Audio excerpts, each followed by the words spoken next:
city you burn, I'm gonna build one high.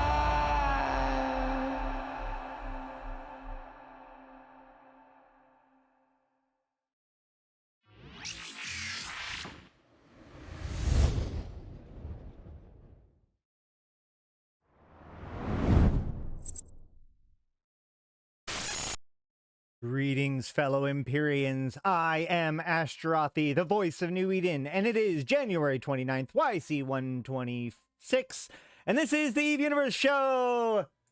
Welcome, welcome, welcome. How's it going, guys? Glad to see you guys. It's been far too rare for me to be able to sit down with you guys. There's been a lot going on. I know I've talked about this before, but like, we had like a week of snow days, and then it's been a struggle to get him, my son, to get back into school, and just there's been a lot of stress, and it's been 2024 is shaping up to be a heck of a year. I'll put it that way, but we're getting through it, and I'm able to stream today. And actually, the good news is that chances are today, all goes well, I might actually be able to stream a little bit longer than normal. So we'll see. We're gonna get started. What we want to do today, I'm actually really excited about this. Okay, so like a year ago or whatever, when I last actually streamed Kato stuff, I put up a poll to see what to do next, and at first it was yeet exploration, and then it was gas huffing, and then I wasn't able to do, or then every single time I go to do that, I have important stuff to talk about in Eve, or Nth Dimensional comes on and we chat for those important things the entire time, which was a really great video and a good chat. I think you should go back and watch it if you haven't already, and check out Nth Dimensional's channel. He's starting to come out with new content too. But the point is that that poll was kind of conflicted. I was originally going to do yeet exploration, then gas huffing, so I put up another poll. It kind of went the same way, where like yeet exploration instantly jumped ahead. But then by the time today came around, or yesterday, and I checked, gas huffing had taken the lead. And I thought about this, and I'm going to go make the executive decision and go with gas huffing as my primary thing today, because I have done gas huffing, but I've never really gotten into it before, right? Like I have the skills and all that stuff on Ash, and I've had an endurance and gone to go do it. I've done all the steps to it, more or less. But I've never done it myself, and I've never done it as an alpha, even though I recommend all the time that gas huffing is the best way to make ISK as an alpha. I often just hand the person off to one of my more experienced gas huffers that does it all the time, and they go out and learn and make lots of money. So in the spirit of Kato Ash, I, a very experienced pilot, will be doing something as if I was a newer player. So on my alpha, wherever I was at when I finished last, which I think is basically just the career agents, I am going to have to figure out how to go do gas huffing. Now, I may send myself ISK, because I'm not going to like worry about paying for the gas huffing skill book. We can talk about how to afford that, but we can assume that grind exists, but I don't want today to be about the grind to get it. Yeah, but the goal here is not necessarily show the most polished guide for how to gas huff as an alpha, but more of a demonstration of how I would take on a challenge that I have never done in Eve, or never really done exactly this.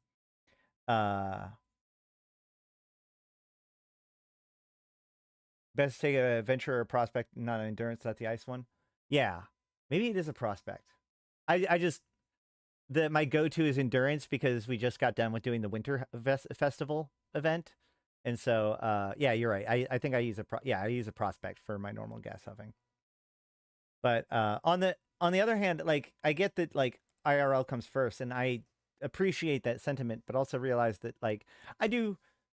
Like, this is my job, so you guys are also my IRL in a weird way, because I like to eat and whatever. So no, but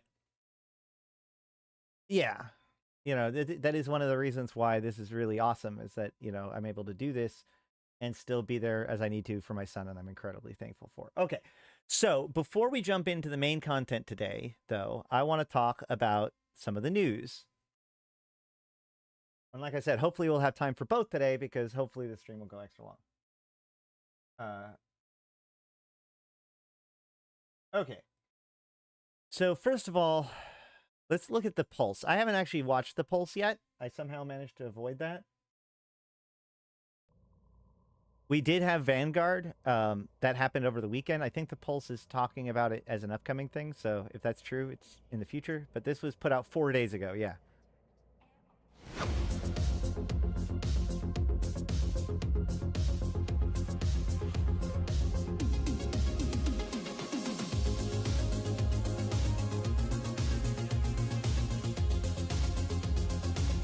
I'm, of course, linking the video in the chat. Make sure to go there, like the video, etc. Welcome to the Pulse, once again from the heart of G244 for your source of news from EVE Online. The recent update to EVE Online's Havoc expansion brought the ambition modifier to pirate insurgencies. I guess no more partying with the Angel Cartel, huh? And too hot for you there, DCP? All right. Announced on stage at FanFest 2023, the ambition modifier adjusts the number of system wins needed in an insurgency for the side that regularly triumphs. Required system wins for subsequent victories will increase, meaning that more will be needed to keep the winning streak going. The level of ambition in the insurgency is now also visually represented on the pirate forward operating base, as is the level of corruption.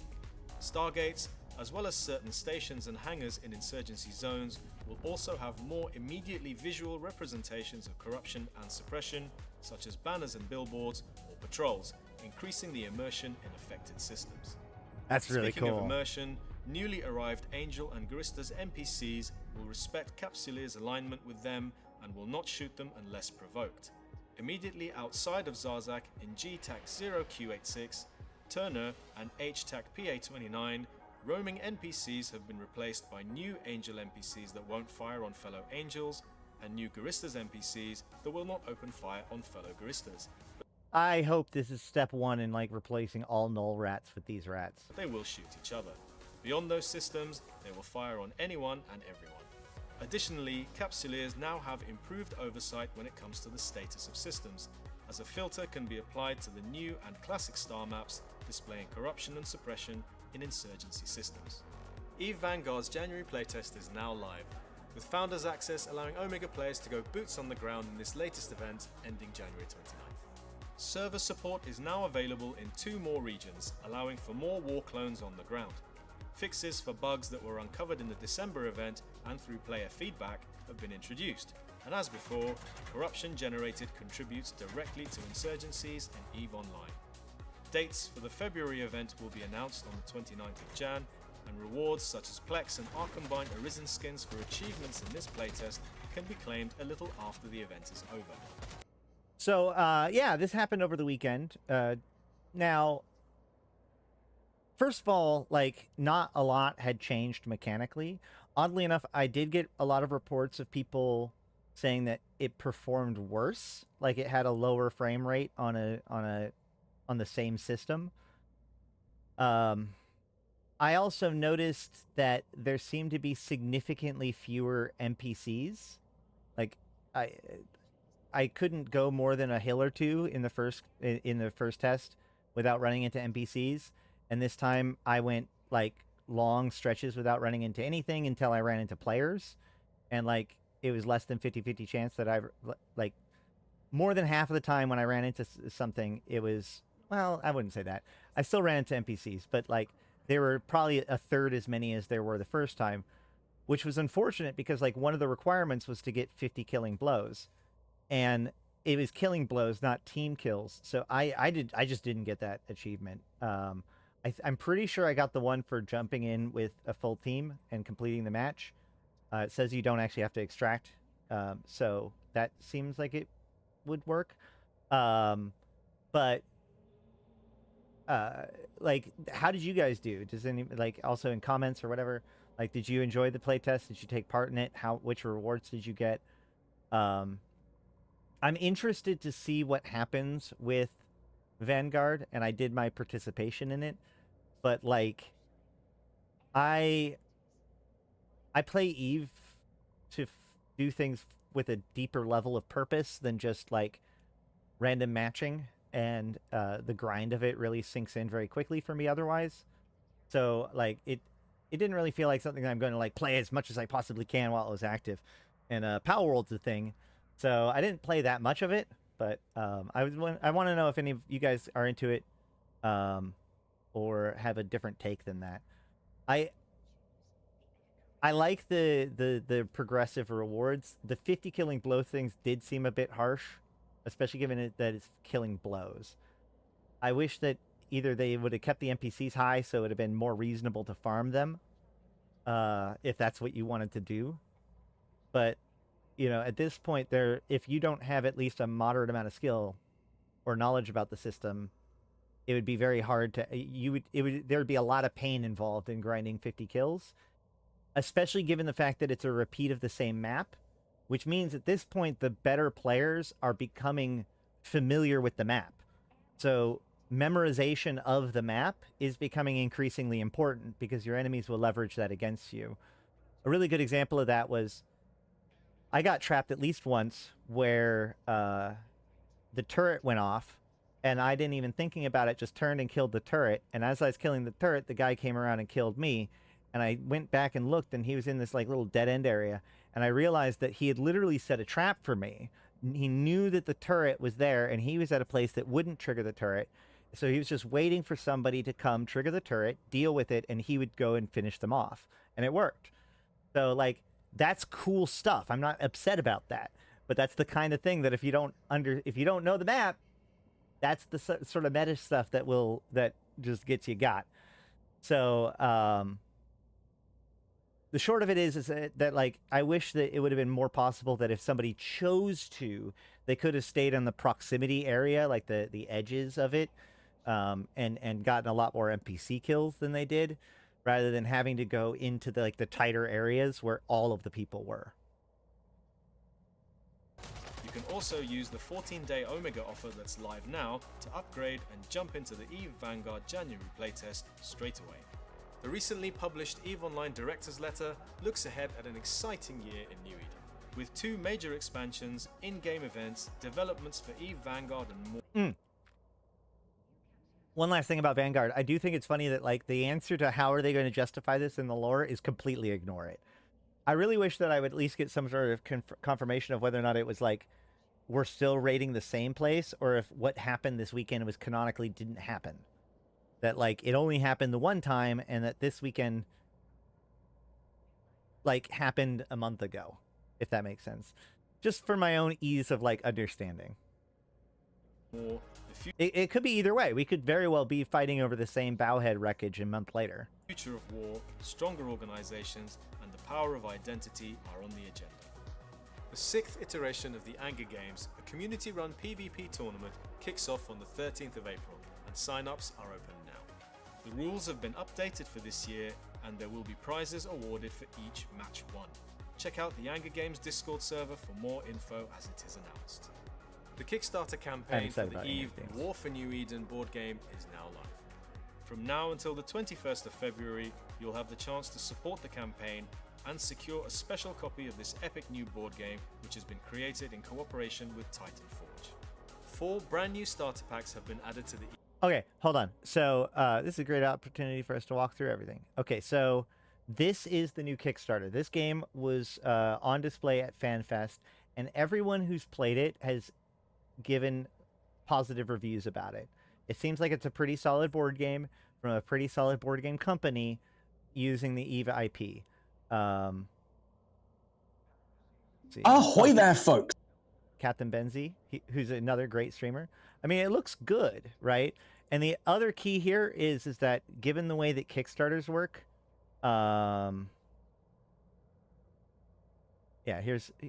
those are cool, right? Like, if we go to Kickstarter right now, we can see that it is actually funded $400,000 out of $54,000 goal. And what that means is that basically at this point, you're just making a purchase. Like, this thing is going to be made. It's probably going to blow through a couple of its stretch goals. Let's see. 100,000, 150. Yeah, we're at now control flag models. We're past thicker card struck. We're past moon and planetary models. All of these upper levels, these are all gotten as far as stretch goals, and we're already at 400,000 with 22 days remaining. So the chances that it's going to hit at least 400,000 is pretty much guaranteed. 450,000 or even 500,000 is absolutely viable. But, you know, either way, let's look at the actual prices. We don't care about the $1 pledge because you don't get anything. The first one is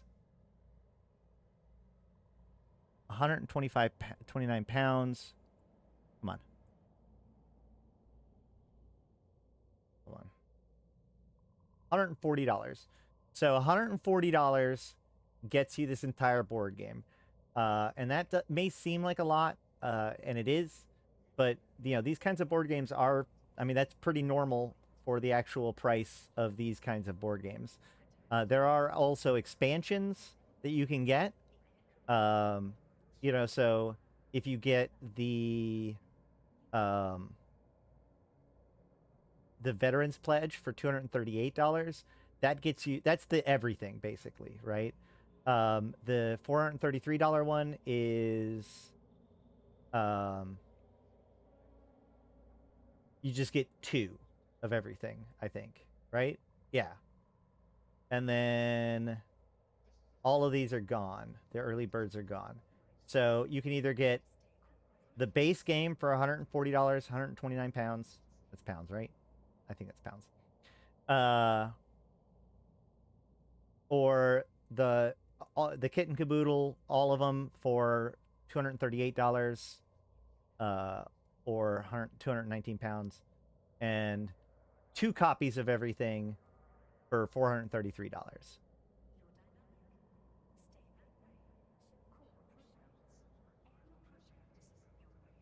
Right?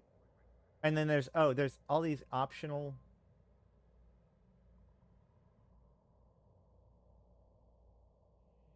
Let's see.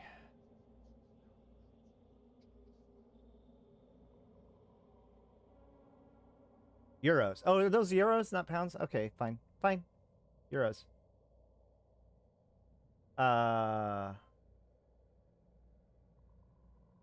I assume that I understand what it is. Oh, and it comes with a bronze starter pack and an EVE Online starter pack. Interesting. Hold on. Wait. Okay. Does this come with? It does. So if you get any of the packs, you get oh, no. That, okay. That's an optional add-in. Right? Oh, it's not 2 copies. It's double the size. Okay, cool. So you can either buy it and get the pieces piecemeal. The $400 one is like the double jumbo-sized version. That's cool. Okay. But if I go to the Veteran Pledge, I get the starter pack. Yeah, so for $238, you get all of the expansions. And then for the $433 one, you get all of the everything twice the size. I'm assuming. I assume this is including the expansions. And then you also get the bronze starter pack. All right, cool. That's right. That is pounds. Thank you. Well, size, when it comes to board games, size does matter. Like it's cool to have like a giant board. Like if you've got a dedicated, so like what I'm thinking is that down the road from where I live, there's a board game shop that, like, rather than buy board games, you just go there and you pay a certain amount and then you can play the board games there all night. And they've got these nice big tables for the board games, and they serve food there and all that stuff. It's really awesome. But this would be the kind of thing that they would get, right? So that way they would have like the big one. They have their big table, can be out, huge pieces. Like that makes sense. This is going to be the one that probably a lot of people are going to want to get if you want to get the whole thing, right? And then of course this is like the basic amount, the $130, $140 one, and 129 euros. My bad. That makes sense. That's, I mean, it's pretty cool. I'm definitely, I would like to pledge it. I don't know how much I'm going to do it for, or what I'm going to do, or how I'm going to get the money for it quite yet, but it's something I'm interested in. I definitely want to get the board game. Warhammer 40k. I mean, Warhammer 40k is good. All right, let's keep going with the video though. Eve store, ideal for both new and experienced capsuleers. The bronze and silver starter packs feature Omega, skill points, cerebral accelerators, and ship skins. The gold pack also contains Plex, and the platinum pack goes even further with MCT and skill extractors on top too. That's all.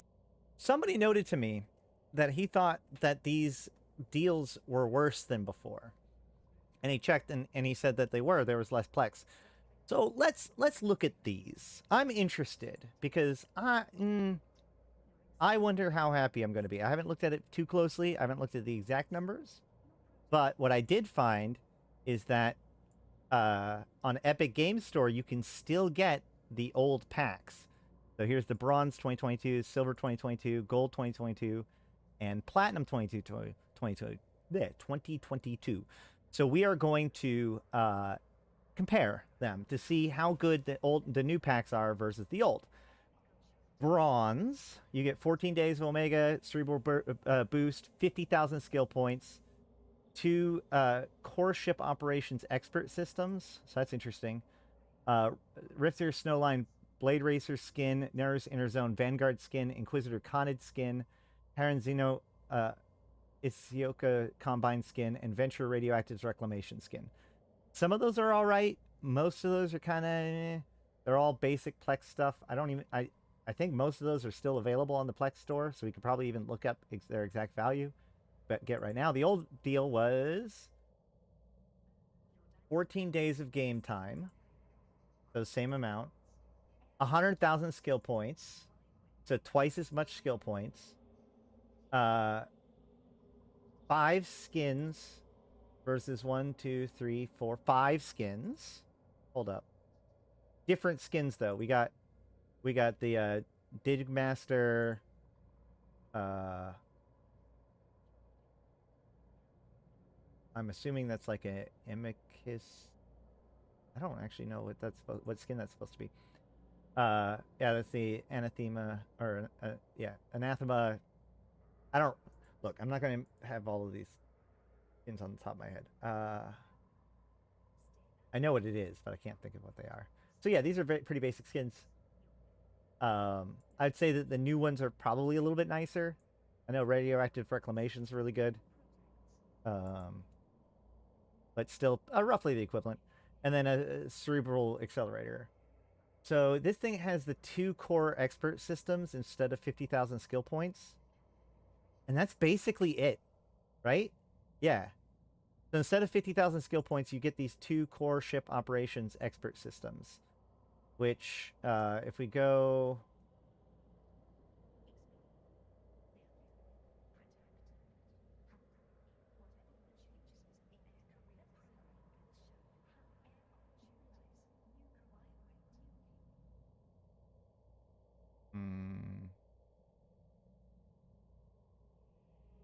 Where's expert systems?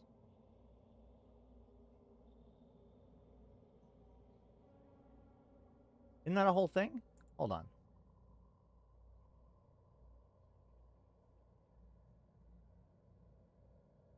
How do you buy expert system? What the heck? Wait. Am I going crazy? Skill management?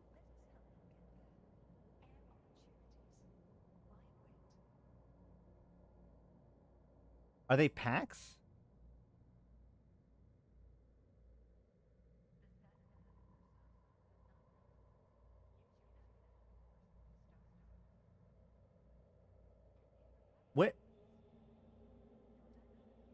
Where do I get expert systems? Hold on. If I want to buy expert systems, where do I get them?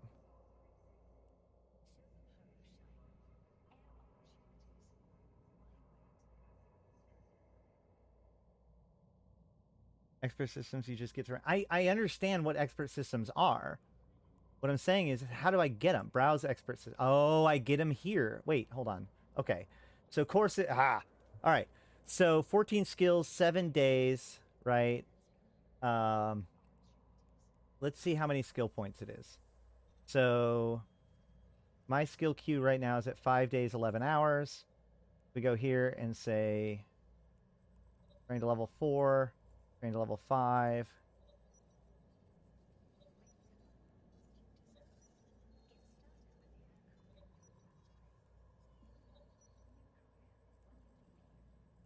So that is definitely more skill points, right?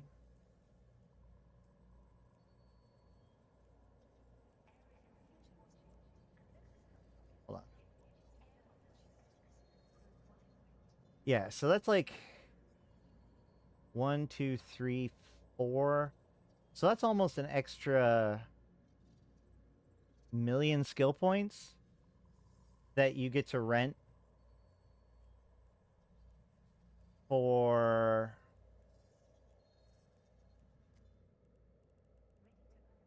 a week, twice. So 2 weeks. So you get 2 weeks with about 1 million skill points, which if you... Okay, hold on. So it comes with 14 days of Omega, which is 2 weeks. And this allows you to have these skills. And if you want to, you could theoretically train those skills so that way you have them when your expert systems are done.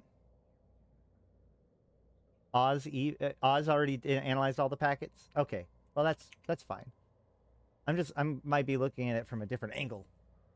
I'm looking at it from like a utility angle. Like, is this something I can recommend or want to do? Or is this a worse deal or not? Yeah, so you can just get... Yeah, exactly. But you would have to spend that entire training time training into those skills if you want to. So it's objectively worse. Well, I mean, I guess you're giving up...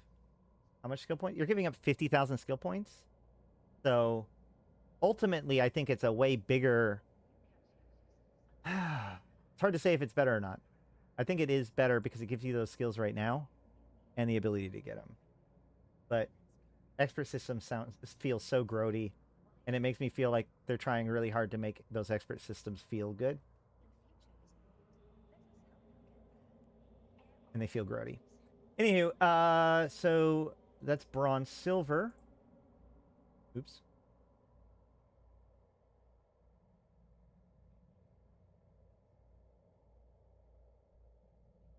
Is 30 days of Omega.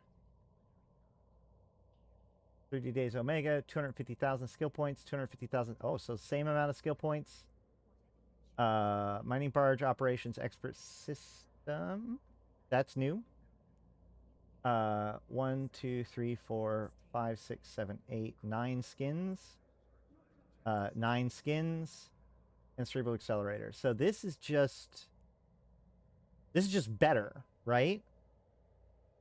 Because it gives you the mining barge operations expert system, which is actually really good if you're an alpha and you want to get into mining. Like, you can get into a mining barge, and in theory, even like mine your way pretty close. Like, you could start your process of making money in the game. You know, you'll want to be Omega sooner rather than later. But I could feel this. This is okay. Actually, well, you're already 30 days Omega, so that'll let you train into the mining barges again. New players get over the weight to have applicable new bro skill ships. Well, it does more than that, just that, Andrew, because it also, like, there's a weird thing about it. We like to think of it like, well, skill points are better because I can use them on anything you want. But if you don't know what to use them on, this is actually pretty good. This teaches them what skills they need to train in order to be good at mining barges, right? Because we can look at it. It comes with just... It comes with, you know, advanced drone avionics, astrogeology, drone avionics, long-range target. There's a lot of things here which are not just the mining barge. This is not only how to mine a mining barge, this is how to be pretty reasonably decent at it. And so if you just used this as a skill queue,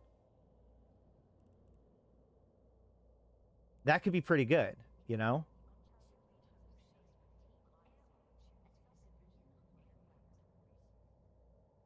Judging by the time CCP gave out free Omega and the mileage I got out of it, being able to jumpstart into the actual profitable part of your chosen career is really valuable. It is.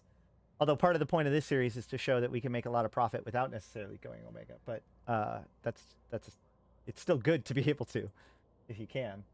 But you do want to consider how you're going to maintain it, because otherwise you train skills and then you don't have the ability to maintain Omega, and then bleh. Like that. I recommend not to rush your way into Omega until you're ready to, until you know how you're going to maintain it, one way or another. So there's silver. Gold is 60 days, is the same. 500 plex, same. Wait, yeah. 500,000 skill points, same. 9 ship skins. 1, 2, 3, 4, 5, 6, 7, 8. So 8 ship skins versus 9 ship skins. And pilot apparel. And this apparel is... Well, you can see it on the main picture. It's like this yellow outfit and that white and red outfit. Not only is that yellow outfit actually like one of the oldest outfits in the entire game, we got to admit that both of these outfits are pretty... you can't see anything. It's the yellow outfit and the white and red outfit, which I think we can agree are both kind of mid, right? Like, so excited for this. Love mining. Learned about the diamond named pirates and how mean they are. Yeah. Diamonds can be spooky, but you can also usually descan them, right? That just means, so anytime that there's a fob in the same constellation is when that can happen. So just make sure, move out of that area and you should be able to be perfectly fine.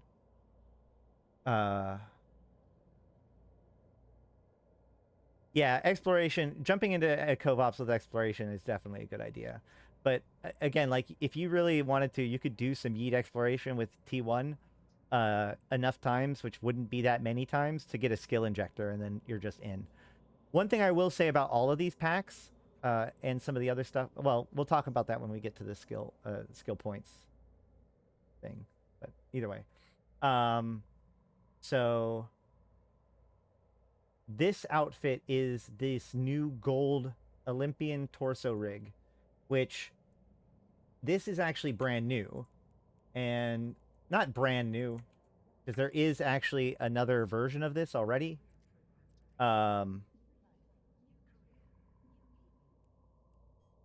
However, this one is gold, and that's pretty legit. There is a red version of this, but I kind of really want this one. So I'm going to have to figure out how to get one of these. Probably just buy it on the market. But, yeah, definitely way, way, way better than the previous apparel in the gold.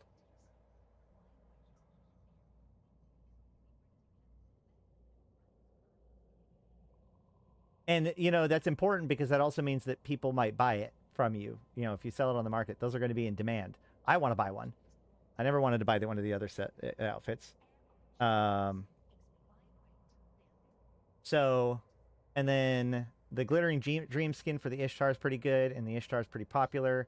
Saber hazard control skin.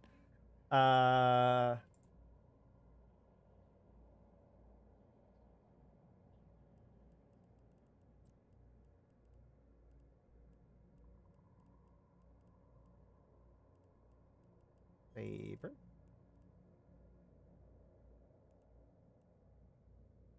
Is this the one I'm thinking about? Yeah.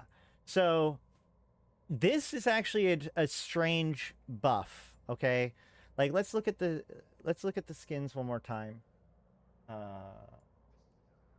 We go over here to the gold one. We get yeah, the skins we got was this Omen one, or I'm assuming it's Omen. It might be Detect 2. That's definitely a caracal.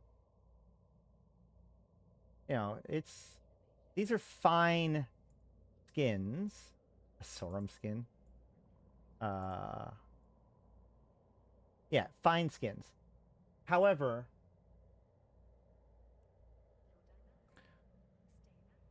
what is one of the most popular ships in nullsec, especially for like younger pilots to get into? The Saber, right? Who are one of the most like aggressive or successful biggest nullsec groups? The Imperium, whose heart is Goon Swarm Federation. This skin is like the B skin for the Saber. So the thing about skins are, the value of the skin is often very much to do with its demand. So skins that are the kind of thing that people will just randomly want to get, even though it's not the thing that's currently being advertised, those are the skins that are going to do the best. So this skin, I would guess, and we can check this when we get to Jita later, I would guess that this skin is going to be a lot more valuable long run as one of the skins that you get than some of the alternatives in the previous pack. At least these will... Goonswarm will make sure that the additional influx of volume that comes from people getting this pack will be consumed.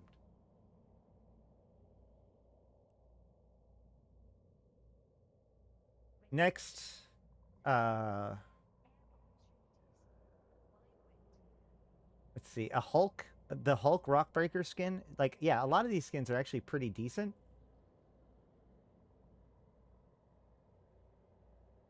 And then the Platinum. So this is the $100 pack. We have 90 Days of Omega, 90 Days of Omega.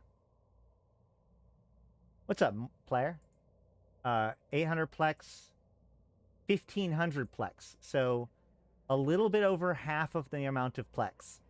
So 700 less Plex than before. Okay? That's crazy. 2 MCT, which is there. Sorry. 500,000 skill points versus 650,000 skill points. So 150,000 less skill points than before. Cerebral Boost Accelerator. Yep. 2 MCTs. 10 skill extractors. Which you do not get extractors in the old one. So 10 skill extractors is new. We'll get back to that. And then the Golem State Police skin, which is crazy. Holy shit, I just realized that. Oh, man. Oh, dude. This skin was so expensive. This skin was so valuable. We'll see what happens now. Yeah, some of these skins are actually really high up there. It's really weird for them to be the Elite 19 skin. Like, why are you giving away this skin from 2019? That's actually really crazy. Hold on. That means that there's a precedent for them to send... They could put, like, the Paladin new Yule's skin on here. Because, like, putting on a skin that's explicitly from a previous year, this time from Capsuleer Day, that's apparently totally fine. YC1... what is it? Yeah, 19, right? Yeah, that's 19. So that would be last year. I guess it is technically last year, but still, like, ooh, that's really makes me nervous. But these are all really high quality skins. But what's interesting is, like I said, you're losing 700 Plex and 150,000 skill points for the additional 10 extractors. And an extractor...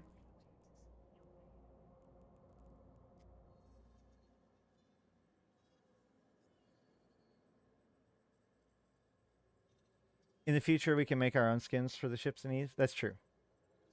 But, like, these base skins will probably become, like, patterns within the new skins. Oh, you can still get the old packs in in the store because you can. Those are the old outfits. What did I? Oh yeah, skill extractors. So if I wanted to get 10 skill extractors, that's 1,000 plex. So yeah, you're losing 700 plex, but you're getting 1,000 plex worth, over 1,000 plex worth of extractors. So why are they doing this? Well, one of the reasons why they're doing this is because they've been doing a lot of things where they make extractors cheaper comparatively. And this has probably a bunch of knock-on effects about the price of skill points, etc., etc. And so what they're basically doing is forcing you, because like the person who's buying this platinum pack is likely not buying it for the sake of like doing this extraction onto themselves, right? Like, are you really going to plug in 500,000 skill points and then extract 2 of them? Wait. Sorry, extract it and then have 9 more skill extractors? Like, this is clearly like a thing for you to be able, most people that buy this will have this to sell on the market, right? And by forcing it to come in the form of skill extractors instead of plex, that forces there to be an increased supply of skill extractors. Because the only reason why a skill extractor gets produced is because someone makes the decision to turn their plex into skill extractors. Okay? So this is basically making that choice for a certain percentage of the population, thereby increasing the supply of skill extractors, lowering their value in comparison to plex. I think that they know when they get with skinners for ships, it'll be popular, so good chance to sell some old desirable skins before that.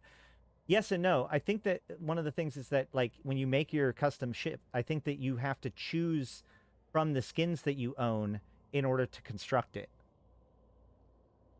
Oz on Twitch that broke down which ones are worth it. Yeah, so if you want it like a purely economic standpoint, that's definitely a way to look at it. I am doing my stream. Why am I still here? Hold on, let me go. Whoops. So yeah, I just wanted to look at it through my lens, and obviously I'd like to think that I had some insight that other people might not necessarily have had. But that's enough of that. Let's keep going. For this episode of the I think polls, that's it. thank Oh, you that's for all. joining us. Remember to check the description below for more information on the stories that Cool. we covered. And hit subscribe. Okay.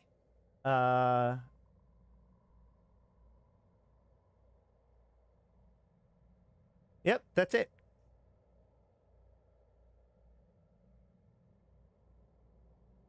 That's not how skinners for stations work. I don't think you need skins to make skins. But what they showed is the mock-up for the UI did show that. Like, you can apply a certain skin as like there's the base skin, and then there's the different emblems that you put on it. I don't know. I mean, like, I can't imagine they would make all skin licenses basically worthless, completely worthless. But I think that the reason why they're valuable is going to be different, right? Because you're going to be able to do different things with the same licenses. It'd be very strange, man, because they're still doing a bunch of skins for different things. Station skins didn't exist before skinners for stations did, so they didn't have to figure out how to incorporate the existing system. They will have to do that for ships. All right. Blah blah blah blah blah. Is that everything? That is everything.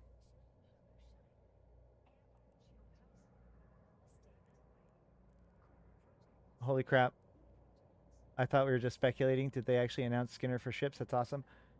Yeah. Hold on.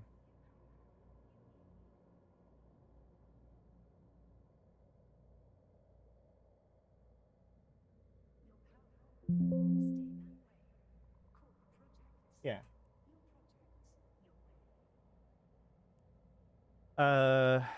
Those themes. In addition, we will expand the possibilities of personal expression with the advancement of Skinner for ship customization, further strengthen player bonds through corporations and fleets, all while we continue to develop a Vanguard in collaboration with you, the community. So, yeah. This year, we'll see a big leap forward in personal expression of identity. With the introduction of Skinner in the Viridian expansion, Capsuleer's got the ability to customize upwell structures. The summer expansion will further extend Skinner capabilities to ships. So there you go. Yeah. The design is custom skins with an array of patterns, designs, and broad spectrum of colors.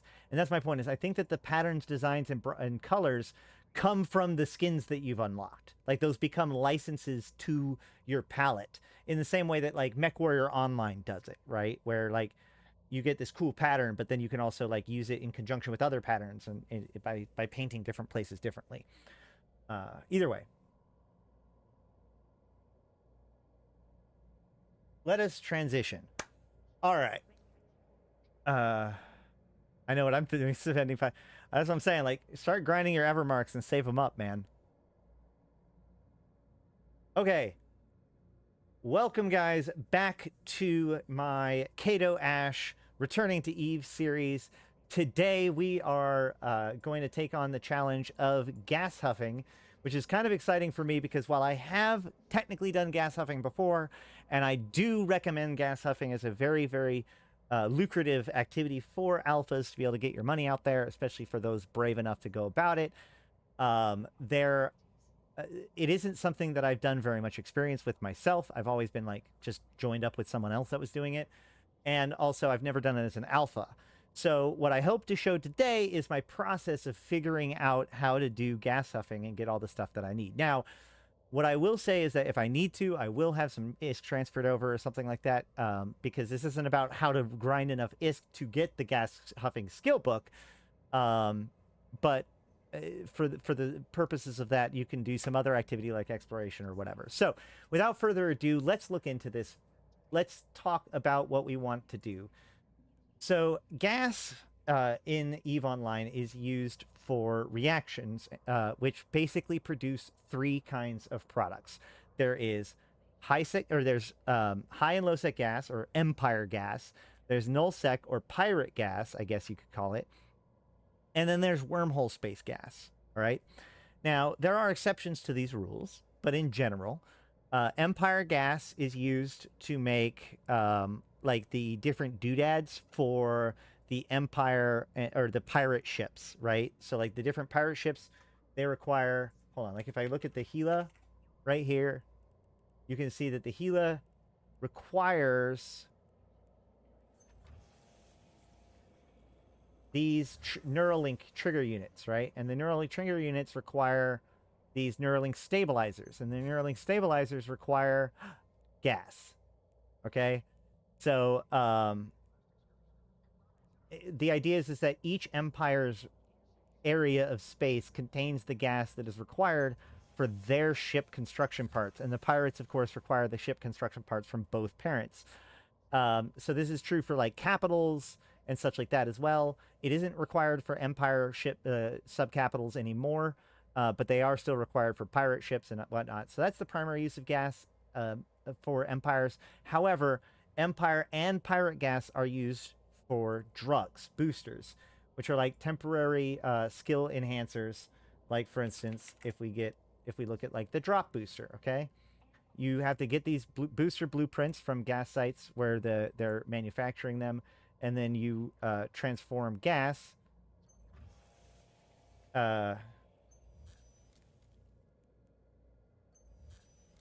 You take that same gas, Viridian Cytoceradin, well, same type. So there's Mycoceradin and Psychoceradin. And, you know, that produces the thing to produce the high quality gas. This is improved. Lower quality obviously takes less refinement. But then these boosters like this one, what it does is it'll increase your tracking speed. Hold on, actually it says the description. Pilot manages to force his turrets into better tracking, though it may take a while before he stops wanting to kill everything in sight. So you get an increase to tracking speed, but there's a potential drawback of armor repair, turret fall off,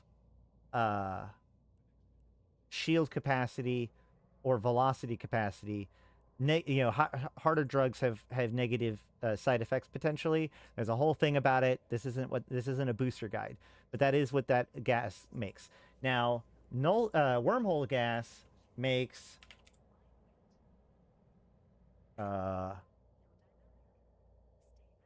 Tech 3 equipment. Okay, so if we take this Confessor blueprint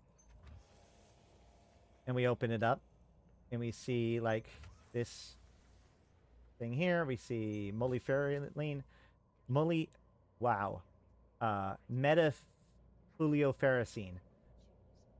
Either way, we have the fullerites, C84, C70. So this is wormhole gas, and it gets used to create Tech 3 stuff. So 3 different gas, 3 different areas of space. All are valuable for different reasons, okay? So today, we're going to try to do some low-set gas, hopefully. But just realize that, like, these are all viable things, and you can do these in a venture. So first things first, what do I want to do? Let's make a fit for the venture. Now, there are obviously probably already fits for the venture, and if somebody wants to point me to one, then we could go with that. But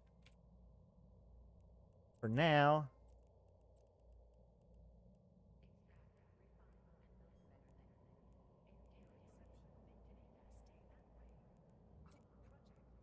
what happens if we just go...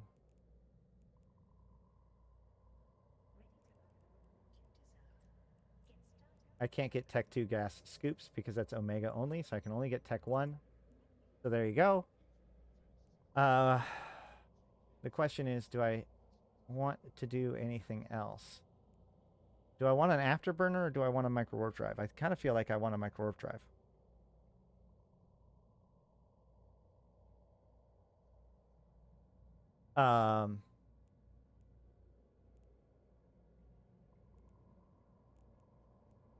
Also, hold on, actually. We need a probe launcher. Can we fit a probe launcher on this thing?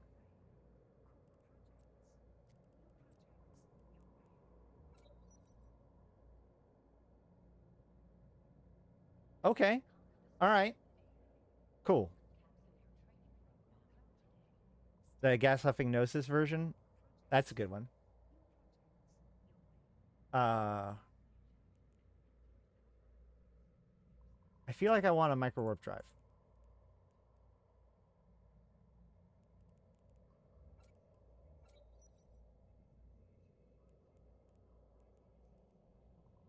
Yeah. And then for my rigs, I'm going to want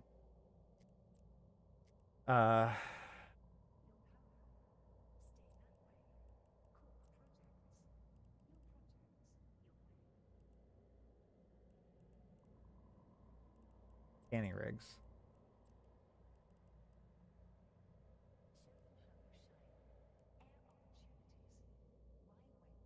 Scan probe strength. That's it. Warp core stab in low, and you should be good. Yeah.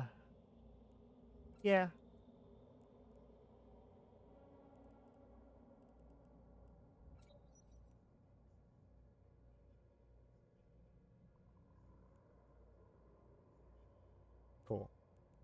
So, whoa. Why is there tie-dye in this random system, like newbie starter system?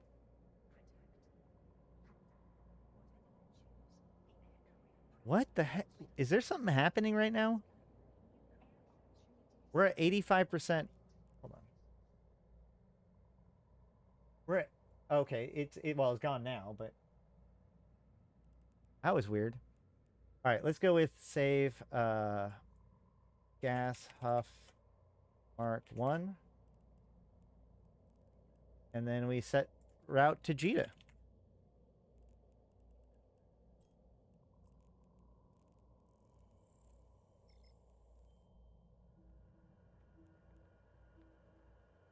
Wait, hold on. Wait, do I want to go to Jita right now? Do I have a venture I can grab?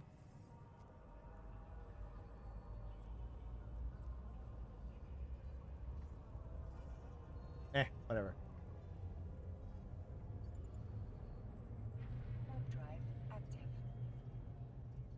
I mean, it does potentially, but also it makes it so that you're even harder to catch.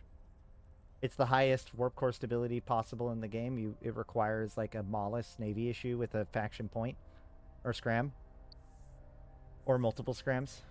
So that can be useful.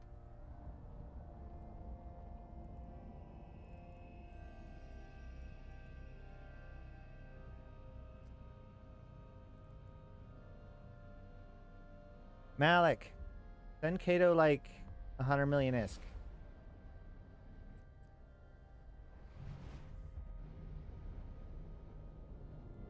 Yeah, you can have 2 points. Warp drive active. Or 2 scrams, rather.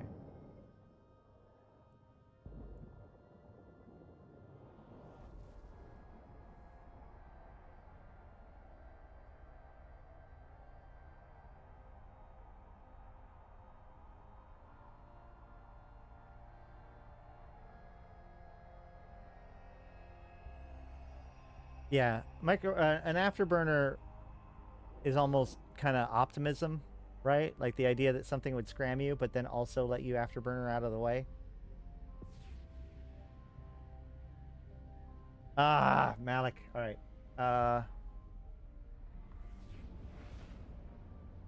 mean, you got time.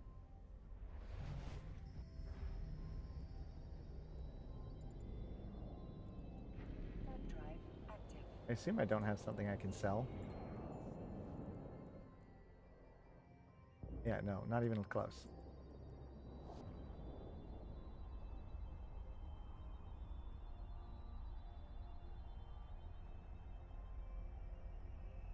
Ninja huffing in a wormhole is a whole level, other level of art. Yeah, well, I mean, like the rats come in a timer and stuff. All new roads, make sure to mail Malik for your 100. That's what I'm saying. Like this video is not about how to grind up the money to be able to get into gas huffing, because like you can still, like, one good yeet exploration will make you enough money, but this video, or this session wasn't about how to make enough money to do it, because that's the way the vote went.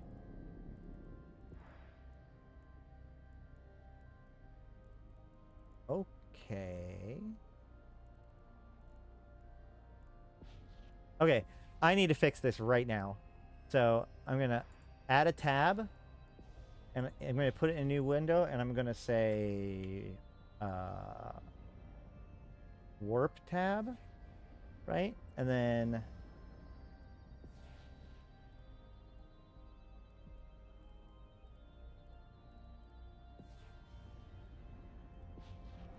warp to dock, maybe? And then show, or, yeah. Cool. That's a good start.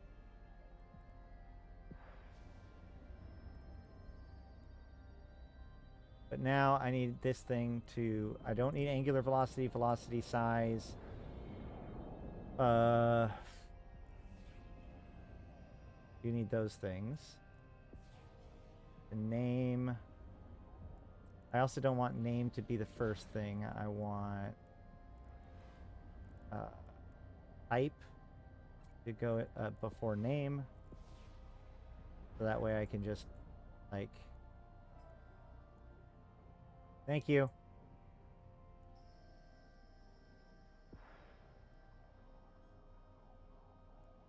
Why is this column not resizing?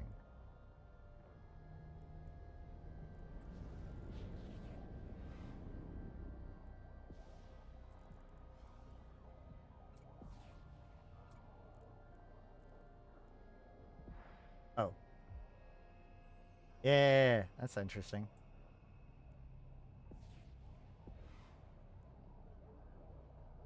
You just have to find the invisible line. That's neat. And then I put that over here.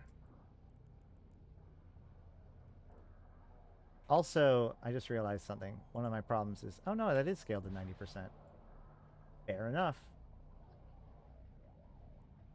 I just like to put it down here so that way it's always here with my navigation. But either way. Warp 2. Warp drive active. Yeah, it is. The book costs a little bit, but that's the other thing, is that gas huffing basically pays for itself right away. Also, if you really want to get into it, I mean, like, we have a gas huffing program in the convocation, and I will buy you your gas huffing book.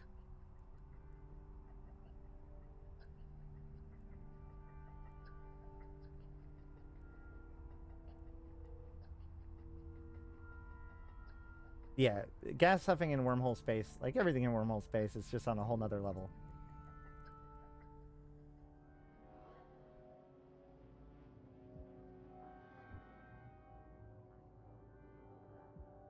Docking Oh, permission I also, requested.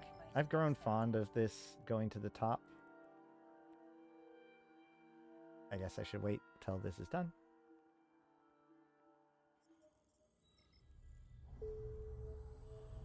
All right.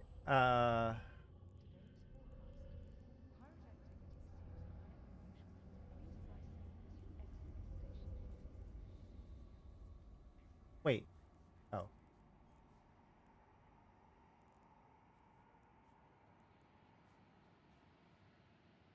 So then I hit buy all. And then buy all. And that should get me everything.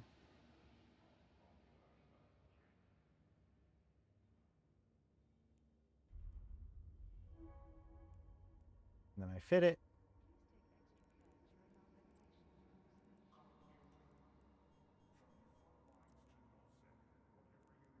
I hop in it. And my gas scoops are offline. Actually, a lot of my skills are offline.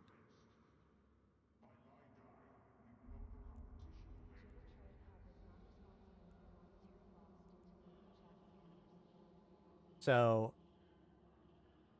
I need to add these to the queue. Yes. Wait. What?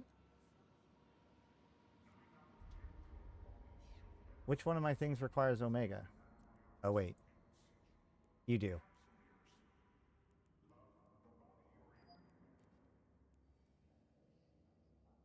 On that thought, I think I'm just going to go with the nano.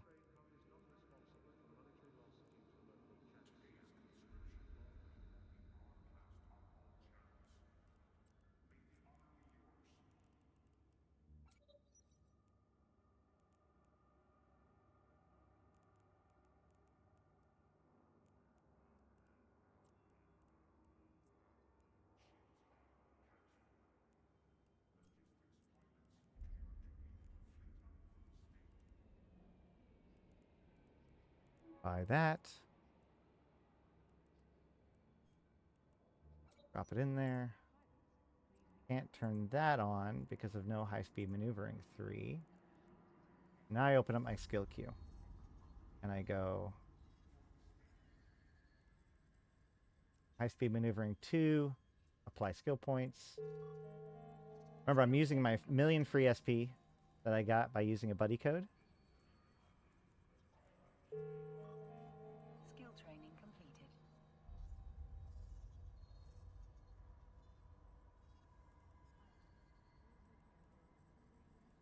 And that. Now then, I need gas cloud harvesting. View market details. 36 million. How much cheaper can you get it elsewhere?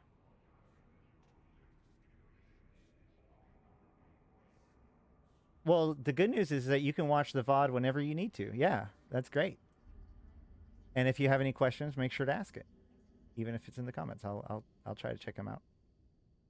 What size wormhole can be soloed? Well, with the gas sites, you kind of try to you're avoiding the threats. So any of them. All right, so I think this is just going to be fine. Normally, you don't want to get skill books in Jita.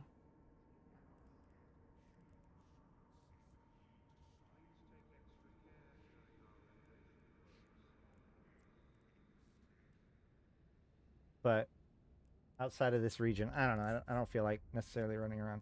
Well, yeah, let's just get it.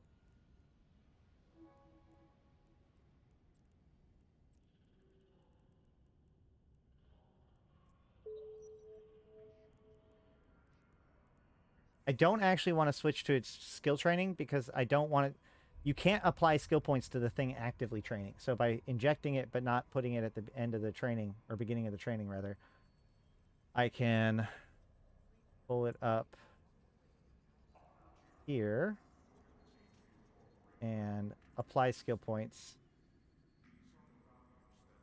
Oh, I need mining 4. Skill training completed. Skill training completed.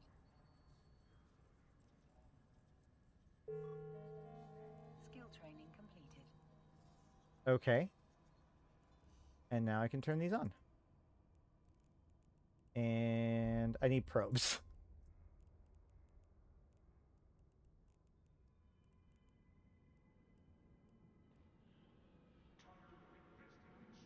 I still think sister core probes are going to be more useful, or like worth it. They're just so cheap. They're hard to justify not getting.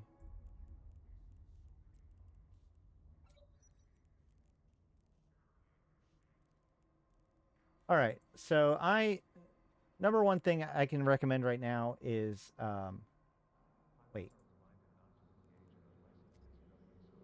Did I really not? Hold on.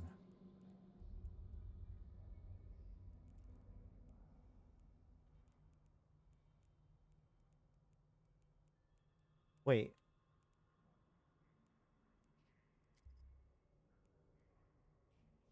Captain, we have an incoming request for a conversation with a representative of the Paragon Corporation. They have been impressed by your progress and would like to give you a new ship. Oh, okay. Captain, Aura, it is a pleasure. I am Iris, Paragon's Capsuleer Liaison. Thank you for taking the time to talk to us. I promise to keep it brief. We at Paragon wanted to say well done, and thought what better way than a gift. They voiced Iris? When did they voice Iris and I didn't notice? Thank you, Iris. But how are you aware of the Captain's progress? Paragon has been partnering with AIR. I help process data streams across New Eden, and yours caught my eye. How can one human process all that data? They can't. I am an AI just like you, only all dressed up in this fancy organic body. But that's enough about me. Captain, why don't you unwrap your present? Captain, Paragon has just delivered a new crate to your item hanger. What? I've highlighted your gift. Double-click on the crate to open it. What? A new destroyer. Perfect for hunting frigates or making salvage runs. Okay. Open your ship hanger to take a look at your new ship. Did that just give me some skills or no? Do I already have enough? Hold on.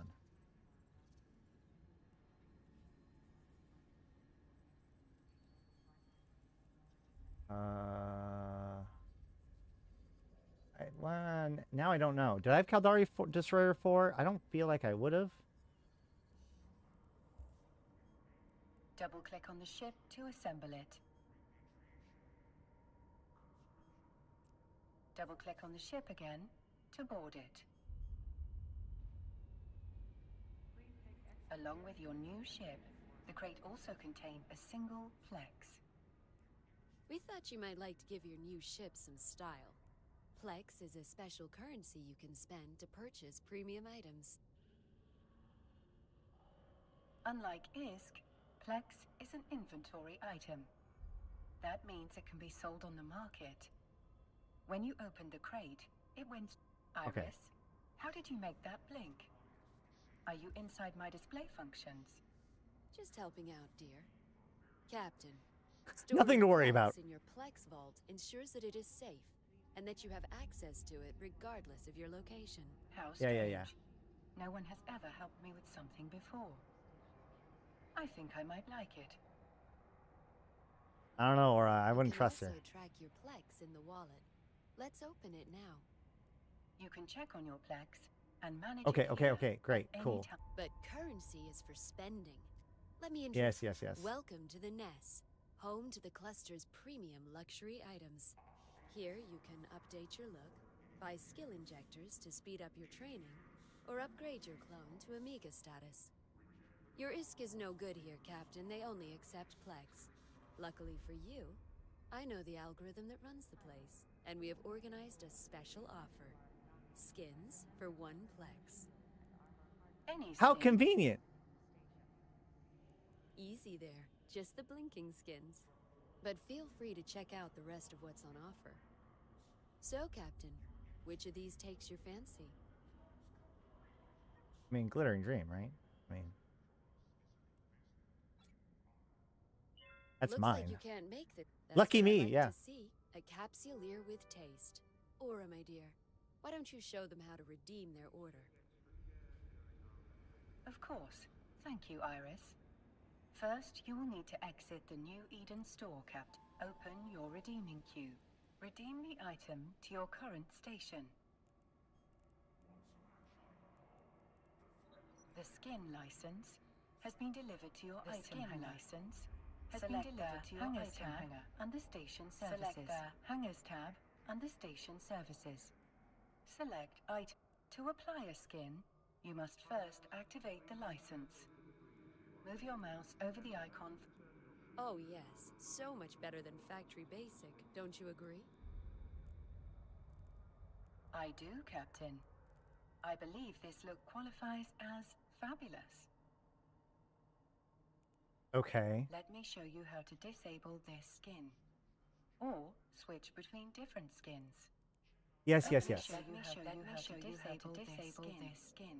Here, you can see a list of all the skins available for your current Now that you have activated the license, the skin will always be available to you on that ship type, even if this ship is destroyed. That's good news, Captain. Uh, I hope it gives you solace the next my time your volume? ship Okay. explodes and you are lost to the vacuum of space. how's that? Is that better? Oh, shoot. I turned up a little bit of the volume. You want, is it my voice or the show? Or the game? Skins don't just look good, they are a valuable commodity. Just like the other items available in the NES, unactivated skin licenses can be sold to other. Before you Yes, disconnect, yes, yes. there are some questions you still haven't answered. We all have questions, my dear. That's what separates us from the Fidos. Good luck out there, Captain. She's so dodgy. She's too low? Oh, yeah. Well, I think that's also... Yeah. I had the volume of my game turned down. She was intriguing. Resuming normal functions, Captain. All right. Good. We got a buggy window here.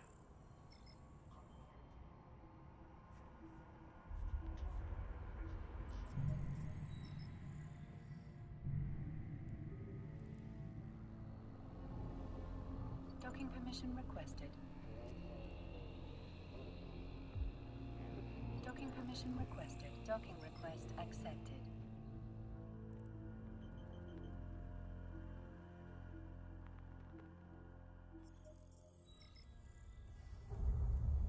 Okay. Unfortunate.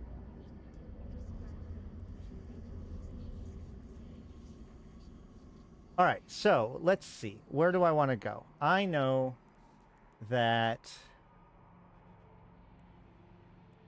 Let's see. I want to get to like the war zone-ish area, like Valor. That's perfect. 'Cause if I get to Valor,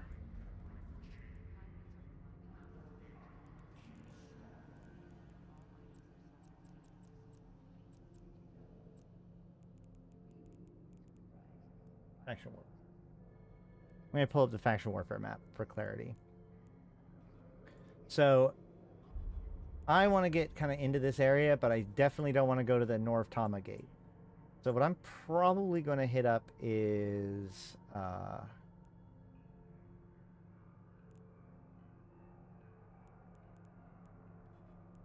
Messabir.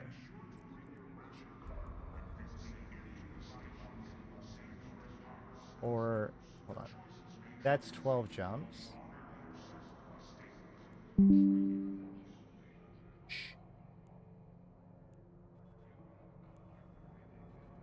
Seminuni should be okay, right? That's 9 jumps. Mara. All right, let's go that way.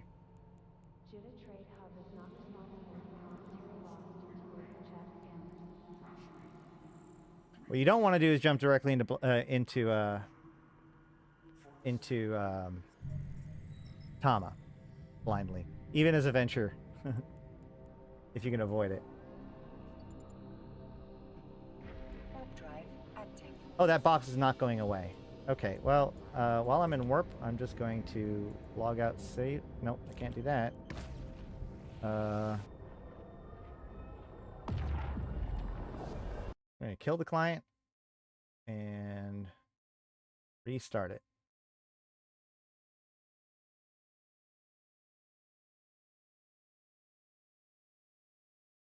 I've been considering playing. I'm downloading the game now. Not sure how far I'll get. My computer's super slow.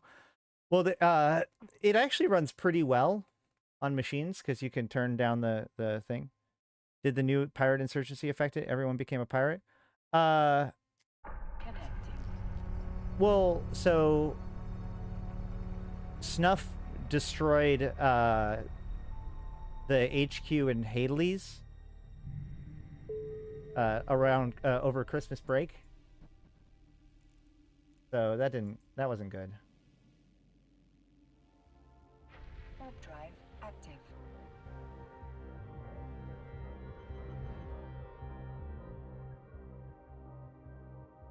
The insurgencies haven't seemed to have too dramatic of an impact on the actual Warzone control so far.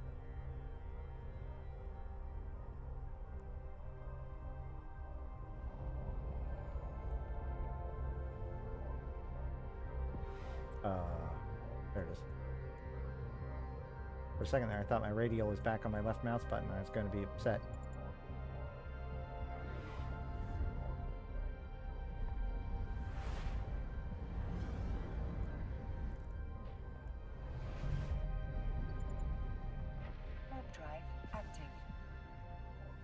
Now, the biggest consideration that you should have when it comes to going into doing this kind of thing is how are you going to get there?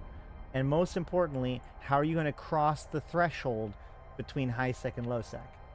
So you want a good balance of like a place where things are like it's a good way to get in, like add waypoint. Wait, what? Oh yeah, okay. No, there's places to go from here.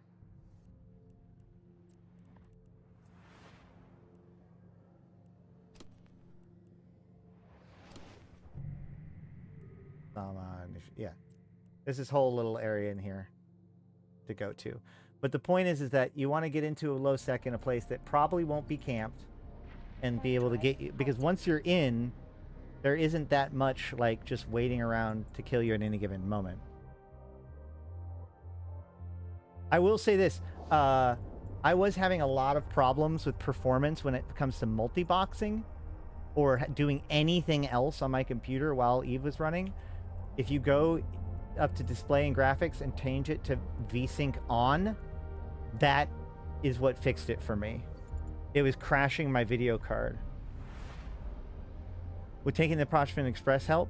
I mean, that is an option to get in, but like, Pochfin is a good way to get home. You could go to Pochfin and then do like a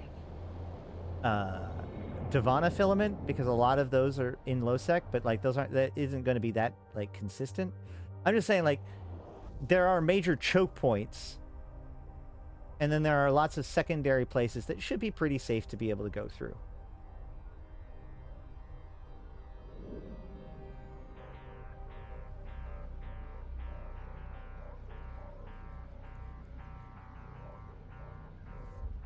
Now, trig system, if you remember correctly, the last thing we did was fix our Triglavian standings. So I have no threat coming into here. In fact, well, there's no word posts. I would not have a, you know, there's no problem with me jumping into an Edencom or a Triglavian system, because one of the last things that we did was fix our standings with both. You see positive standings with a Trig and positive standings with the Edencom.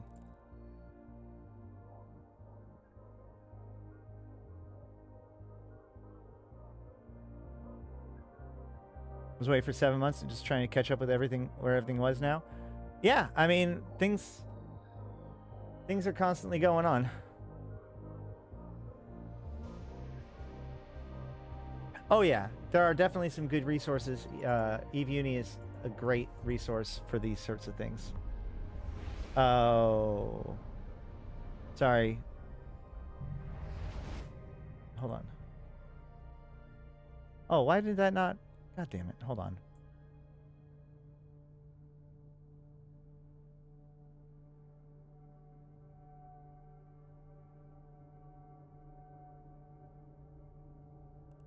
All right, so there's only one person in system with me here. That's good. I like that. There are lots of signatures in here. That's good. I like that. So let's go ahead and get started. I'm going to start. This is not a faction warfare system. Non-faction warfare LoSec is actually a really great place to go. Warp drive active. Because it's often very quiet.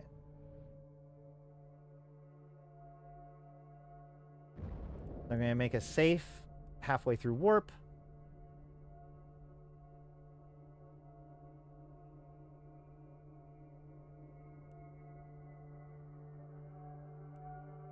This is where they developed the Astrahus, I think. Then I warp back to my bookmark, launch my probes on the way out, and get to work.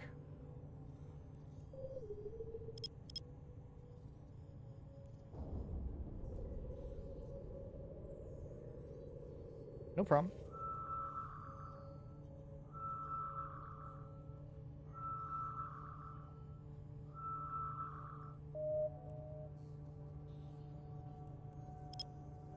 Thank you for letting me know there was a volume issue. I have covered the finer details of how to scan well in my Yeet exploration video that you can definitely check out.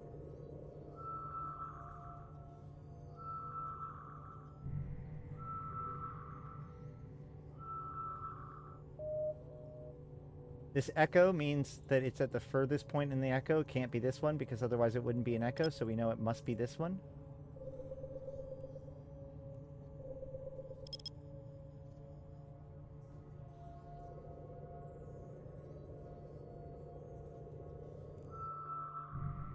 We're also keeping an eye on our D-scan.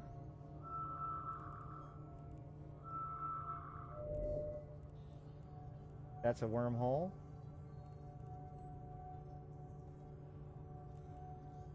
We don't care about wormholes.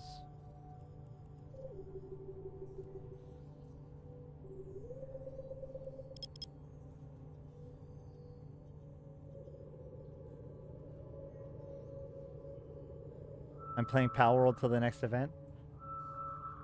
Power World is so good. We actually have a dedicated server now for staff and supporters if you're interested. Oh, another echo. I like echoes. They're actually really handy. They're pretty precise as to where they're located compared to normal scatter.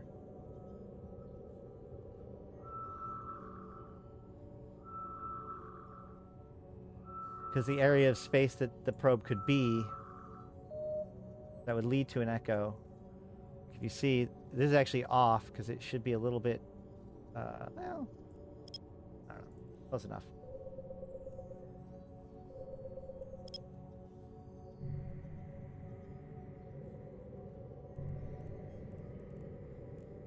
This can be...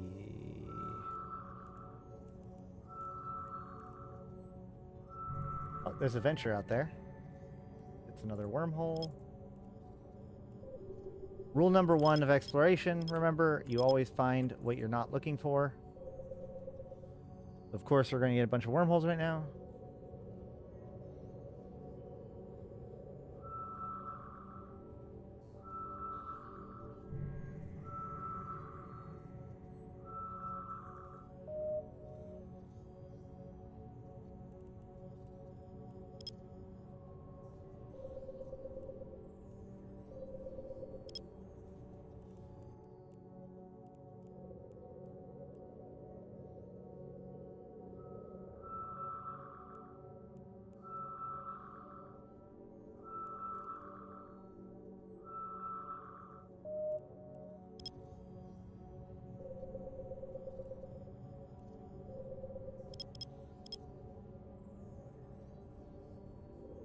I have to remember that my scanning skills are not that great right now.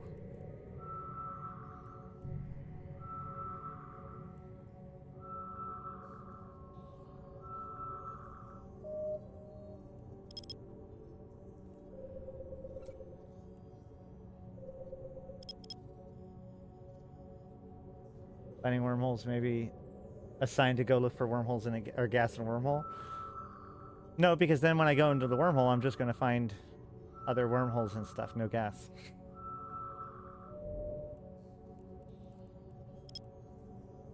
I also kind of legitimately have no idea what to do in a gas wormhole.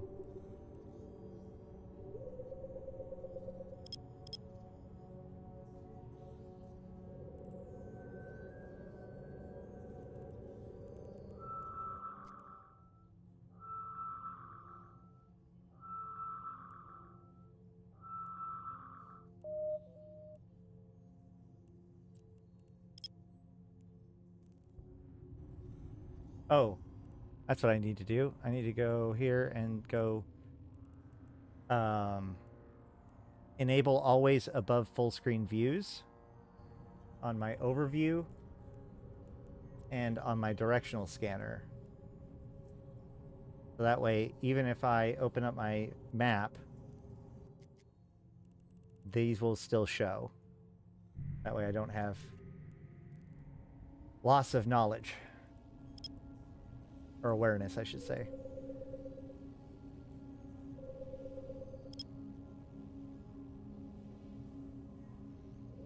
It's all right, Yorkshire. We're kind of just getting started.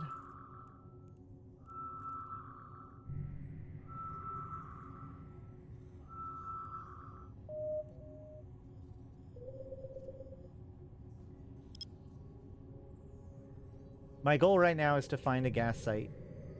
The Huffin.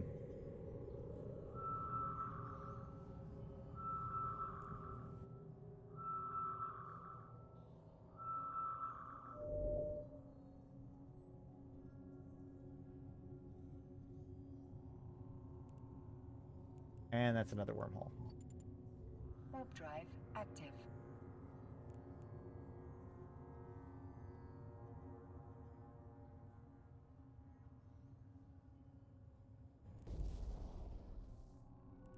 And now that local is cleared out.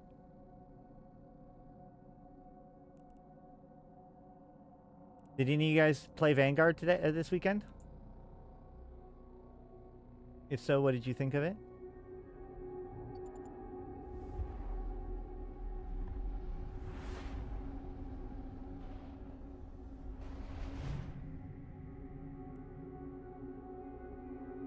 Explorer's luck. Oh. As in bad luck? Warp drive active. No, you don't have to actually suck in probes. By going to the next system, you actually... why didn't I grab... I should have grabbed 16 probes so it auto-reloads. But when you jump into another system, it automatically retracts your probes.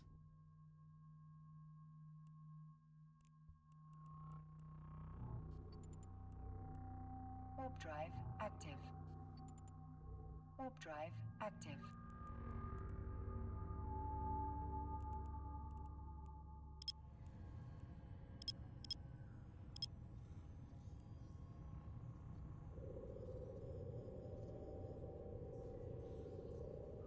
Yeah, no problem. The only reason why it won't suck it back in is if you don't have enough inventory for them to get sucked in.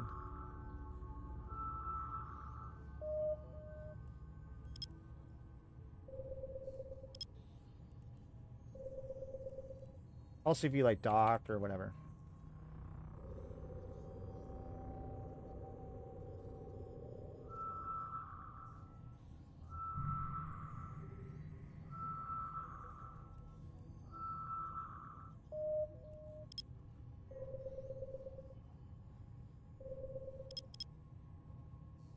I'm gonna get greedy and try to go 2 deviations in, or 2. If you have high skills, you should be able to bounce two notches every time. Sometimes if your scan deviation is high enough, that can be a bad idea. Combat site. So, but here you can see like the only place where this is available is actually this little band up here. So this was great for me. I can just move this to right here, and then this should do it.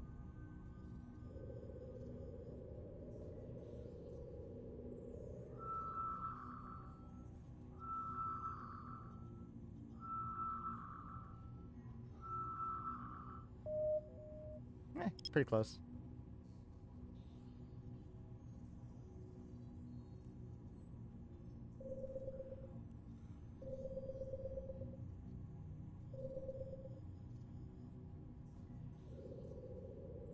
Oh, I didn't... Did I not shrink it? Oh, well.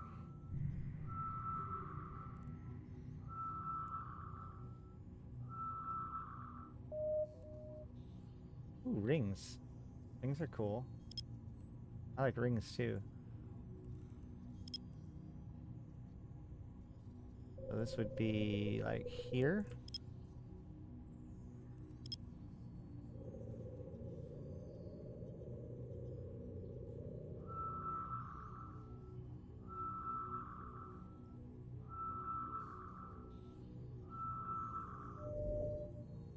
There we go. That's the combat site. Wait. Oh, no, there's another site there. Whoa. That's another weird one. So then that would be like down here.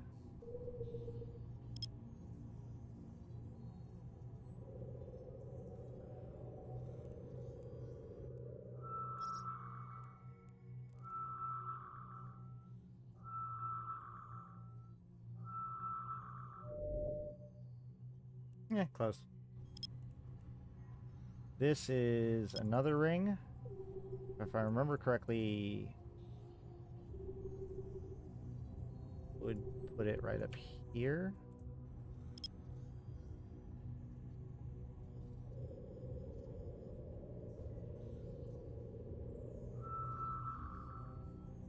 Well, yeah, that's the whole point, is to get me to go out there and try to do stuff on a level that, like, any of my viewers can be like, oh, I can do that. All right, and then likewise, this bubble down here, it's probably down here. I might miss it, but I don't think so. I might.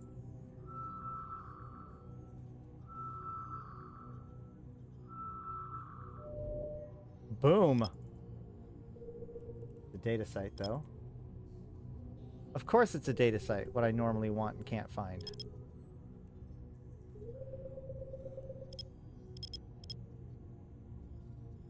You know, it's a good reason why you may want to consider dropping the,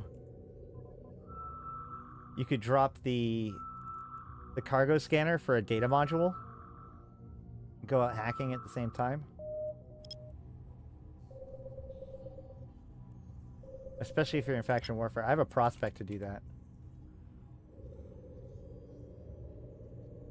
I talk about all of this in my Yeet exploration video, but you got to understand like what's actually going on with the signal and why it's getting the way it is, and just realize that like whenever you get an echo or a ring or something like that, there's a chunk of that area that is invalid, because if it was where it says it is, you wouldn't have a ring or an echo, you would just have a hit. You got to look at like where your probes line up that would have given you that result as a valid result, and that's how you know where they are. How many data sites can they cram into one low-sec system when I don't have a hacking module?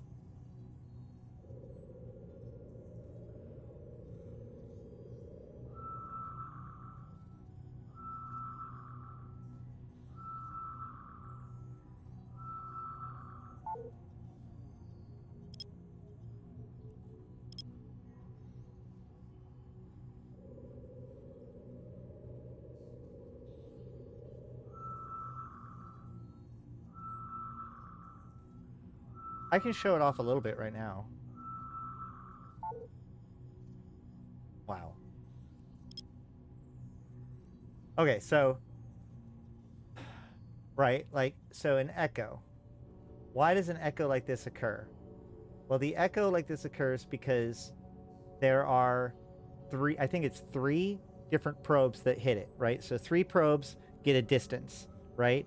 And so it could either be that distance in this direction or that distance in this direction, and they're not quite sure which, right? So the probes that are hitting this thing don't know whether it's hitting it because it's here, and that is the distance between all of the... Basically, we can see here that only this probe right here and this... Nope, not even that one. Nope, not the center one.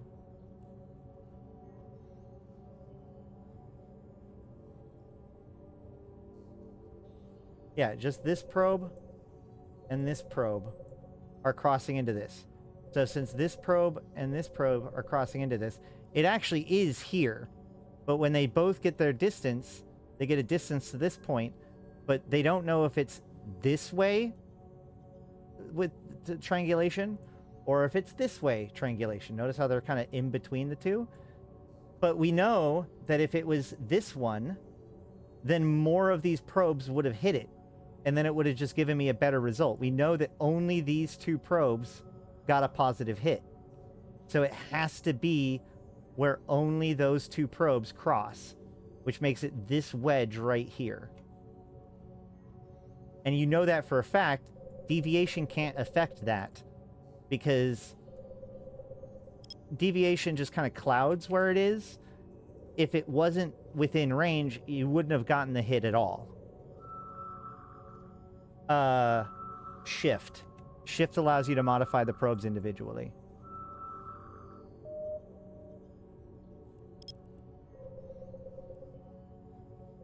And like it moved it, but I also kind of know that it probably moved it too far because of deviation, just because of we knew how tight it was.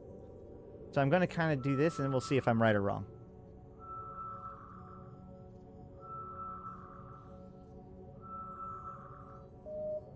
I was wrong, but I did get a ring. So let's look at the ring.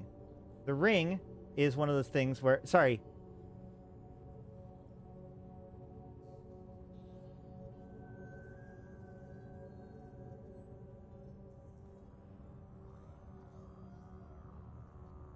I'm sorry.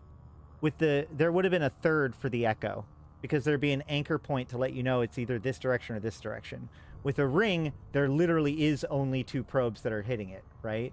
So like it's probably this one and this one, right? So that's why it was so far off. Got it. So that's why it was far off, because it was actually where 3 probes intersected, not 2. Because if it was 2, it would have been a ring. So here we can see that it's not only like towards the far, but also this area is invalid. Because if it was in this area, I wouldn't have got a hit at all. So it has to be along this line. Because if you think about it, if you've got 2 probes, it knows that it's in that direction, but it knows it's somewhere in that ring, right? So if you see here, there's this probe.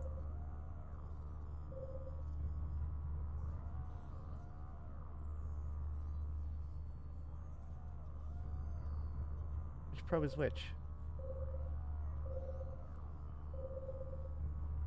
What? What probe is this probe? Is that this probe? No. Oh, is it? Oh, yeah, it is. Okay. So it's this probe and this probe. Both get a direction and distance to it. But, like, based on where it is, they don't know where in this ring it could be. It just knows that it's a certain distance from that one and a certain distance from that one. But there's also that deviation involved. So we know it's actually in this area right here. Let's go ahead and put it there. And because it was obviously kind of weird because of deviation, I'm only going to bump it down 1 notch. The nice thing is once you get a little bit more deviation off, you can actually bump down 2 or even 3 notches when you see it because you can basically nail down exactly where it is. And we got rewarded by another data site.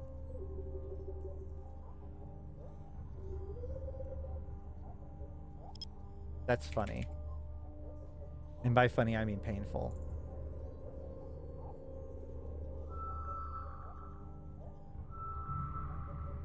But you can see, like, I'm in low sec. I'm 2 jumps into low sec. There's a couple people in local. Here's another echo. This one's a little bit trickier because they're both kind of invalid spots. So it means that, again, deviation's involved. So I'm going to just check the top one first. Make sure to tighten it up so that way, if it is the other one, it gets a total invalid response. But, like, you know, I just basically have to keep an eye on to make sure there's no core scan probes. But overall, like, this isn't dangerous yet.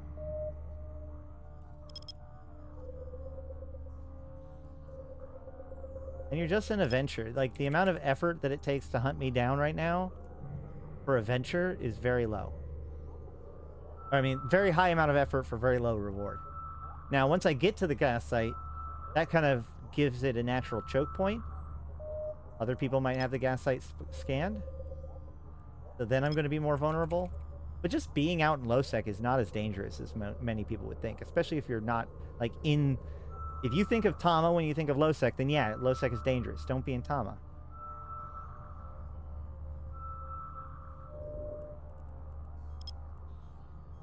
Four data sites. Four data sites. Ah.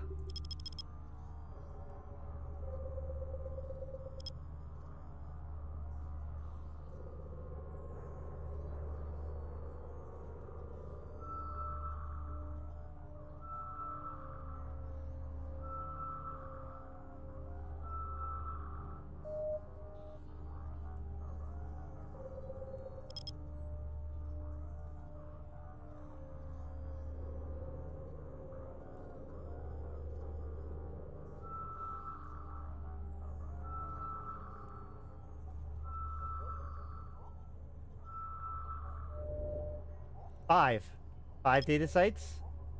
This is the most data sites I've ever seen in a low sec system, I think, ever.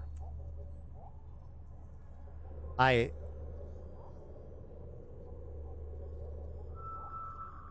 don't even know what to say, to be honest.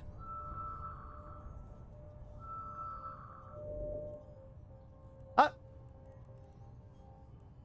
1, 2, 3, 4, 5. 5 full data sites. What absolute nonsense. Alright, well, let's keep going. Warp drive active.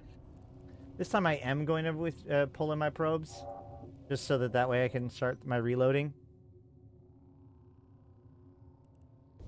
How... My consolation to myself, my copium, is that, like, in my opinion, this is why I didn't scan them all the way down. They're all Aegis sites. They wouldn't have been valuable to me, so I'm just going to move on. And pretend like I didn't make the choice to not go do hacking today.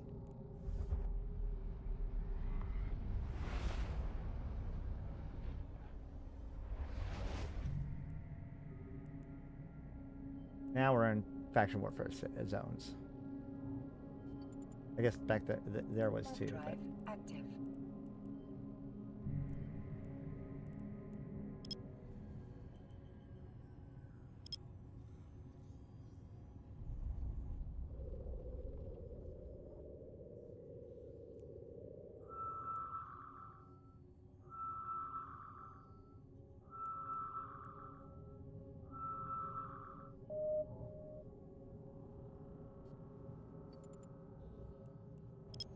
Warp drive active.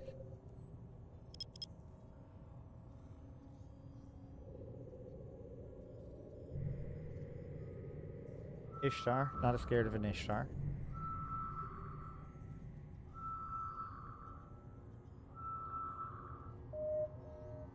Echo. Can't be there. Must be there.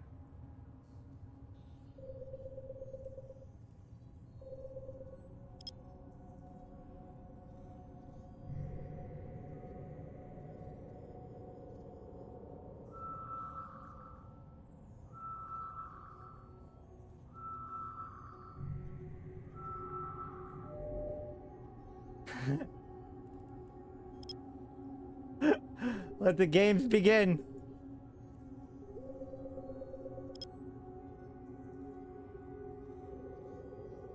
This is actually the kind of the hardest part. Hey!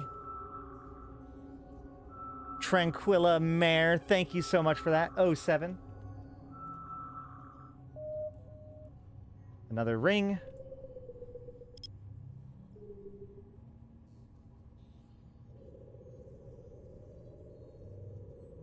Hopefully that works right. Hold on.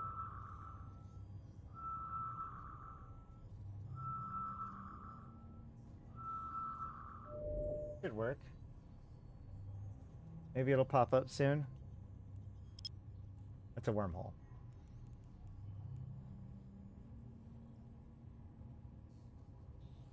Oh yeah, no, Piet, you're 100% right. Like I said, the first rule of exploration is that you always find what you're not looking for. Like that is, it is almost. It's funny because otherwise it'd be painful. How true that is, most of the time. So now that I'm in Faction Warfare space, I like using the Faction Warfare map. It's a lot cleaner when it comes to sorting out low sec versus high sec, in my opinion. Using a Heron to scout and bookmark the gas sites, that's a good point too. But that's like if you really want to dive into this long term.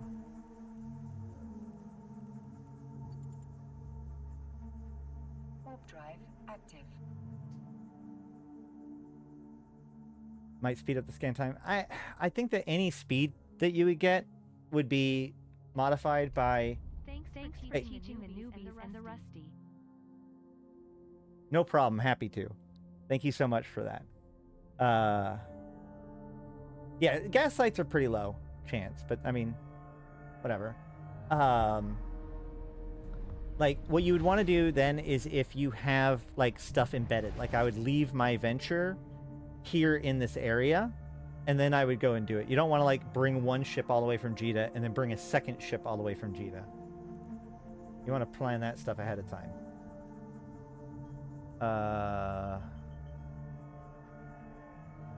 Is there an unidentified wormhole right now? Let's see if I die. Warp drive active.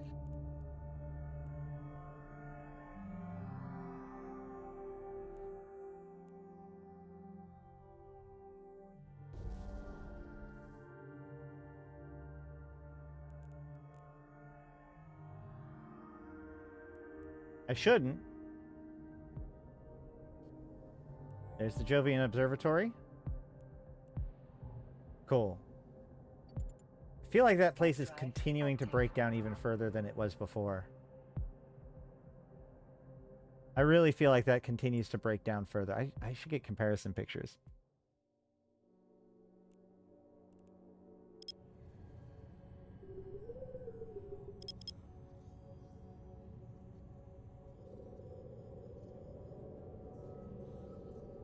I always feel that way though, and then when I check it's not true. I don't care about core probes, it's probably mine. What I care about is combat probes.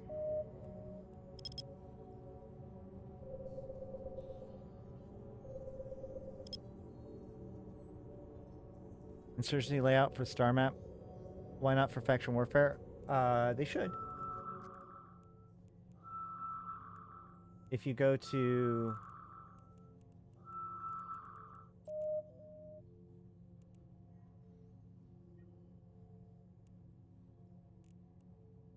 that right?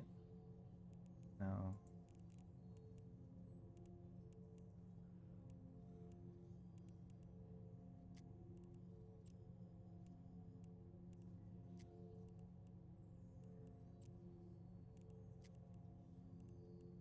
Faction warfare. Yeah, Caldari State, Minmatar Republic. Yeah, you've got all of them.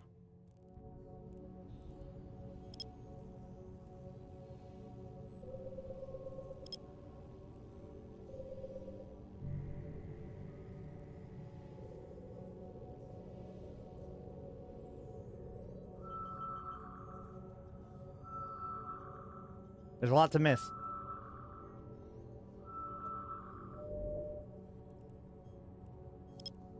Hey, at least it's not a data site.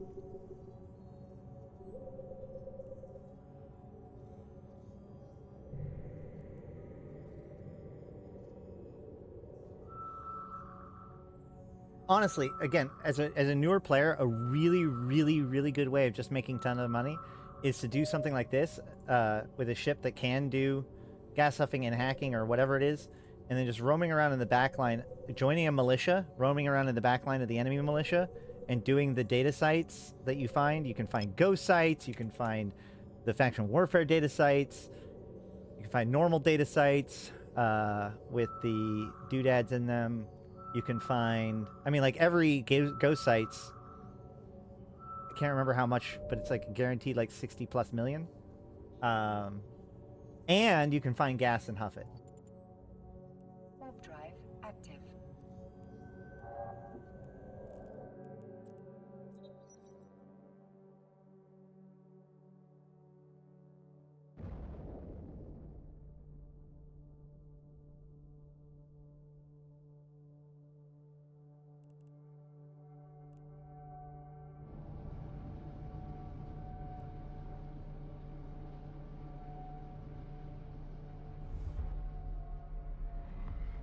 Right. Well, it is, so the thing is that a lot of this stuff that you use for this stuff is very cheap. So even if you explode some of the time, you're not going to explode all of the time. Warp drive active.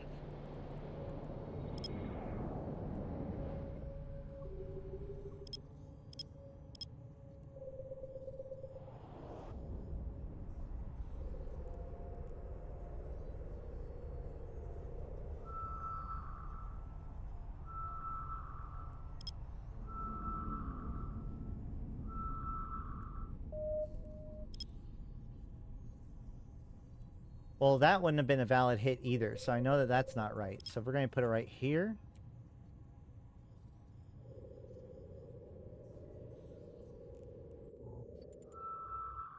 Warp drive active.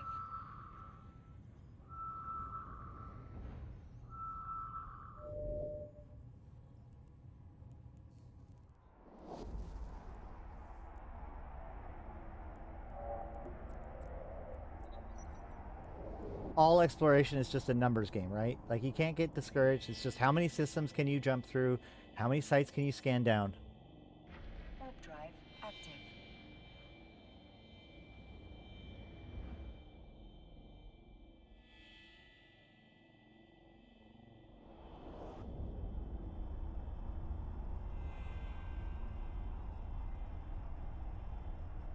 Man, I got a lot of hate for streaming Power World and stuff. Although I do have some Power World content that I want to make, some tips and tricks that I know, that I've learned. Spoiler alert, get Gale Claw as soon as you possibly can. I think my understanding is that Aderon is still operating in Fleet and is attempting to fight for it back.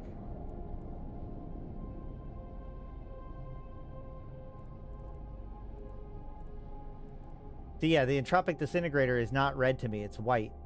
So last session's fixing of standings is already paying off. As a matter of fact, I think that means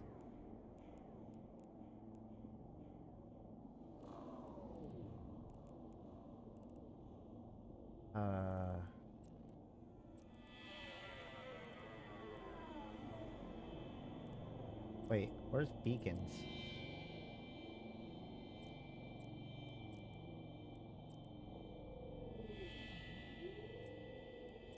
Warp drive active.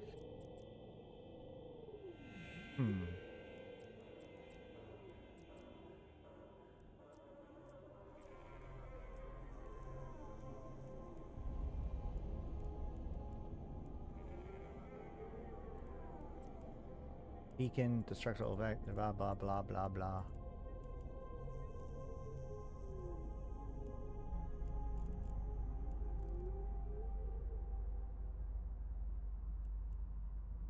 Yeah, they're friendly to me here.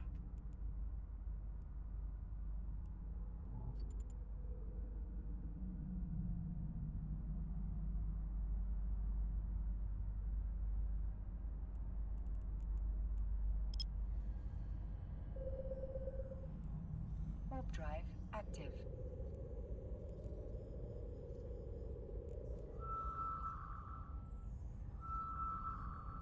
Cool. Now I'm even more safe.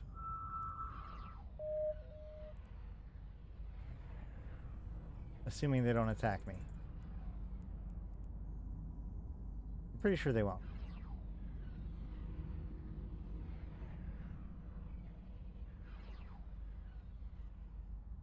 That's some cool sounds. Cool. All right. So now I go back to scanning. Hey, thanks for the sub. That is a good point. Make sure to sub to the channel if you haven't already. I make all kinds of content, and we'll be making more. I don't know. Like, it's been a long story. Like, I haven't been streaming as much as I'd like to, by oodles and gobs. But hopefully things will be turning around soon, or things should have turned around.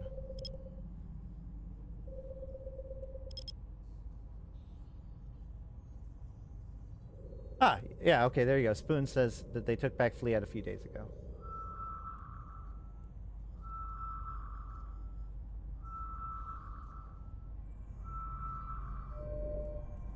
Of course it is.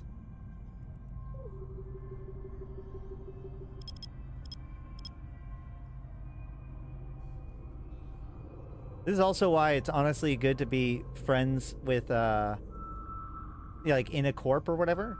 Because, like, the chances that someone else stumbles upon a gas site, especially in, like, faction warfare or something like that, is pretty high. And so, you know, given the fact that a lot of the time doing these kinds of activities is just finding the site itself, having a bunch of friends to do it with is useful. Because, you know, who manages to find the site that you guys are going to run tonight or today, who knows? But whoever does, then you all get to have fun and make a bunch of money. Spoons is always finding gas sites and other places just incidentally as he's roaming around looking for stuff for faction warfare.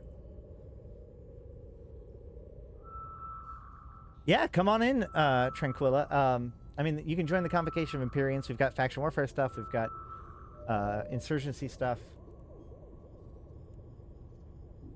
Combat site. Drive active.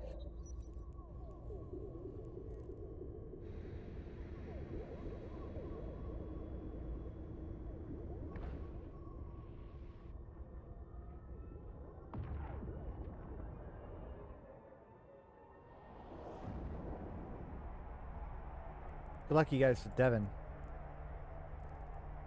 Devon is is a important system to fight over.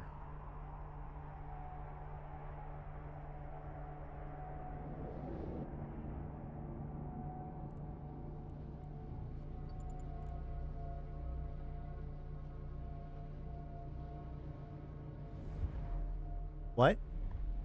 Spoons, I think you just had a moment of madness.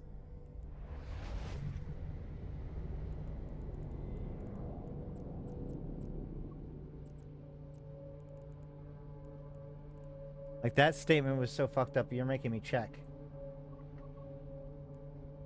Yeah, what?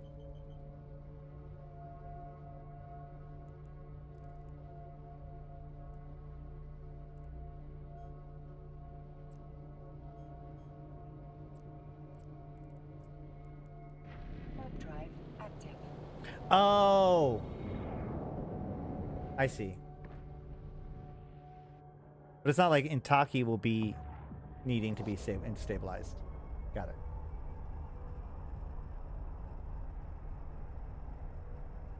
I was like, Intaki ain't a system that's in the war zone, bro. I didn't even make a safe this time. I don't care. Whatever. Faction warfare sites are actually really good safes. All things considered. Just burn off with your micro warp drive and it makes it very, very difficult for anybody to catch you.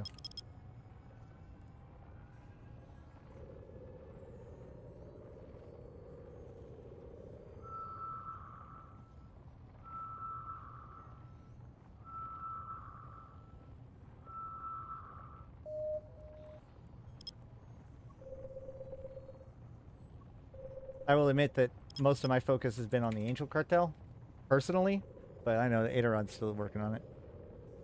Yeah, go ahead and, oops. There's our Discord, and if you haven't yet, make sure to get your million free SP using the link. It supports all of the staff of the Convocation of Empyreans.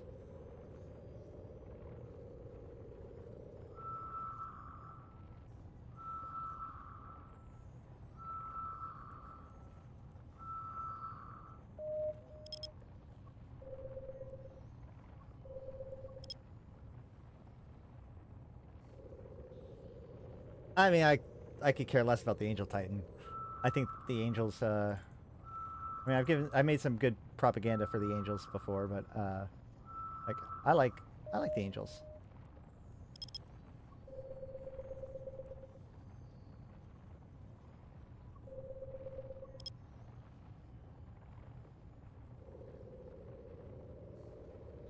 I want the, I more like the, Quzxpon and the Mecha Ball.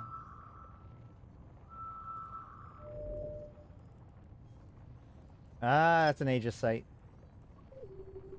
See, that's what all of those data sites that we've scanned. Every single data site we've scanned so far has been an Aegis site. That way it wouldn't have been valuable to me anyways.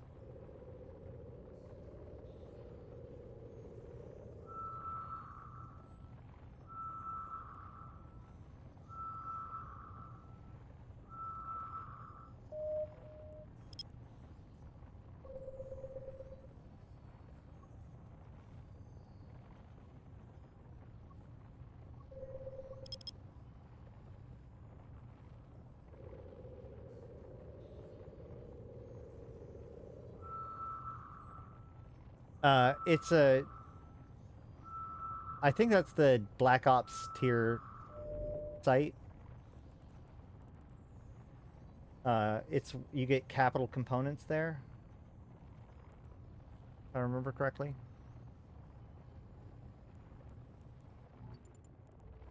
Warp drive active. It's kind of like the SCC site with the keys, but not keys. I don't know. One of them's like the T3 Cruiser one. It might be the T3 Cruiser one, or it might be the other one.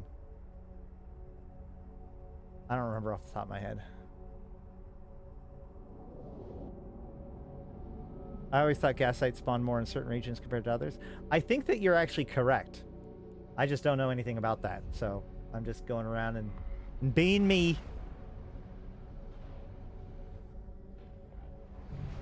Right.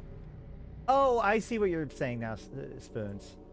You're not talking about stabilizing from a faction warfare point of view. You're talking about stabilizing as in suppressing.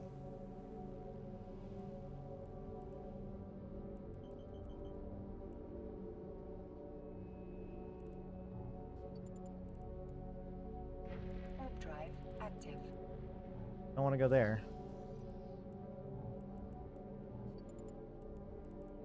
Warp drive active.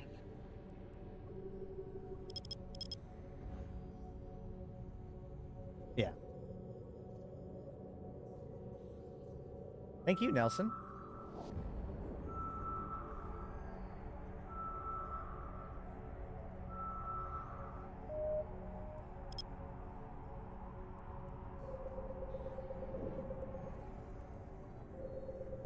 It's funny because, like, we're getting to the point where, like, the earliest, or the people that have been on my list for a while are now starting to get their 20 referrals, which is 2,000 plex. So every once in a while, one of my staff will contact me and be like, "Hey, do you know anything about, like, is there what if like Plex, if could there be some mistake that they gave me too much Plex or something like that, and then they look into it and they're like, oh, I just got 20 recruits. Cool, thanks.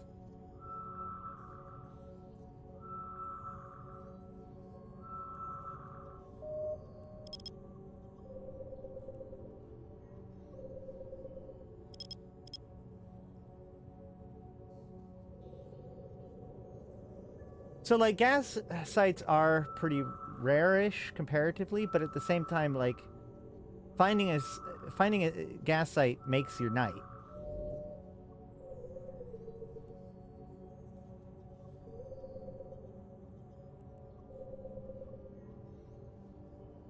They could make it so, like, gas sites have, like, half the volume, but appear twice as often.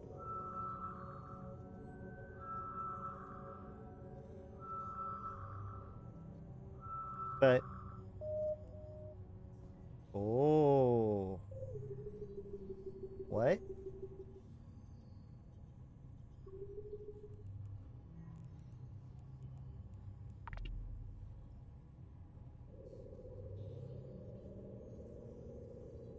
Yeah.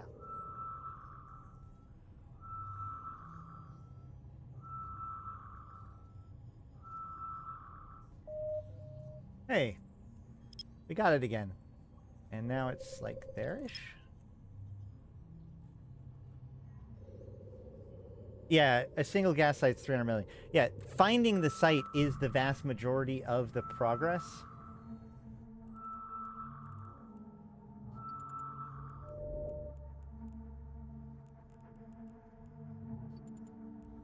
Which we are not having good luck with.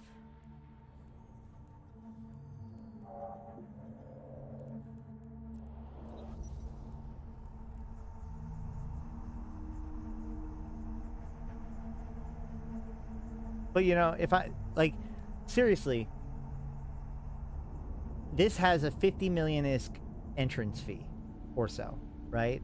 So, yes, you do have to make your first 50 million ISK in order to get this thing. But there are ways of getting that by hook or by crook. And this is a pretty decent gameplay.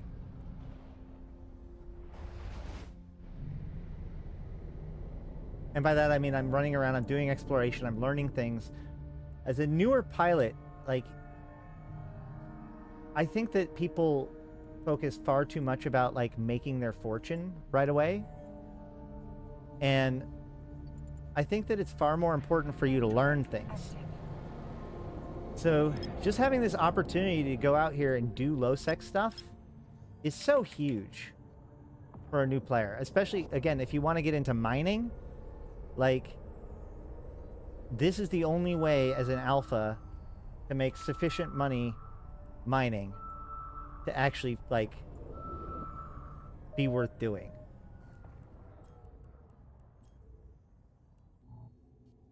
You cannot There's actually warp there because natural phenomena are disrupting the ship. What? Okay. I apparently...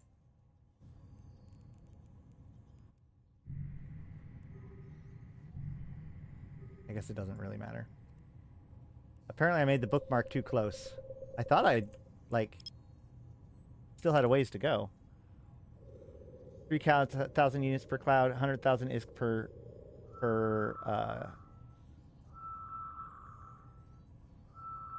unit. What? Yeah, per unit of gas.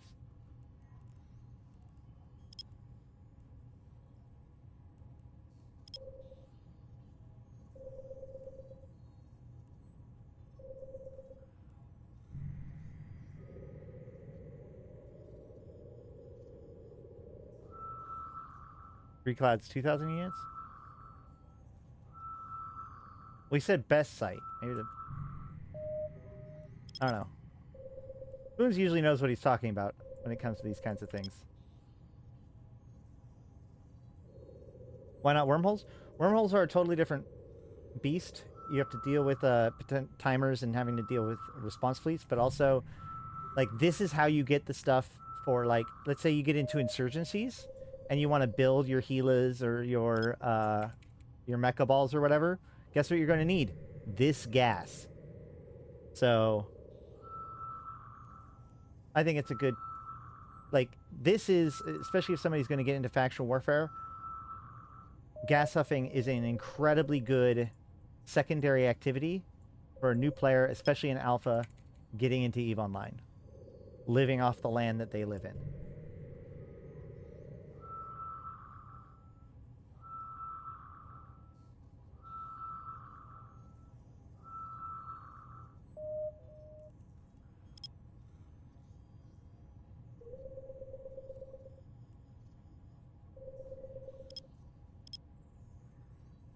Like, one of the things I used to do is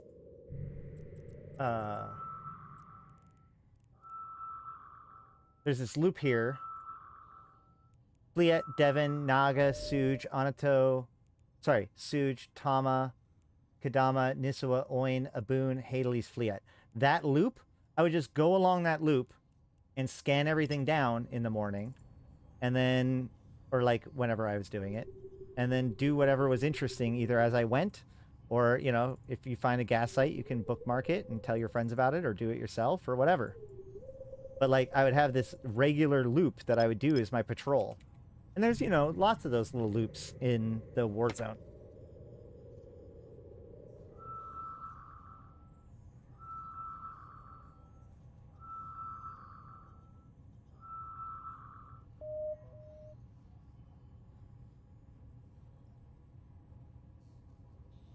Echo. Ooh, that one's rough. It could be either, but I think it's going to be this one.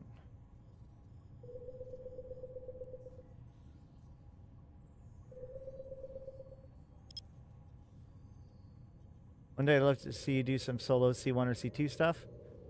Yeah, I think I'm going to work my way up to that.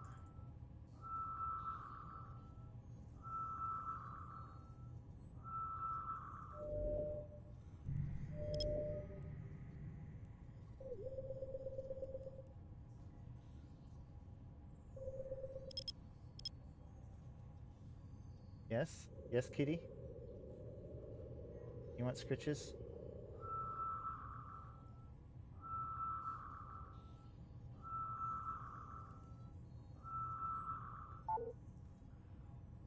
Mm-hmm.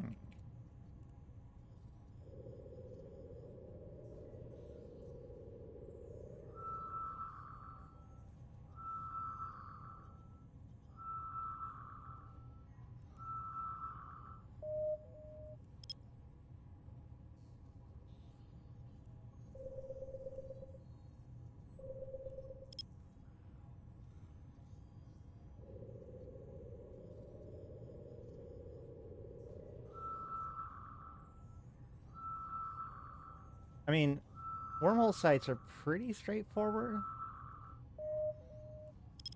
Although, honestly, they are kind of challenging as an alpha.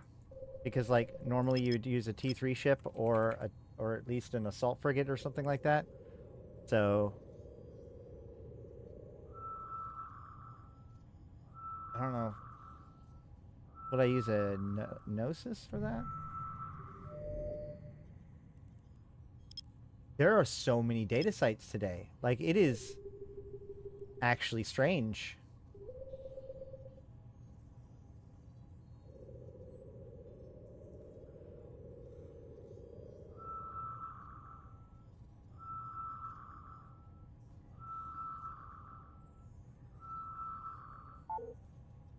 She likes me to like splash water on her food. I think because it's like it softens it up a bit for her. She's an old lady.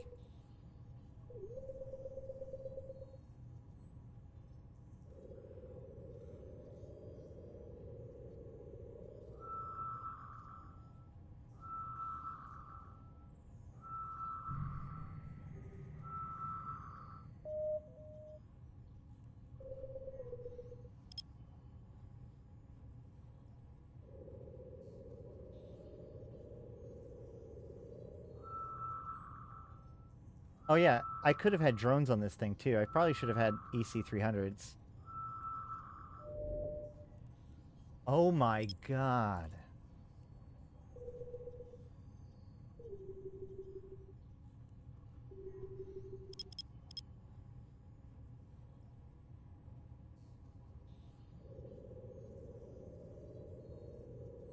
You had a low-key light a covert Sino.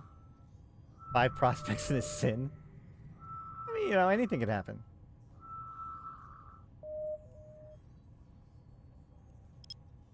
Now I'm not the only one scanning.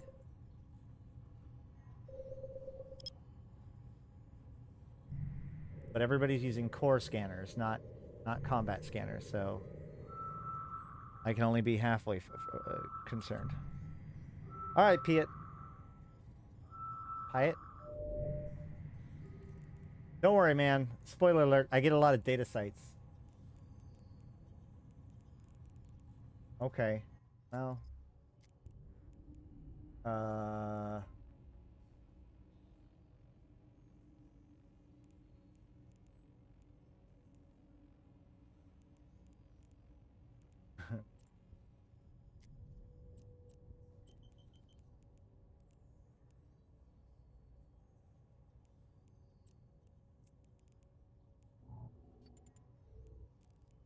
Warp drive active.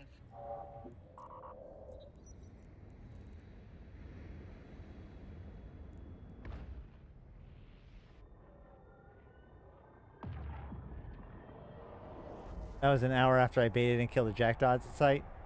Oops, all data sites, yeah.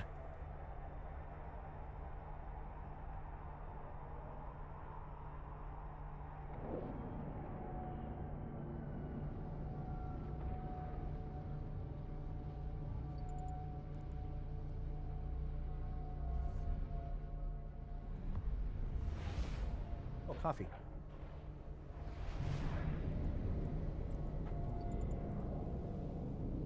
Warp drive active.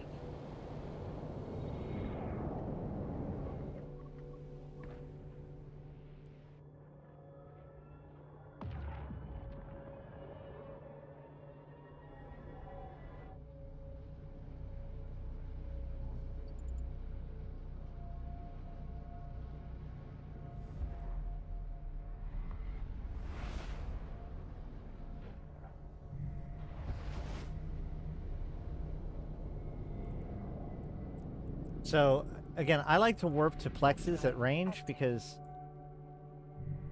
plexes are dead space, so they're particularly hard to warp in on you at. So if I burn off from them, then that's often safer than a safe. Even if they probe you down, they'll still have to land on the relative to the gate. So if you burn off like 300 kilometers, you'll be 300 kilometers off from them and they can't warp to you.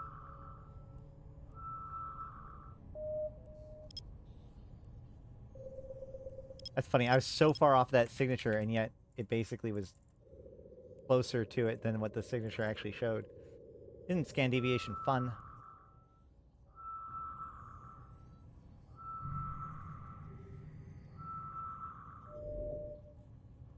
Wormhole. Warp drive active.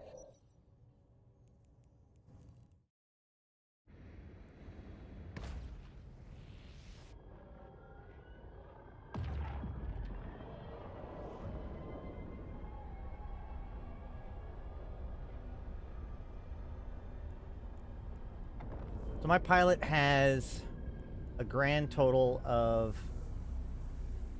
well, 1.3, I think, million skill points allocated.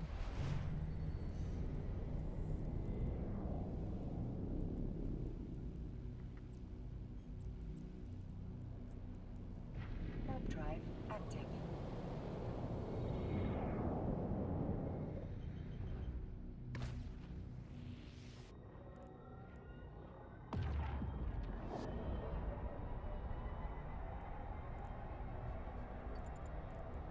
Oops. Da da da.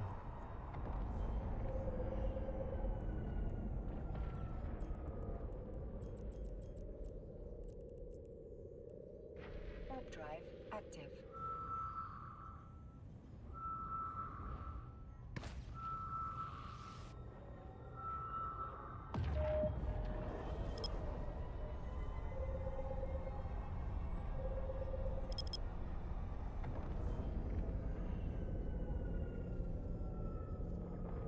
Also, let me know, especially if you're watching this on the VOD, let me know if you like this kind of content more of me just trying to go out and make things happen regardless of whether or not Eve cooperates, or more of my presentation style. Because I know that sometimes people get on the fact that it's like, well, do you ever even play the game? Well, yeah. But often we have so much to talk about that I don't get around to actual gameplay. I also kind of, like, am afraid that sometimes this kind of gameplay can be boring. So, just let me know.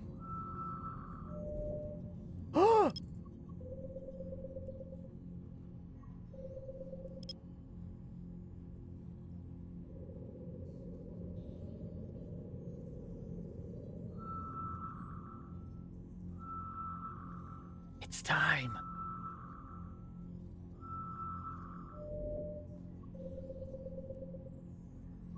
It's time, boys.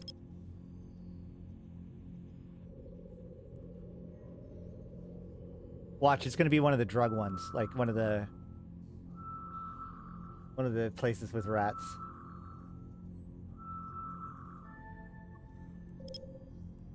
Oh, nope, nope, it's a smoking nebula. Oh, sweet. That's what I wanted. At least I'm pretty sure. Oh, wow, that was well-placed probes. Yeah, sometimes gameplay can be boring.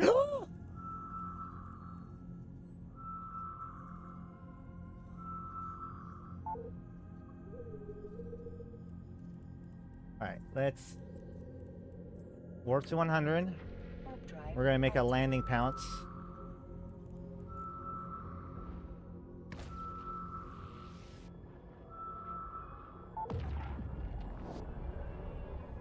I wait until it says like 10,000, or, you know, below 20,000. And then I hit it, and now we should have our pounce on grid.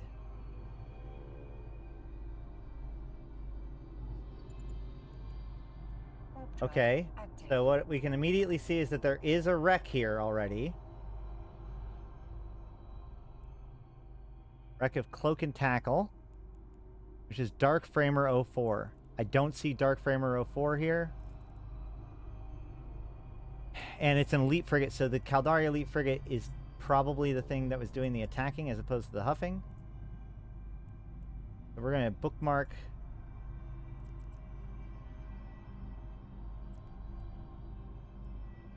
Can I not?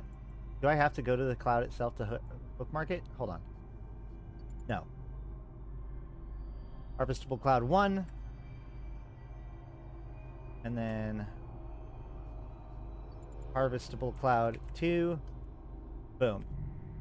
D-scan one more time to make sure there's nothing spooky going on. Pick one of them. Warp drive active.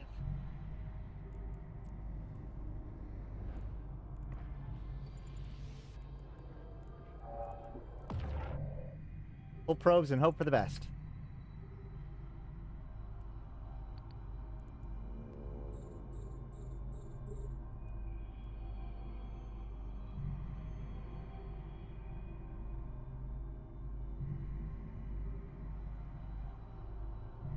Golden Mycosaracen. We'll find out how much this is worth. So my cycle time on these things are currently 27 seconds. So at least it's not as bad as a mining laser.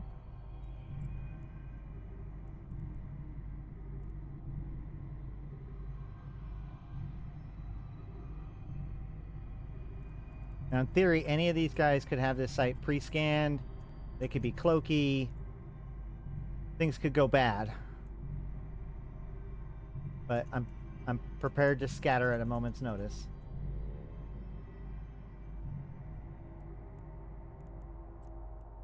Let's see.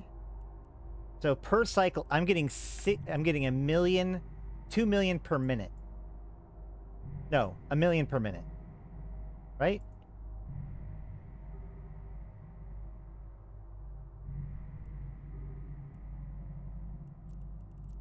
Why didn't those stack?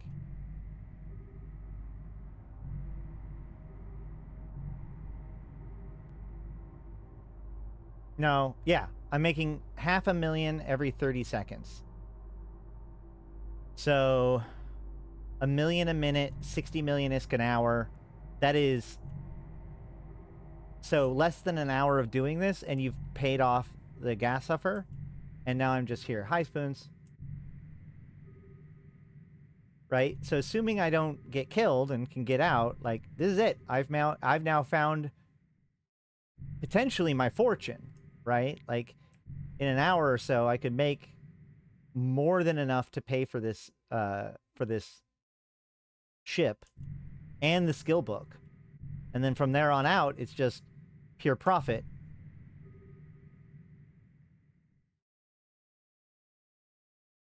You're going to have to do this later today. Exactly. See, like, this is the point here, is to show you how easy peasy it really can be.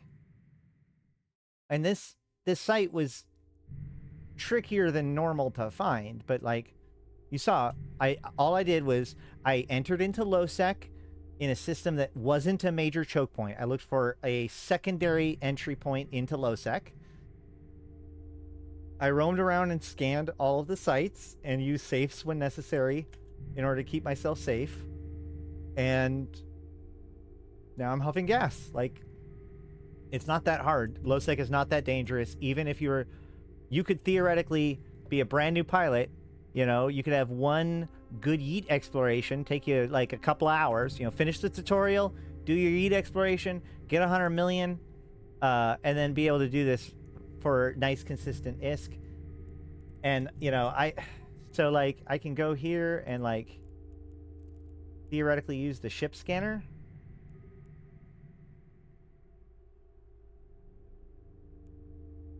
So I can see like there is a total of 972 gas in this site, or in this one cloud. And I only have 28. So it's they're 128,000 ISK per unit. So 1,000 units at 126,000 ISK per unit is what, 120 million, give or take? Yeah, adventure hold. So in about an hour, you get 60 to 80 million. That sounds about right.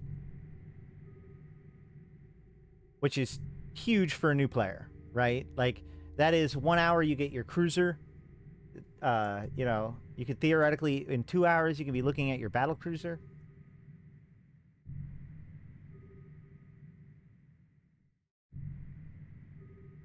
And the thing is that like this you can sell for ISK, and you can also be doing faction warfare sites at the same time, or like as well, and then sell that LP, or use these two things to build ships. You know, there's lots of possibilities.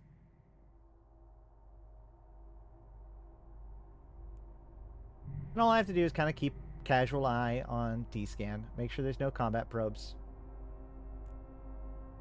or no probes in general. And, you know, make sure nothing decloaks here. And if it does, try to warp off before they get me. And watch the money pile in.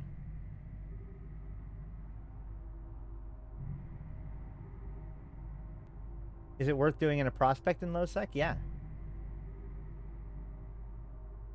Spoons, how much will a prospect huff? Because, like, so...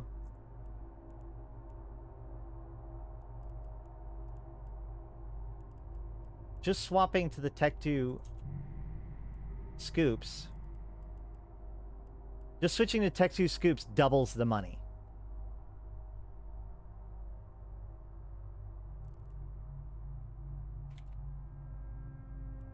Yeah, it's the Tech 2 scoops that are going to be your big bonus. Well, hold on.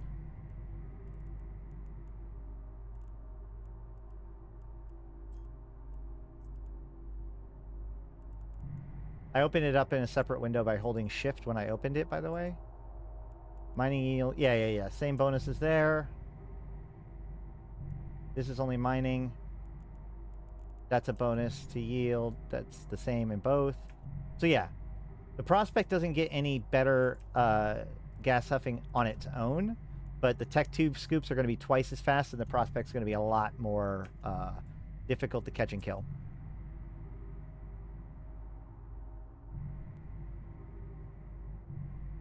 Yeah, faction scoops.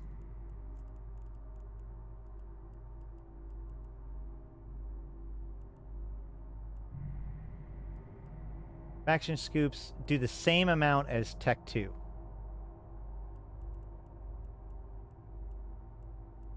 Hold on. Ah, here we go. Okay. It's not actually double. I'm dumb. So it mines twice as much, but a third less, it's 1/3 slower. So it mines twice as much, but mines a third slower. So it's not 100% double. But the Syndicate gas scoops are literally double a Tech 1 gas scoop. Same 30-second window with the 20 M3. Oh yeah, the bigger hold is huge for the prospect as well. That is a big point. But I mean, hey, guys, I've already made 8 million.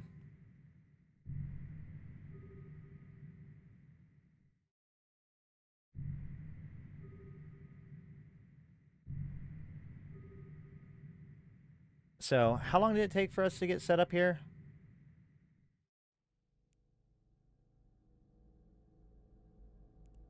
I mean, my stream's been going for 2.5 hours. So let's say it took me about 2 to 2.5 hours to go from I have no idea what gas huffing is to successfully finding and huffing my first gas clap. Not I don't know, but like from scratch. That seems pretty good.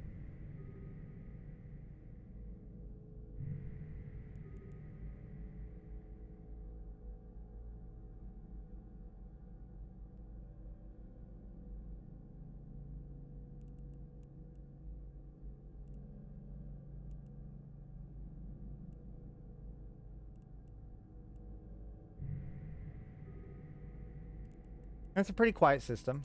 And I'm sure Spoons is cloaked and watching me.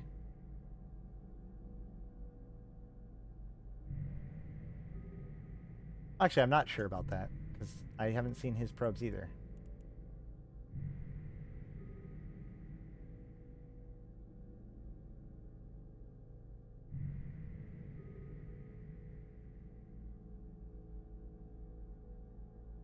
All right. So let's not simulate doing this for an hour, and let's just figure out how to get out of here. I'm really close to Samanuni. Oh. Well, that's easy. Never mind, I might as well stay here. Oh, you're hacking operation centers.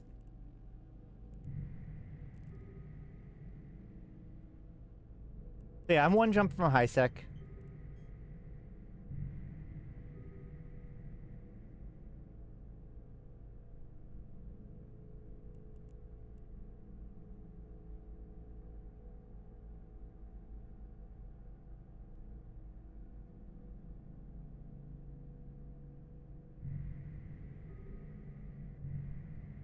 Somebody's asking, how do you find your overview?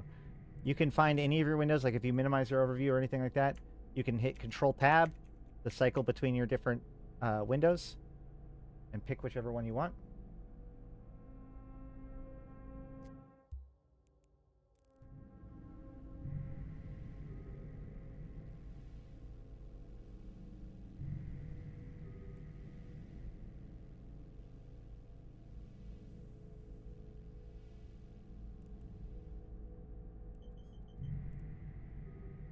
Uh-oh.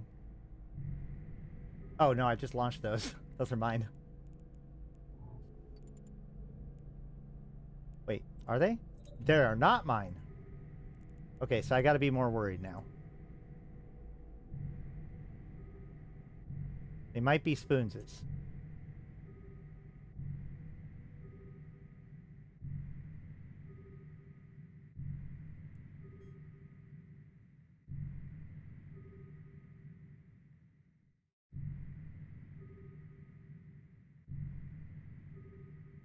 So now I bring down my scanner range. So now they're scanning. Yeah, so by having it at 1 AU, they're basically on this site. So what I'm going to do is I'm going to...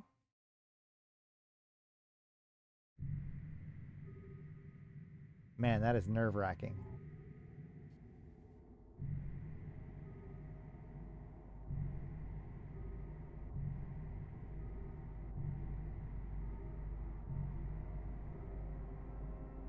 All right, so I waited till my cycle ended, and now I'm going to warp up to my pounce and just wait for a second to see what happens here.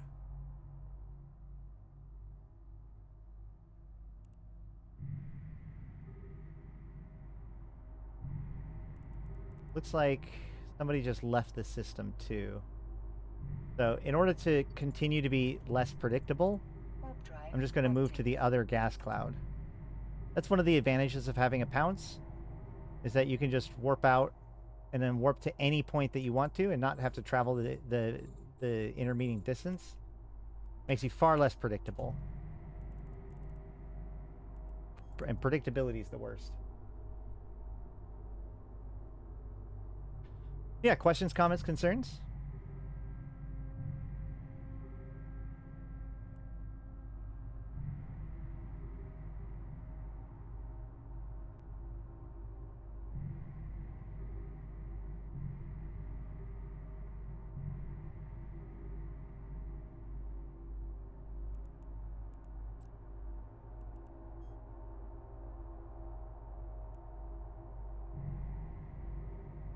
A couple more cycles, like 2 or 3 more minutes, and I will have at least paid off my venture. Which is pretty cool. Is there anything else that we should cover today? I can keep going, but like... We're good, we're good. I can swap over to Pal World.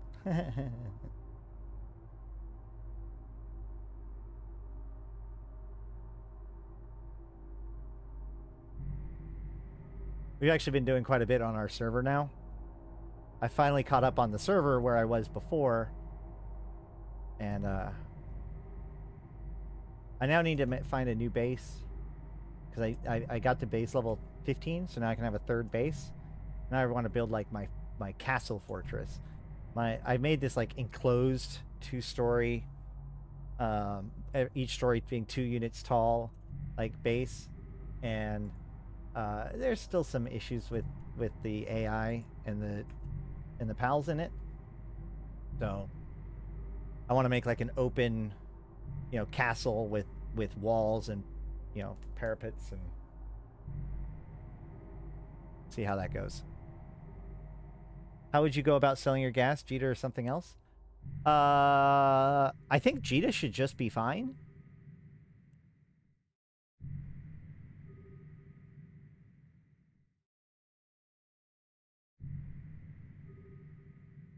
That's a good question. Okay, so we'll go for another minute or two, get at least 16.5 million, because that'll be, we'll get 17, over 17 million, so that way we can try to see if we can get back to Jita and sell it. We're going to, that's the goal, right? That's the objective. We need to pay off our venture today.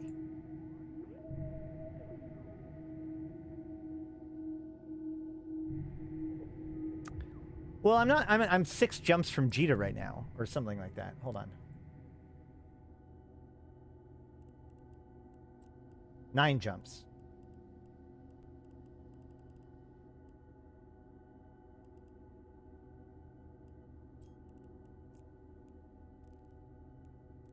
That's not even right. Hold on.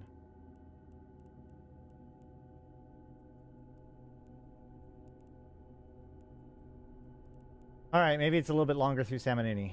I'm not going through Hama.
do I got? What do I got? 17 and a half. Let's finish off this cycle. That's true. You can just stash it and go out for more. That is a good point. Like, it's often better once, I mean, like, as we pointed out, finding the gas site is the biggest piece here, right? So now that I've found this site, I'm going to want to get as much out of it as possible. So yeah, chances are I'm just going to want to stash things as easily as possible and then get back into the site and keep on going, right? Now that I have enough to pay off the venture, I can stash this, and now even if I die, I've lost nothing in this game. You know, it's now a wash. Any amount that I go back is just profit at this point. You know, you just bank whatever it is that you want as often as you feel is safe. Now, obviously, I'm taking... I followed the fucking thing.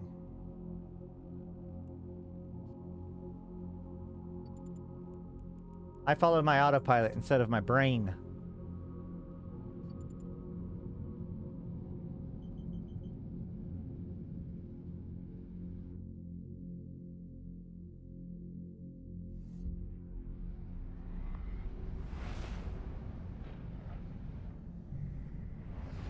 Don't know how applicable it could be to hauling, but having a filament for when a hunter gets on grid has saved me from lots of them. Yes, having an emergency filament out is a good insurance plan as well. Warp drive active. I do I recommend bringing like a parchment filament and like an extraction filament, because that's going to give you the best amount of chance of like being able to still be safe. Yeah, I saw that. Spoons, but it was an elite Caldari frigate wreck, and the person wasn't in local, so I was watching for that person in local, but it looked like somebody tried to get somebody and then died in the hunting ship, unless it was I guess it could have been a buzzard that got whacked.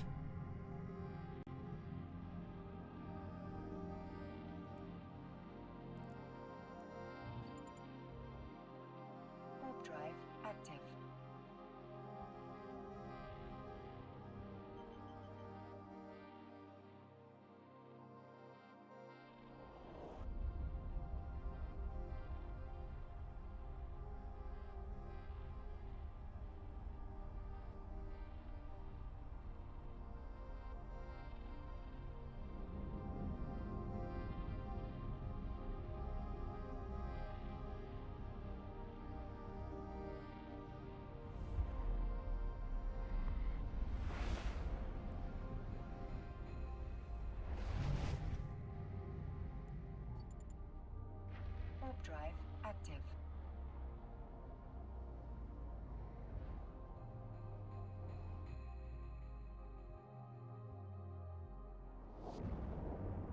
That's true. Tackle buzzards. That's fair. Hey, Amy. Well, at the time I had assumed that it was an assault frigate, but yeah, I think the buzzard is much more likely.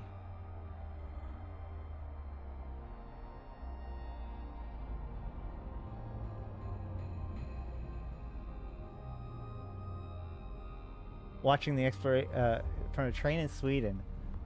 Well, howdy, howdy.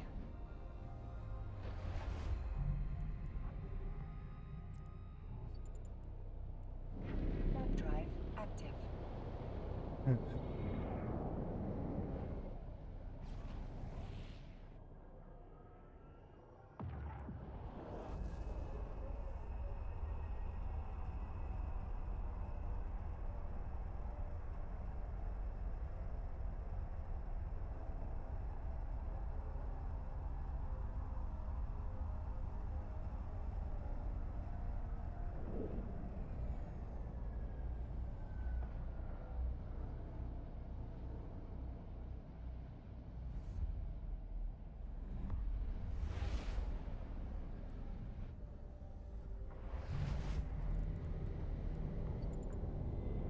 Warp drive active. People are talking, we're having a debate about whether or not you should be able to give new instructions to your turrets before the cycle is over.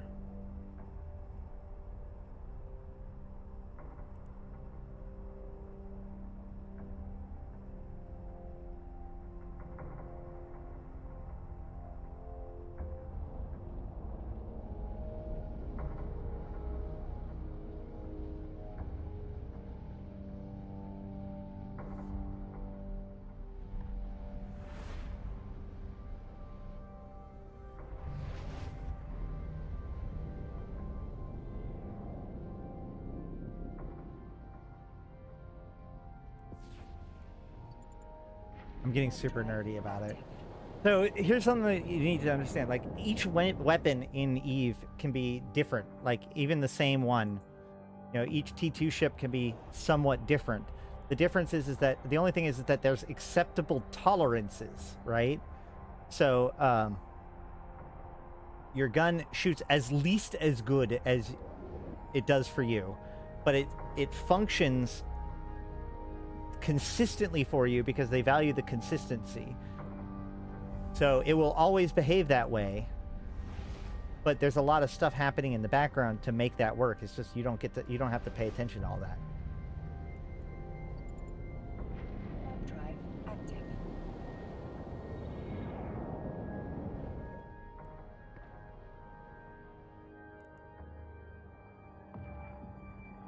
What I do want is the ability to cancel a red cycle. That's what I really want. We've gotten the ability to cancel a lock. Now I just want to be able to cancel a red cycle. So that way if I'm sieged or if I'm a trig ship and it starts red and I accidentally hit a thing, I can, you know, cancel my red cycle.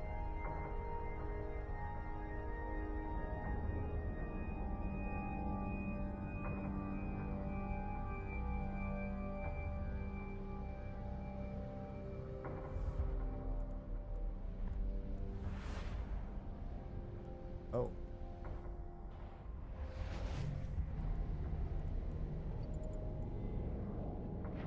Drive active.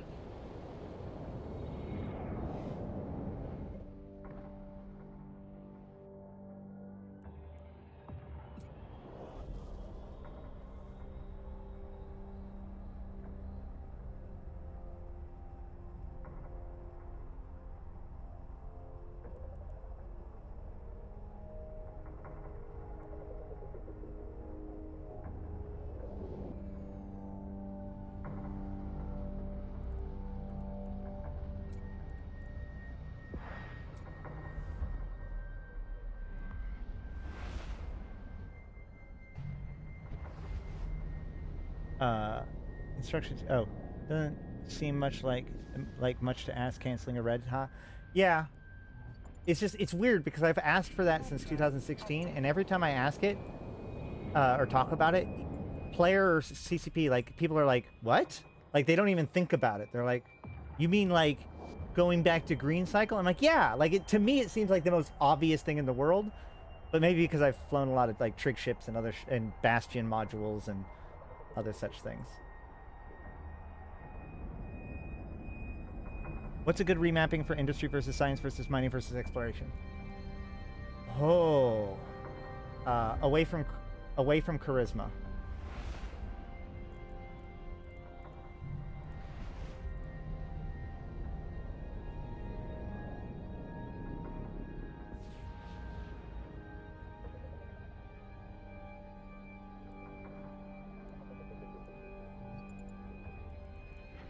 Drive active.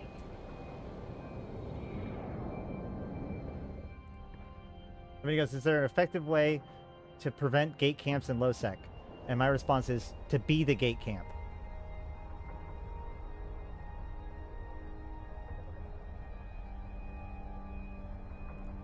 Okay, so if you look at the skills, you can be like, okay, well, I want to do mining, so resource processing. We see memory and intelligence. Spaceship command is perception and willpower.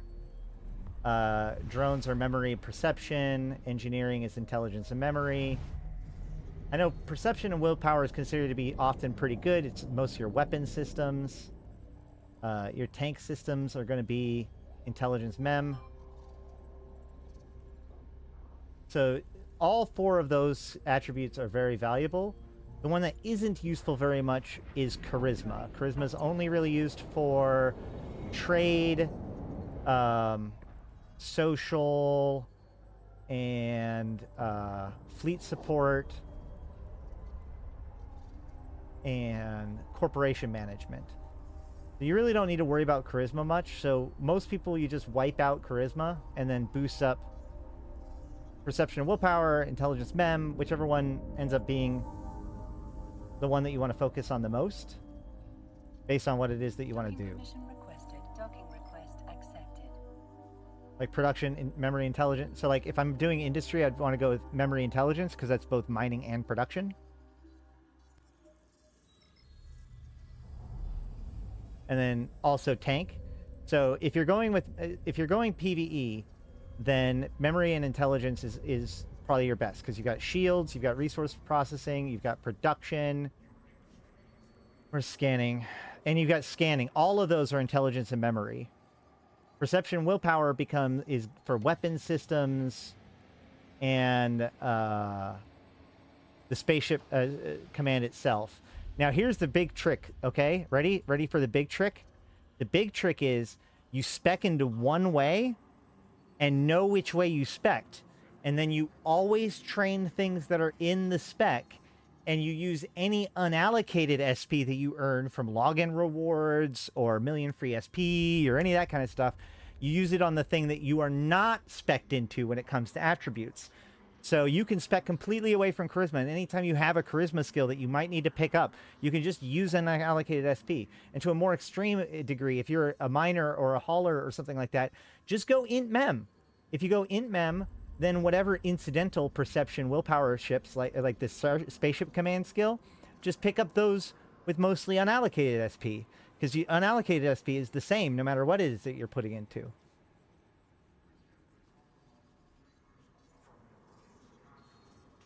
No, I was in low sec.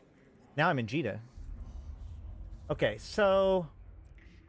gas. Sell this item? Yeah, if I just sell this straight up to the buy order, I make 17 million ISK. So this is 18.2. So not quite as good as the estimate. The estimate was at 126. And wait, what?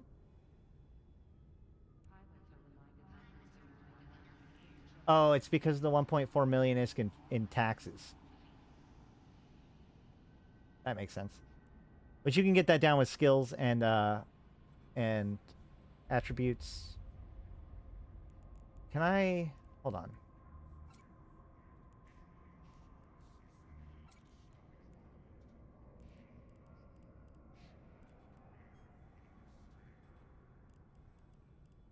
Anybody buying it in Trade Hub? 129,000.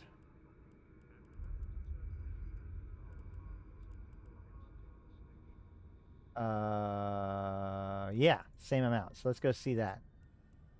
I think, if I remember correctly, the taxes will be lower in the Trade Hub, in the Tranquility Trade Hub. Yes, if you... not only should you save your SP, but like if you keep your unallocated SP, like your million free SP, in your redemption window, it does not count towards your actual trained SP. So you can actually train 5 million allocated SP and have 1 million unallocated SP just by putting it in the oven and waiting.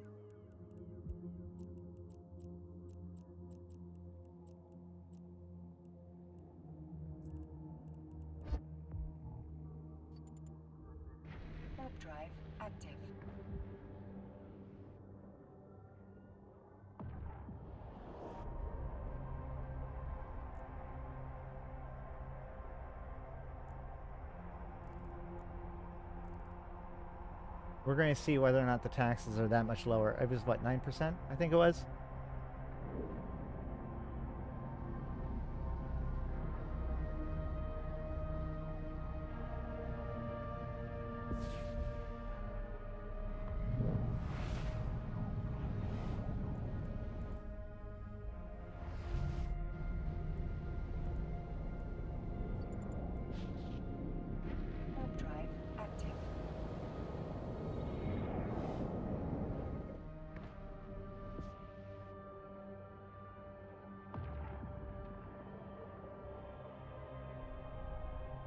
Docking request accepted.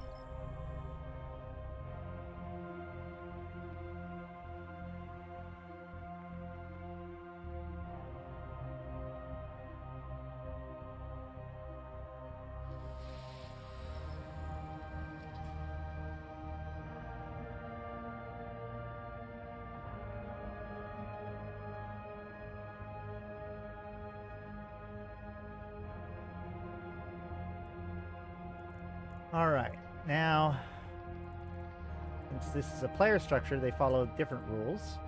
Let's see how much different it is. Barely different at all. 1% difference. All right, well, whatever. Sounds fine. Hit sell. Boom. Paid off my venture. Coolio. Now, granted, I would need to do it for another, like, half an hour or so, or a little bit more, in order to pay off for the skill book, too. But, I mean, like, paying off all of this stuff in, like, 30 minutes. Now, if I lose this venture, I've got enough to pay for another one. Like, it's a pretty good situation. Ninja, we're actually kind of... We're sort of wrapping up a little bit. Hold on. This is... Music level is... There we go. We had just done some gas huffing in a venture as an alpha. It was pretty successful, all things considered. Pal World? All right, I'll let you guys decide. Hold on, let's do a poll. Should I stream Pal World or not?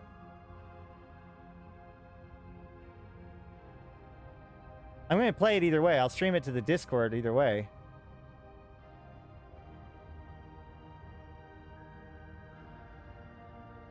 There's the poll. Go vote. Go. All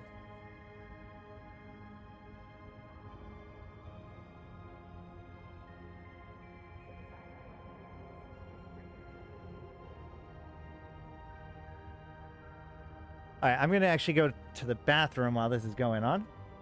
And then when I get back, we'll make a decision.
All right, I'm back. And it looks like people want Pal World. So, yeah. So, for those of you who are watching this just for the EVE content, thank you guys for checking this out. I hope that this showed you how many different things there are. You know, just another thing to do in EVE that you can get into. No excuses. And make sure to like the stream and everything like that. But other than that, I've been Ashrothi. I've been playing this game since 2010, talking about it since 2012, and I'm here to put EVE into context for you, my fellow Empyreans. Thank you guys for watching, and if you're watching this live, or watching it live, hang tight, but otherwise, you know, thank you for checking out the video, and like the video, and put a comment down below what other activities I should take on, what other challenges should I take on as Kato Ash. Is this useful to you guys? And also, like, how much do you want me to do this kind of stuff versus the more, like, presentational content that I normally do? Let me know.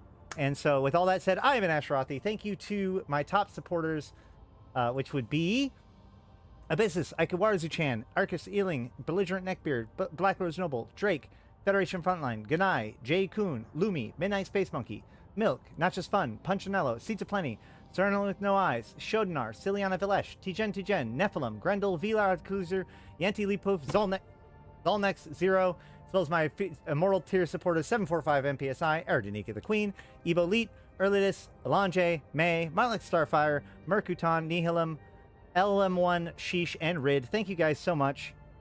But I have been Ashtarothi, the voice of New Eden. Until next time, I'll see you in space. All right. So we are now going to transition to Pal World. Let's see if I... Hold on.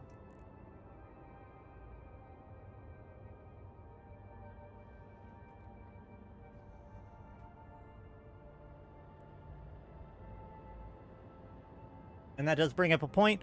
We now have a new perk. If you are a supporter of the stream, you can get access to our Pal World server. It's been a lot of fun.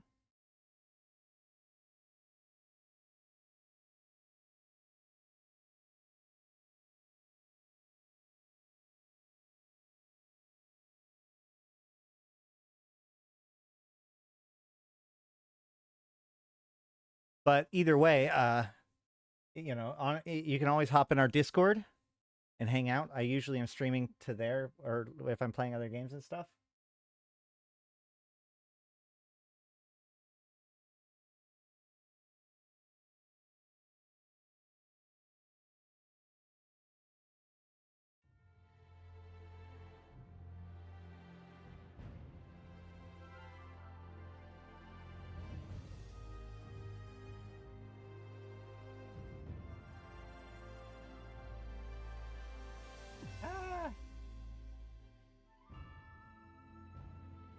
There we go.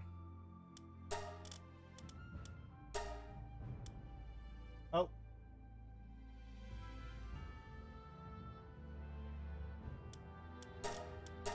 One second. I have to type in the super secret password.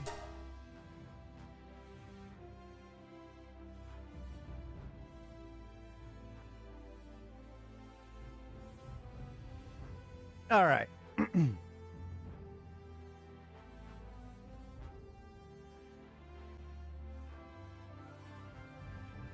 Hopefully I don't have like a problem with all my pals being knocked out or whatever.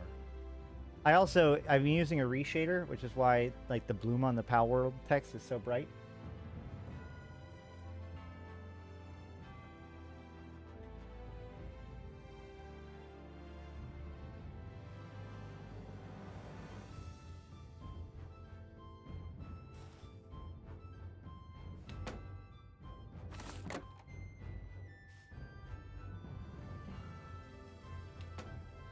Oh, loading.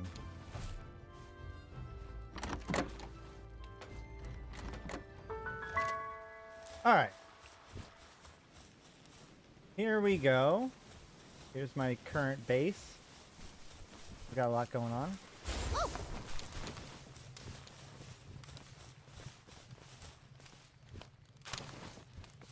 Gotta open up my eggs. I get a serpent. Okay, well, that's fine. Tansy is boring. Oh, Kitsune! I don't have one of those yet. I didn't. Yes. I am now the third little piggy. Vanworm Christ, but it has clumsy. Ooh, a second Verdash. Ah, but it's brittle.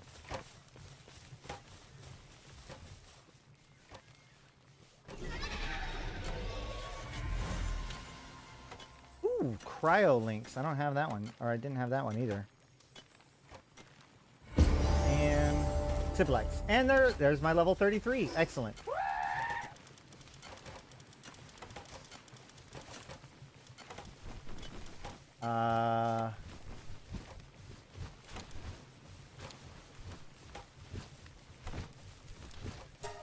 Sure, we'll work on that. Why don't we build a saddle for that? I have one of those. Maybe it'll be better than my current dragon. We can find out.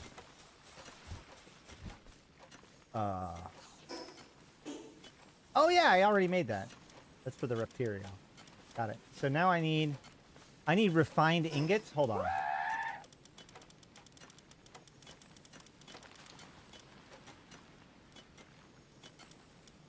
How can I build? God damn it. Well, I guess I can't build the saddle yet.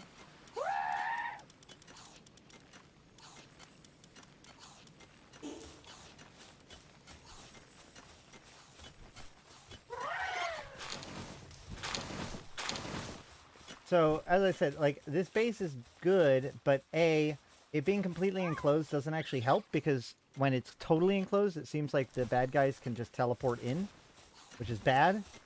And also, it doesn't quite help my pathing issues as much. So what I want to do is find a nice, flat area of space to build our third base, and then transfer this stuff over to it, or at least some of it, and have that be our more functional base. Literally, this base was chosen because it was mostly flat and had this rock. But I think it's time for us to consider a new, better base. Learn our lessons from this one. There's Malik up there. We're roommates. PSA for anybody who is playing this game: if you leave your guild, do not leave a guild. If there's anyone offline in the guild, it'll corrupt their save files. So if somebody wants to leave a guild, everybody in the guild has to be online in order to do it. You just hatched a Univol? Cool. Also, there's like a special quick stack button that I didn't realize. So it's R on keyboard and right button, right shoulder on controller. But like it's one click, and if there's anything in the box that you have, it'll just combine the stacks and move your stuff over to it. See? Like that just put all of my it ironically put all my arrows in there, which I don't necessarily want. And my pal balls. Hey, thanks, David. Or Dave. So this is my first base, and then over here is my ore base, which is a giant pain in the butt. I'd like to redo this to try to figure out how to clean up the geometry of it. Trying to avoid... See, like, he's got it incapacitated and he's weakened. Because, like, pals end up under the ground or whatever in weird situations where they can't do what they're supposed to do.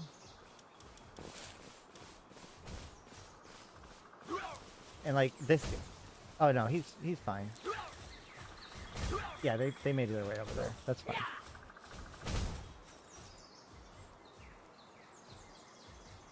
And Anubises are actually really easy to hatch, and they're very good. I'd say, as far as essential pals to get, that you should be able to get, like, mid-game, would be, you know, Anubis and Gale Claw. Hold on a second.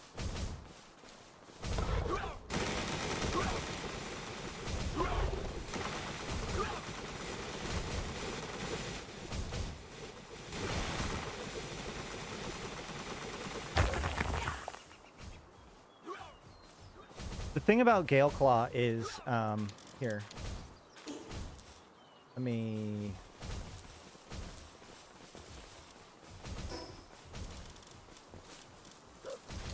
go back to my main base, where it's quieter, a little bit more controlled.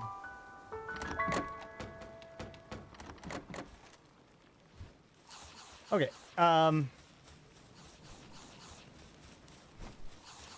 let me show you why I never build a glider anymore, okay? I don't even have one. Look, no glider on this character, nor do I plan on having one. So, the reason why is because I can come here. Let's go look at this. I need you. I need... Oh, I don't have the one...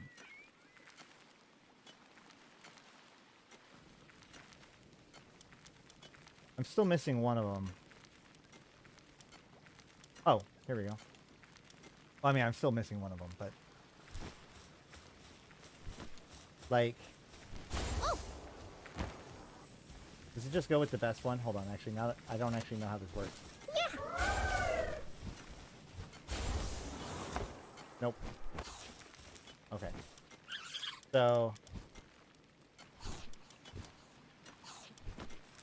The thing is that...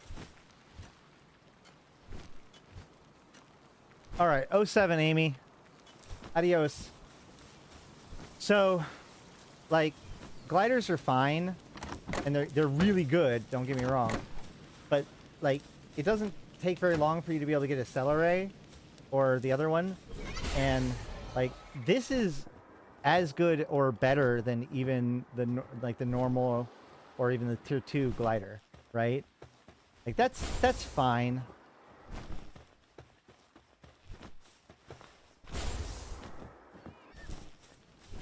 So, even when I just had a Celeray, I already didn't need a glider, because I just used it, and it was fine. And you can get the Celeray... You can get Celeray at level 7.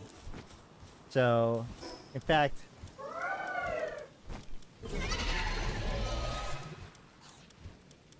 By the time you can get the Tech 2 glider at level 18... You get the Tech 2 glider at level 18, you get the Tech 1 glider at 5.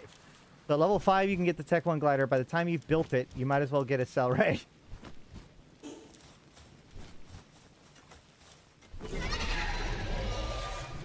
And then... the Gale Claw is just on a whole other level.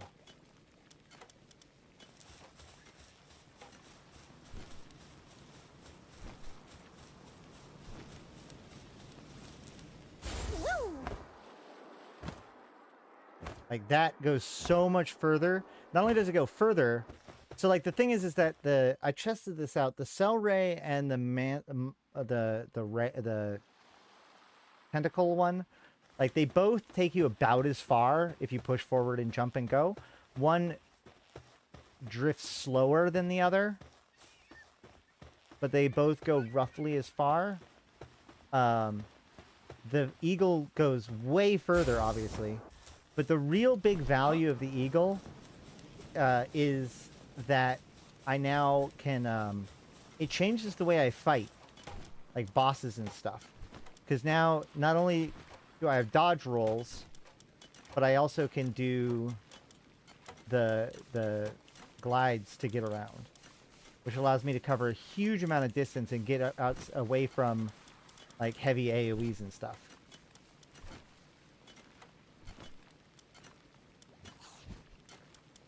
Where's my Anubis?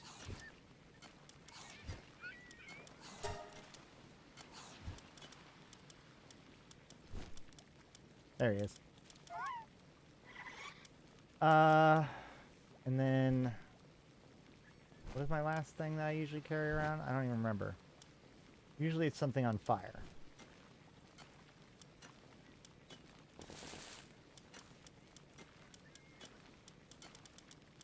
We'll just go with this until I'm proven otherwise. Oh, I think I had the Blaze Helm knocked before. Verdash is really good. Drop that here. Is Verdash just like a direct upgrade? Hold on.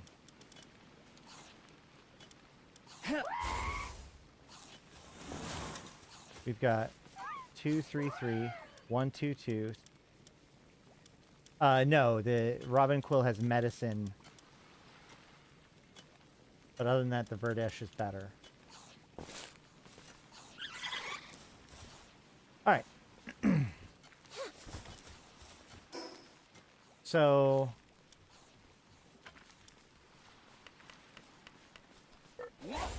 what am I doing now? I still need to level up. I was thinking about trying to figure out whether or not I can take on any of the other towers. Oh, another big pro tip that I found out today. You don't want your guys just eating berries like this. So I'm going to move these berries over, and I'm going to put a bunch of these down, the jam-filled bun. And the reason why is because these berries don't provide any sanity at all. But these jam-filled buns provide 6 sanity each one of them. So if your pals keep having problems, that's a big reason why. It's because you're not feeding them high-quality food. Alright. So I was exploring more north, but I was also getting my ass kicked up there. So maybe I should look for a boss I haven't done that seems my level. Not that one. Maybe that one. Not really. That one could be a good target. Could be alright.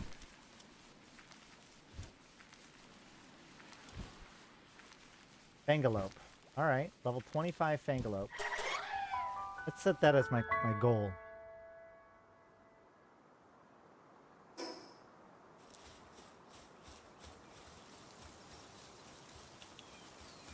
Oh! Yeah, that's right. I can't build the new harness. Oh, I need more cows.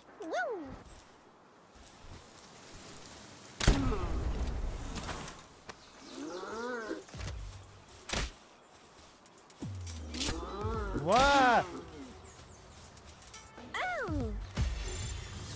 Okay, server. Calm down, server. Oh.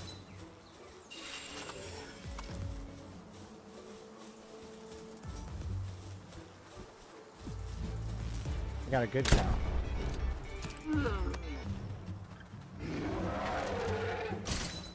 What the hell was that? Oh god!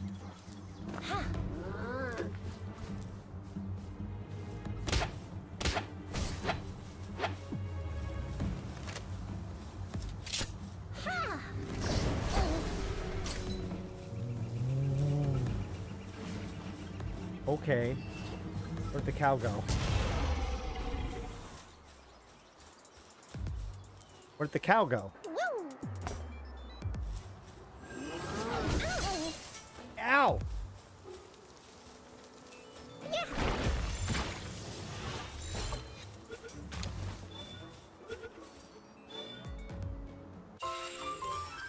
There we go.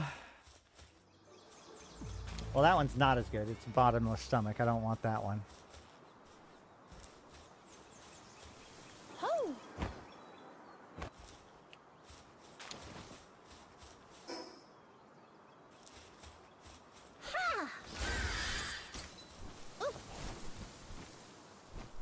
The other thing I really like about Galeclaw is that, like, these mounts are fine, but they're also kind of slow.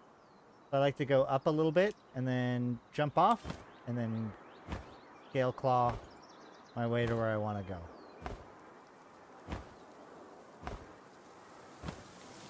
This is why I don't really care about ground mounts. Why I don't care about gliders or any of that stuff.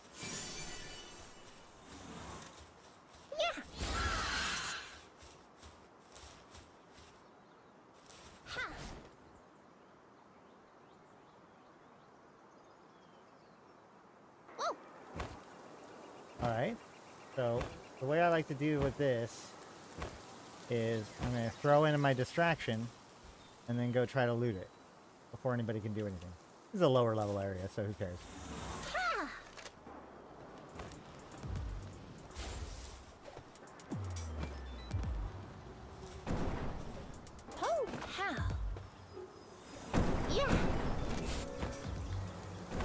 Go AoE! Wow.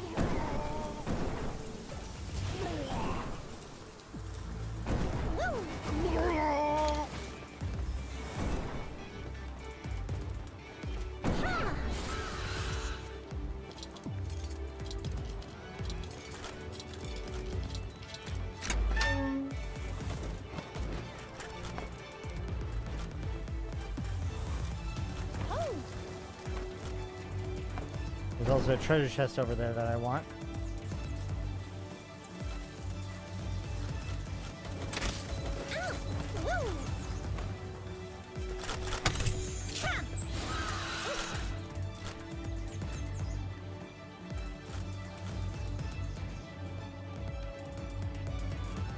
Come on.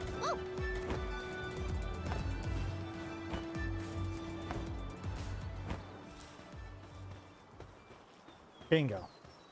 Perfect.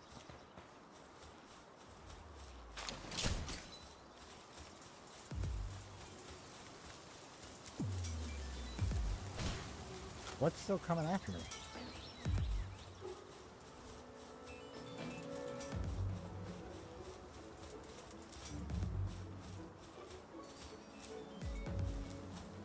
You know, you don't want to do this.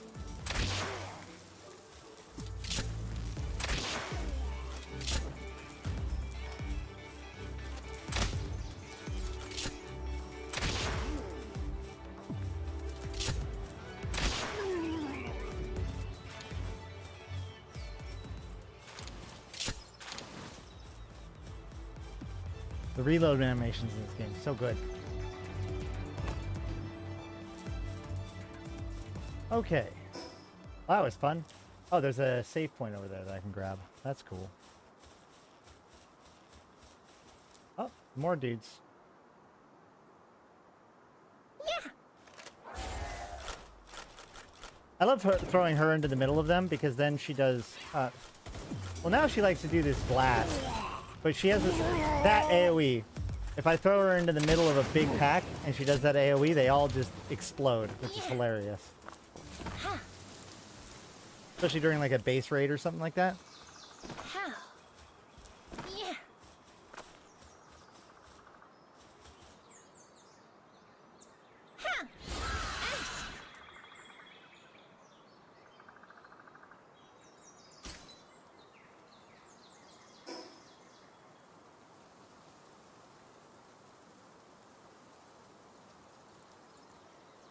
Danny has been kind enough to host this server for us and has been working hard to make sure it works for us.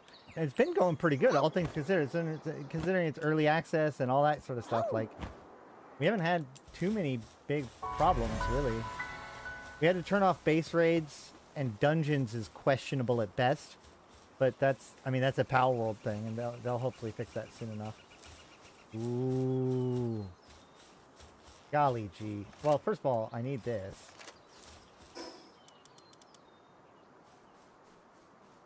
Do I not have a pickaxe anymore? Oh, yeah, okay. I have Anubis.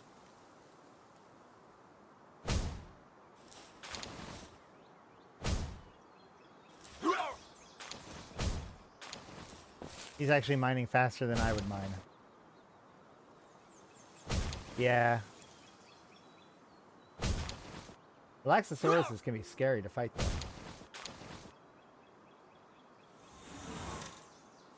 Let's try not to one-shot him. Come on, Anubis. Can you be a little bit soft? Oh, wow. Nope. I don't want to do that.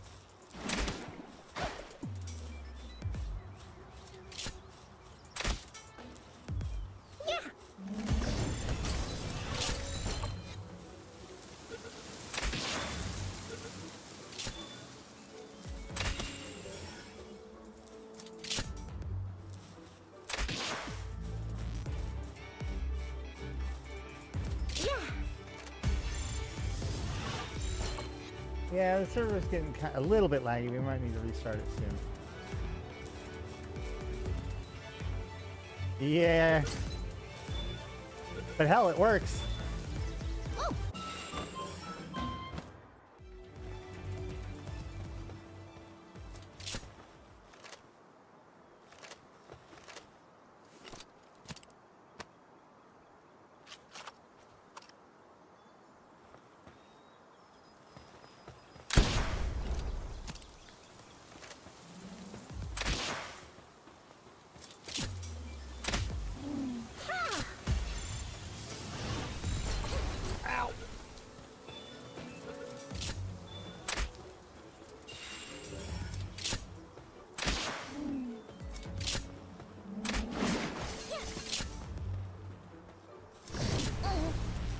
You notice I'm aiming for the head for crits?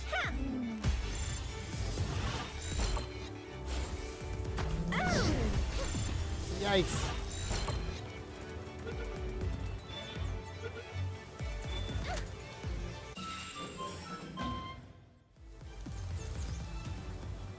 2 more.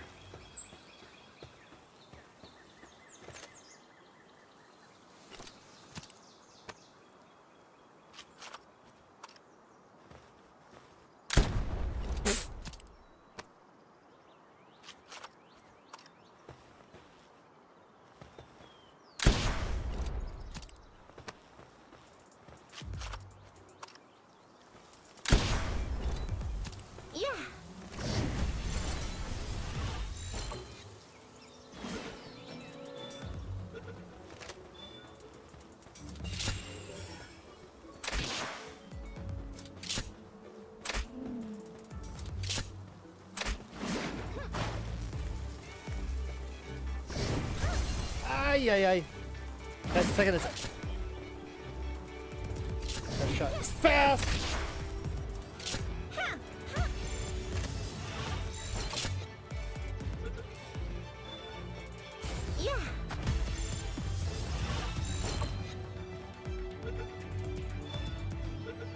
Yeah, come on.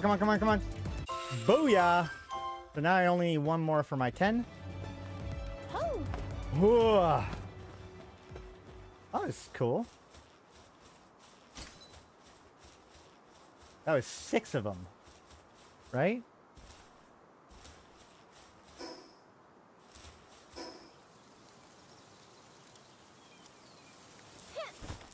Bingalow. I love exploring. So here's my other pro tip. Work on things in your base and craft things and all that stuff during the day. Explore at night. Because at night, everything's asleep. And the really, really exciting things are actually as visible or easier to see. Eggs still stand out pretty good. And like leaf monk effigies, which are huge, stand out really, really well. As well as, you know, save points or, you know, fast travel points, etc. So I like to do my exploration at night. Now, it is worth noting, especially as you get to the harder areas, like the areas that require hot or cold. You know, the hot place is hotter in the day, the cold place is colder at night.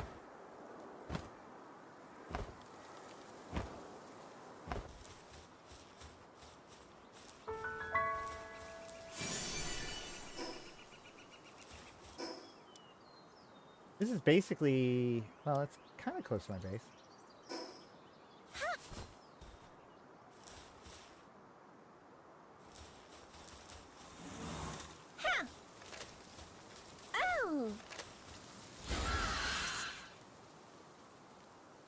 Uh-oh.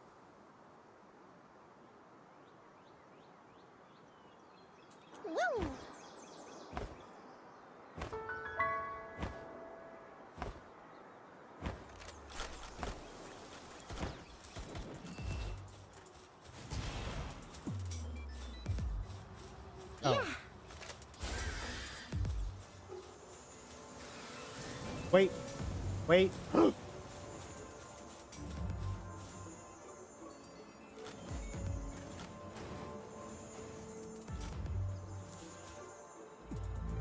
Oh, that's a lucky loop moon.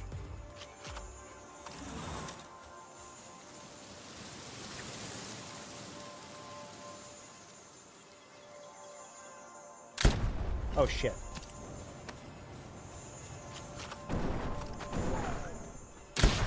No, don't hurt the loop moon.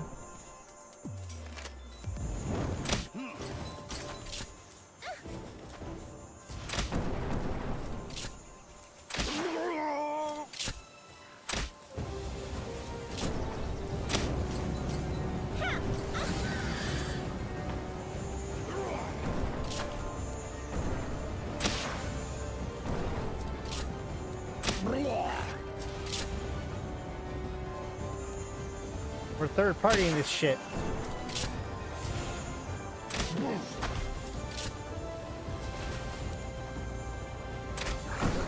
Whoa! Oh, hold on. Not that third party. Fuck!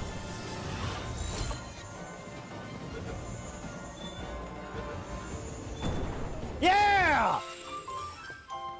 Woo!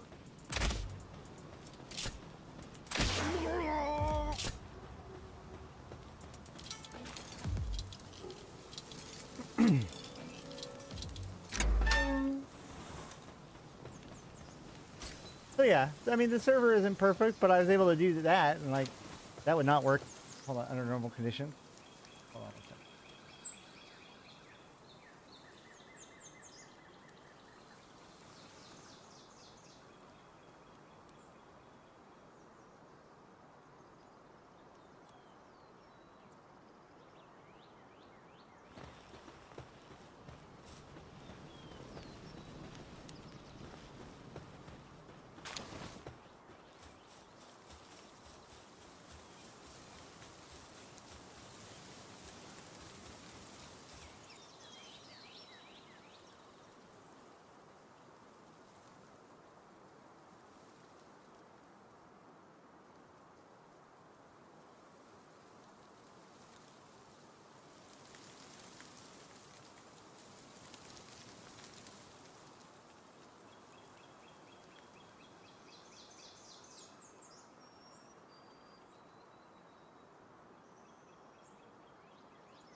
Oh yeah, never mind. I need to make a phone call, so go ahead and listen to the ambience and stuff.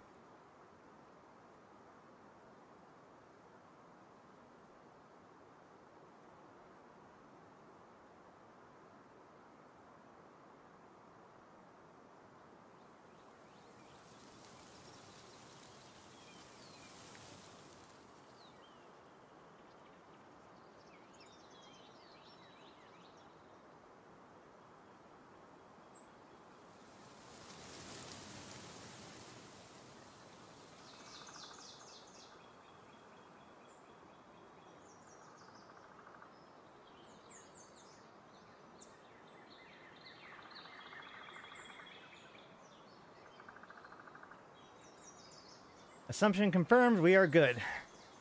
All right. Let's see. Where were we? We're still technically trying to get to her.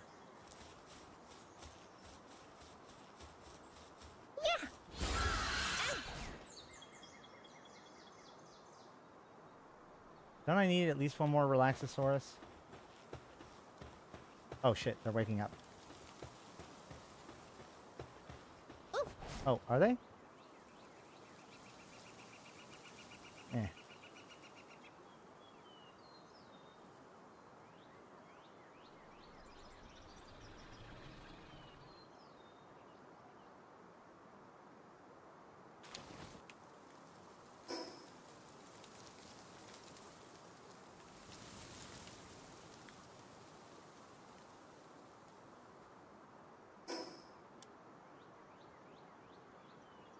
All right, let's see.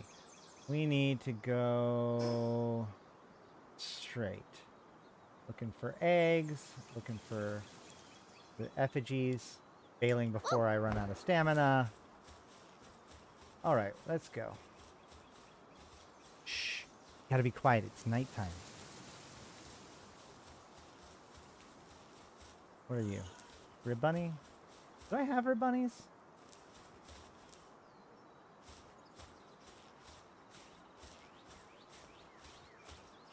Where's their back? There it is. Eh.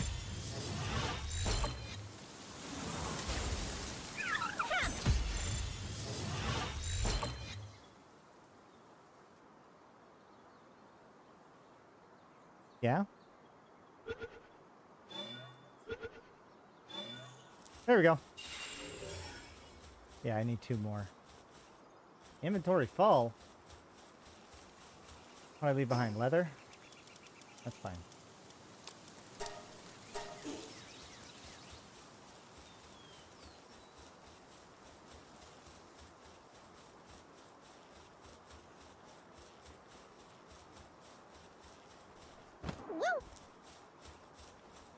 I should definitely change.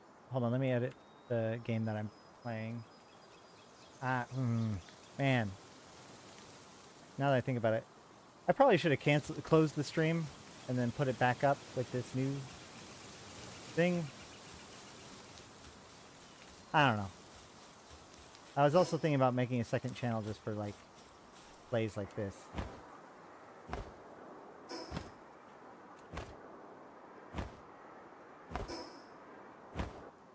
Ooh, effigy.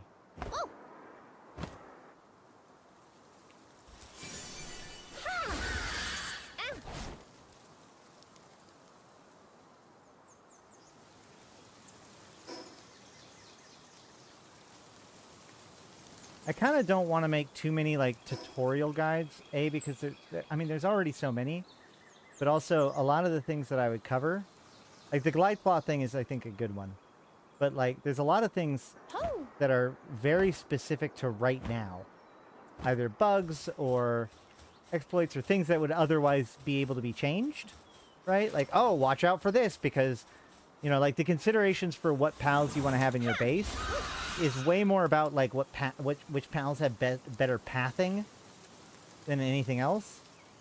But like that's not going to be true, hopefully, forever or even that long. They've said that that's their #1 priority.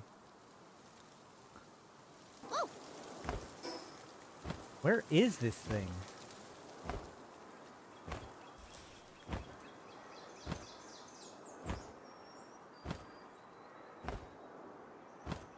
This is another place? Hold on, this is a different place.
Huh.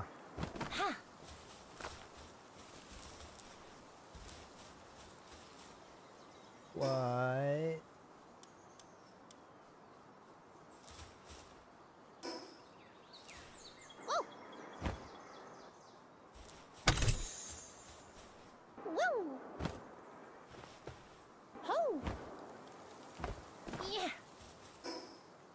What the hell?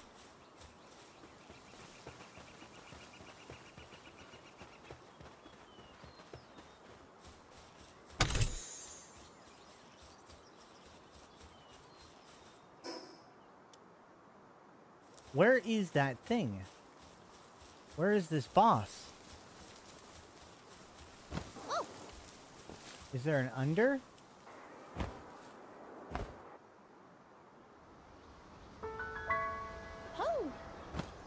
Falls mine shaft.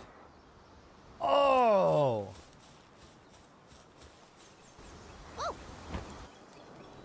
I'm here for it. Let's go.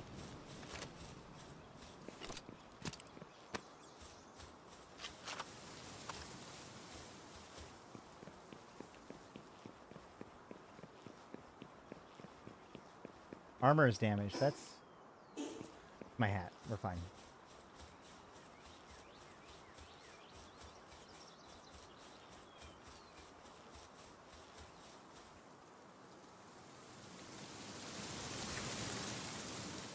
Well, aren't you a pretty thing?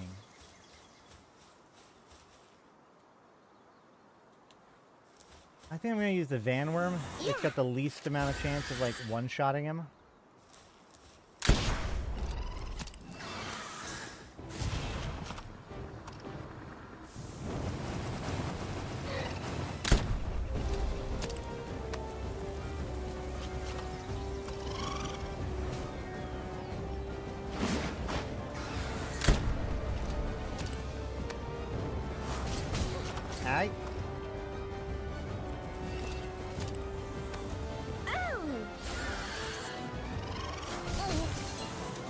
shit.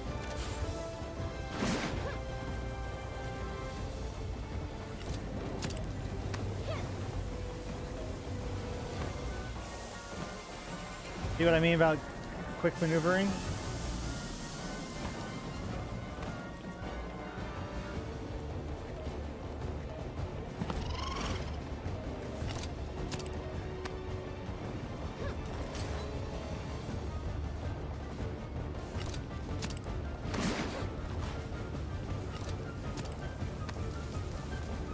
One of these days I'm going to finish my reload animation. There we go.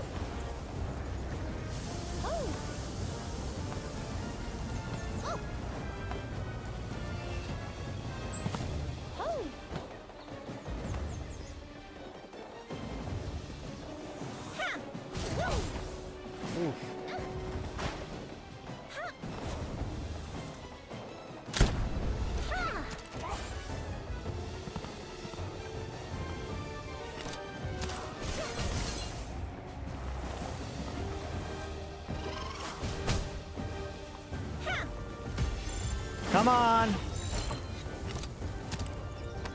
Come on, come on, come on, come on! Yikes! I've learned it, like, when it bursts out, you want to immediately throw a ball and then dodge, because the attack is coming right away. Boom!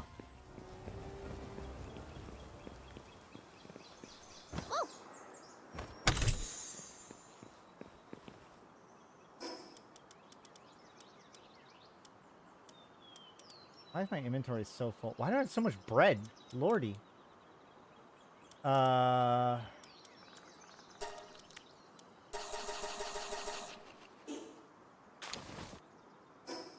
Ooh, ruby. That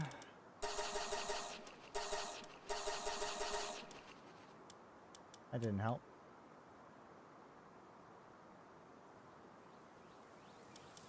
Leather.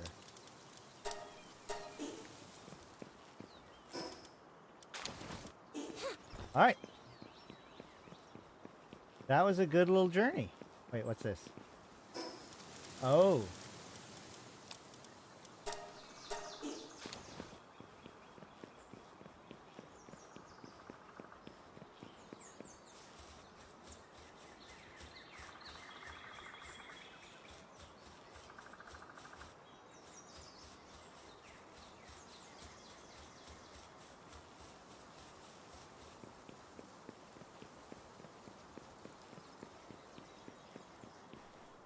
There's no way to teleport out of the dungeon because it's not a real dungeon. This is really cool. I'm glad I looked into this. And I got more ancient technology. I got 3 points now, so I could get a Giga grappling gun. How many points is that? Oh, I need the mega wait. Oh, yeah, I need to get the mega grappling gun. And now I can get the Giga grappling gun for 3 points.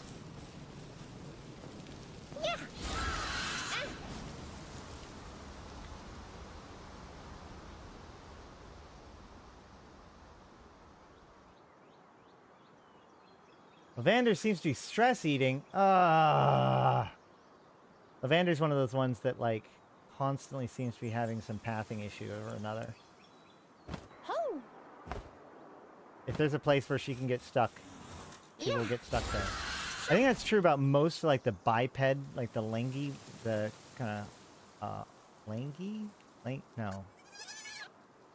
lanky with a K. I don't need to do all that for a tansy.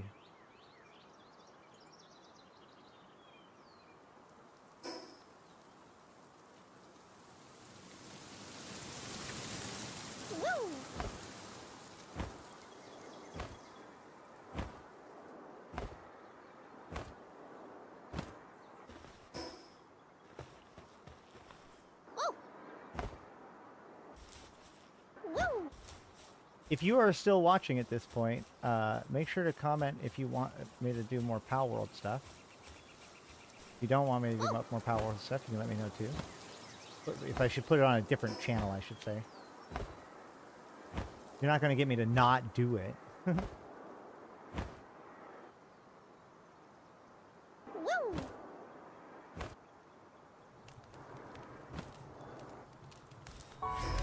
I do have a reshade going, in case anybody's curious. That's why it looks a little bit better or different. Relaxosaurus Lux. That seems good. But not right this second.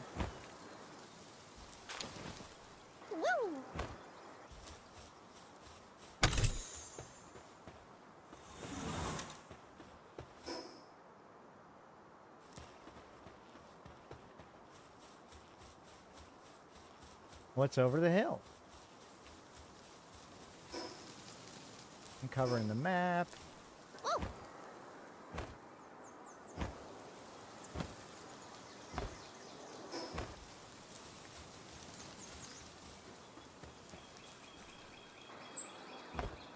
Nothing too fancy yet. Oh, there's a base though, with a surf net in it.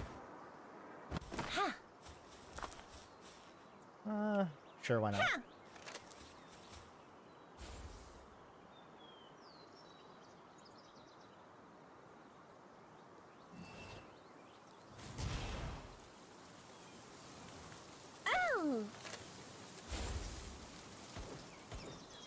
Actually, let's do this. I like the witch. She's good at taking out the humans.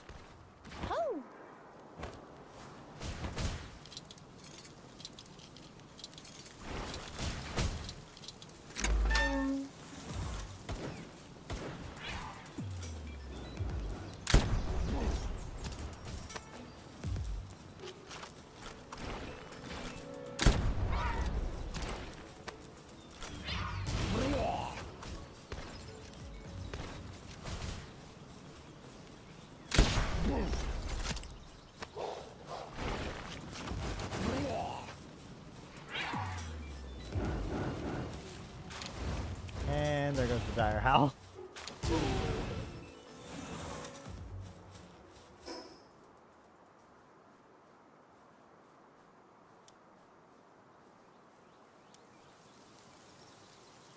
Cherry Aqua?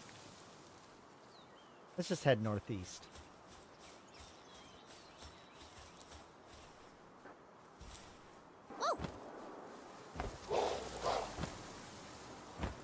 Oh, cows!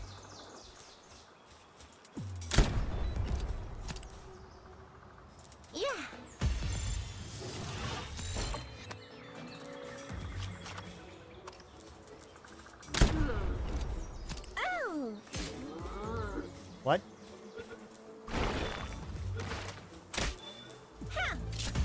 Knock it off.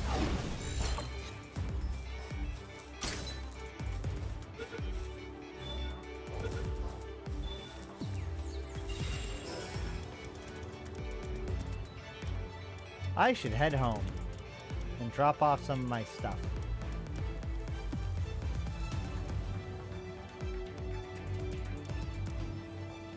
Before I start making difficult decisions.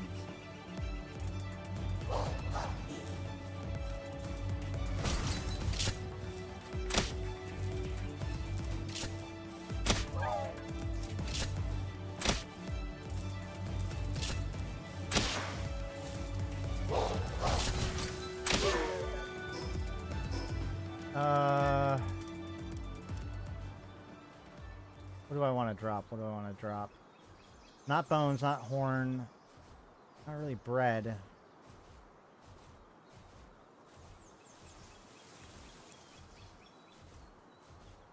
I think flame organ is actually the most disposable thing. Well, nope, that doesn't use it all up. No, I need gunpowder real bad.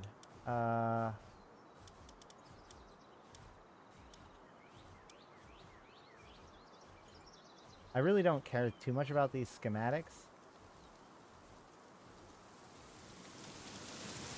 Aside from some... I don't need the staccato fez. Maybe. cow fluid. Honestly, what I really don't need is the milk.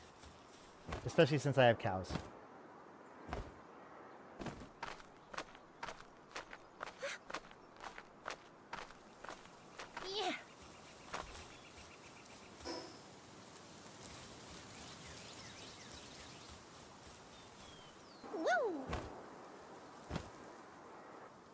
Just trying to clear up more of the map. There's this like ravine over here I want to see. Ravines are good. Oh, look, I can even see a liftmonk effigy already. Let's say, at this point, I'm continually trying to find places that I haven't been already, so I can keep finding liftmonk effigies. Some are hidden pretty good. They'll make these like nooks and put them in it, so that way, if you're not looking at it from exactly the right angle, you can't see it. See, there's two right there.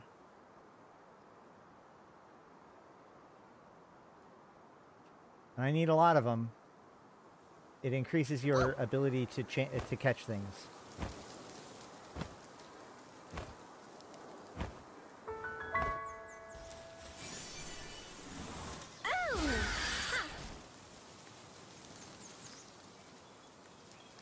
Oh, there's one over there too. Oh my god. I need to stop. I need to stop this. Where is... I need to go get this liftmonk effigy and then just go to town. Or go to base. Stop messing around.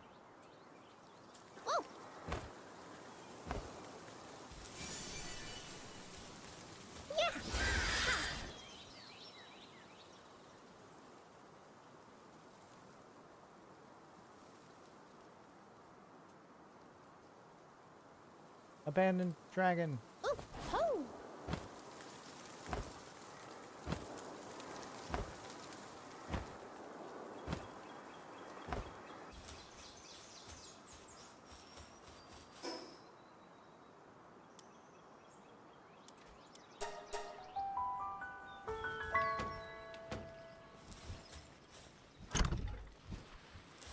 See, and this is where you can like just hit that button to make them all go in. Pretty cool.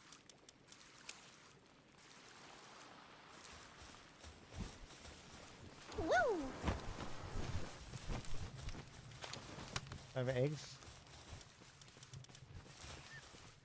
Did I do all my eggs? I did all my eggs, I guess. Cool. Wait, did I? I did.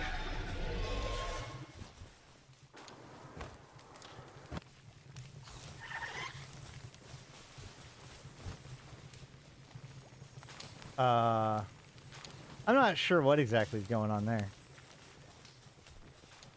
I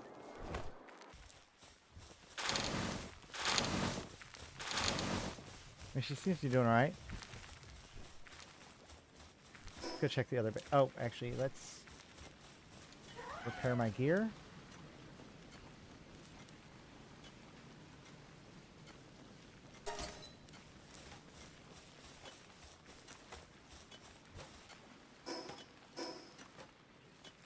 Wait, what?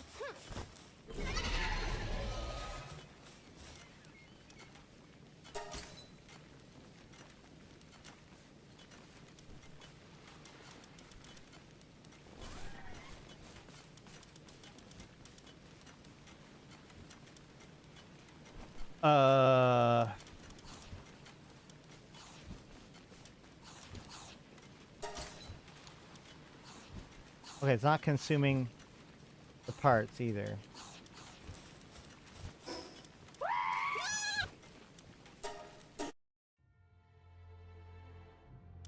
This isn't how to mine an Eve, it's lied to. I did all that. You can go check out the beginning of the VOD.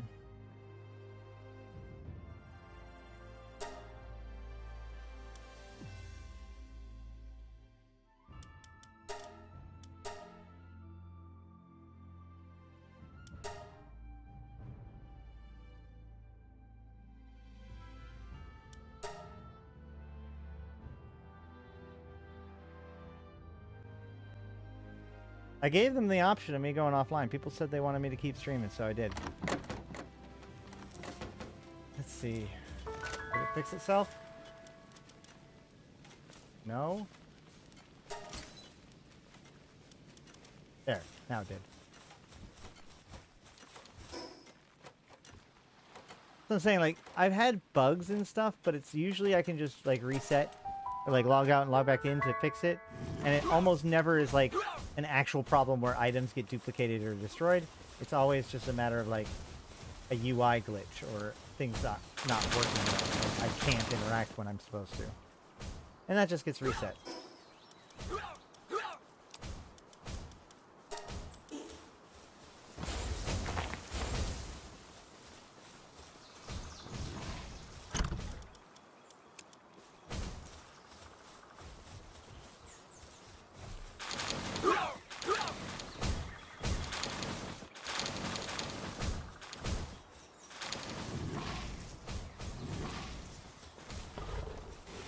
Gotta help these guys out. They're being slowpokes.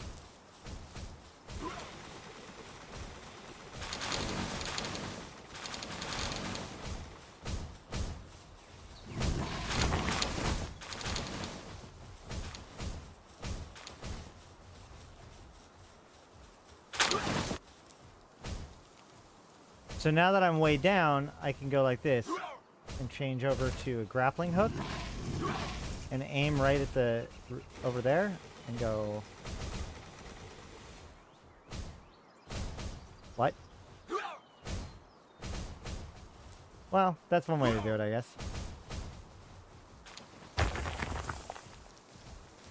There we go. Uh-oh.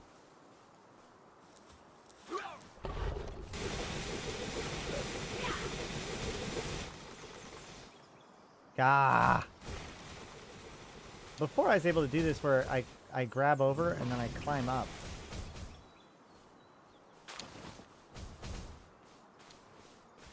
Nope. Alright, fine. Whatever.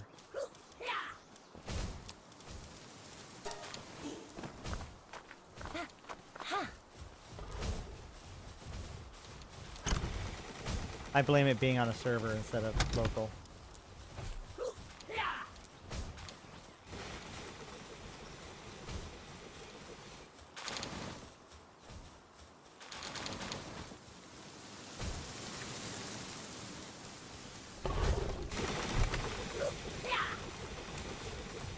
Put away all the ore! I don't care about the coal yet.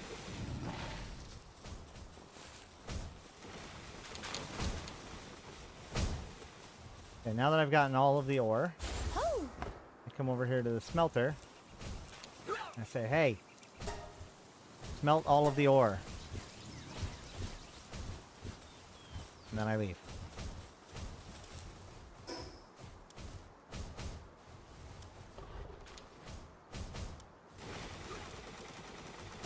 Be another good place to go check out.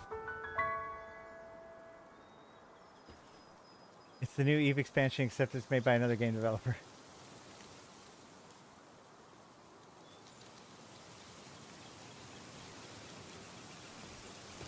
Yikes.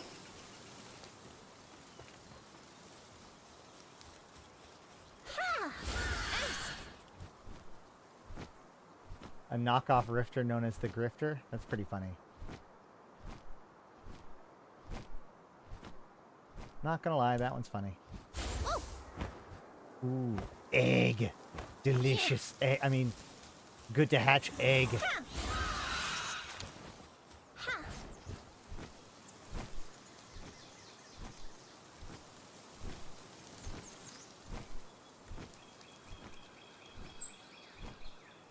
Huh.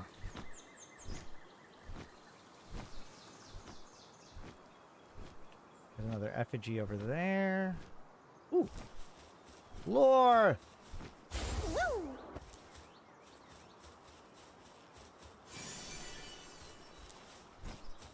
I'm already percolating some theories about this game. And I watched a lore video. I'll have to see where it goes as it develops, but it's a pretty cool thing. Like they're building a whole legitimate world here.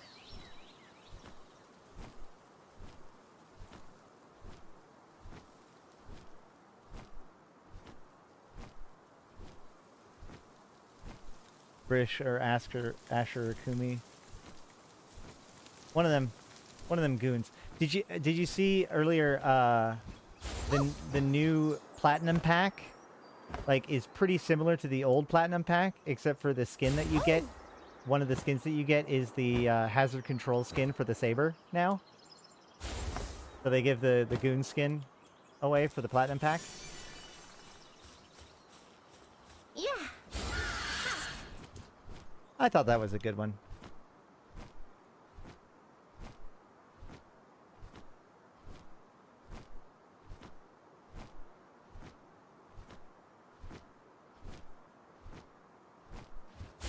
Oh man, there's so many of these effigies. Oh, there's one over there too.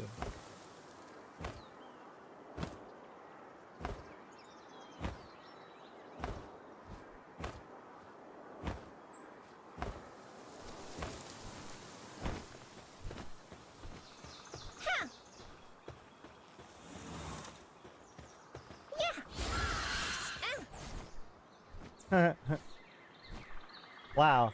You know what? They do something that is actually nice for you, and you still grumble about it. They're already probably going to get flack from people complaining about the fact that it's, you know, they're giving away, or that, you know, that they're making the goon skin cheaper or easier for goons to get. They already complained that that skin exists in the first place.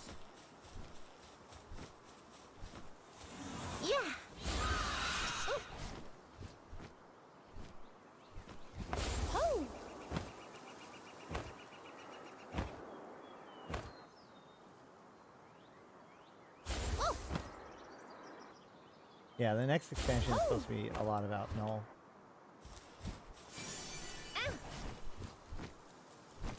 If not the next two expansions.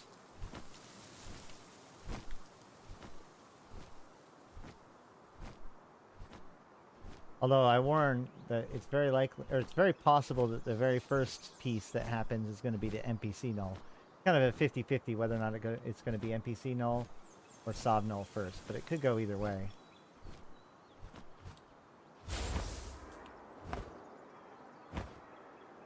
Oh boy.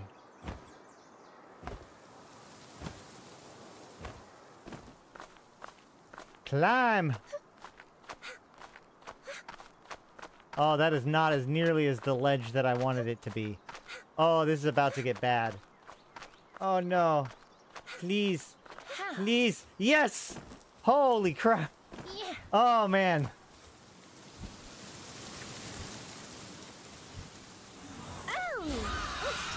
That was close.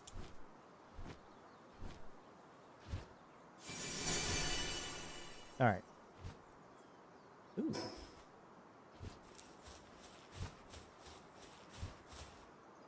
Oh, there's another one right down there. And a normal egg.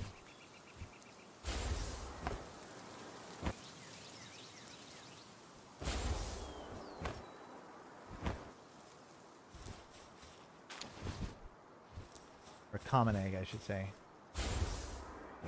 You know the stamina fly? No, I don't.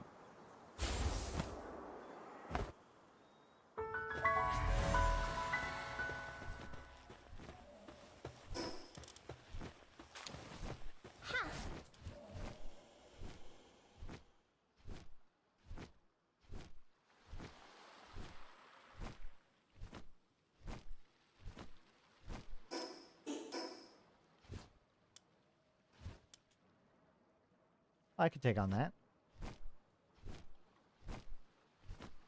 You just show me later. It's fine.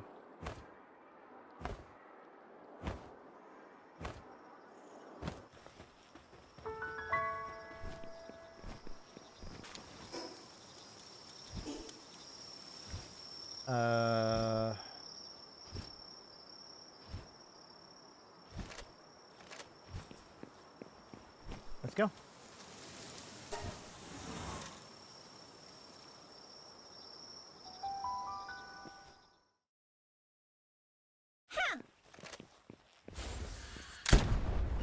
What?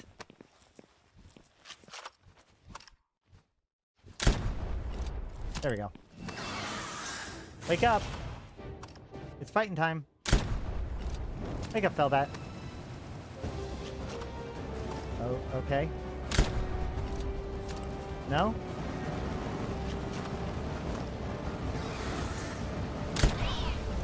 Oh! Ah, he's awake now. So you can see that attack was heading towards my guy. I was able to pull him back to avoid the damage.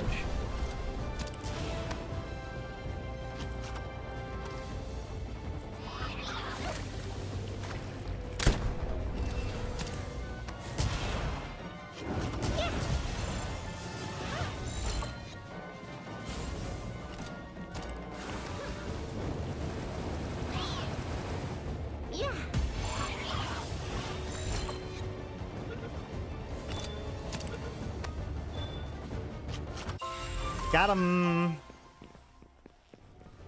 All right. That was good.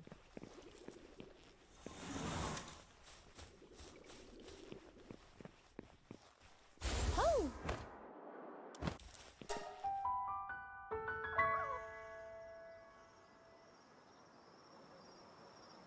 Give me a Barghest? What?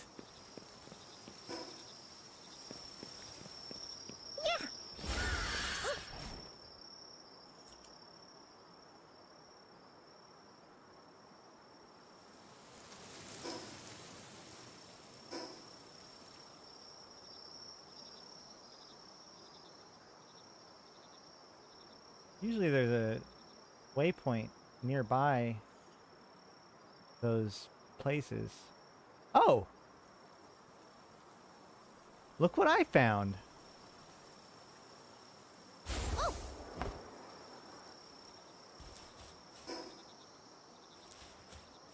That's cool.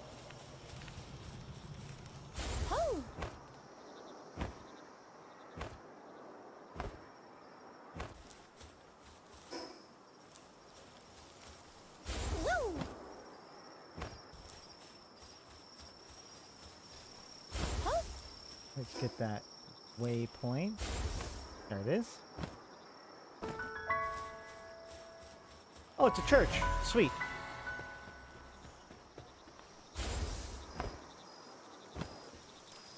Do I have enough? I do have enough.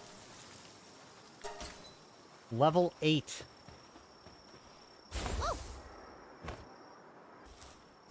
Level 8 capture abilities. That's what we're getting all these green lift monk effigies for. So, because I need like 31 of them or something like that now.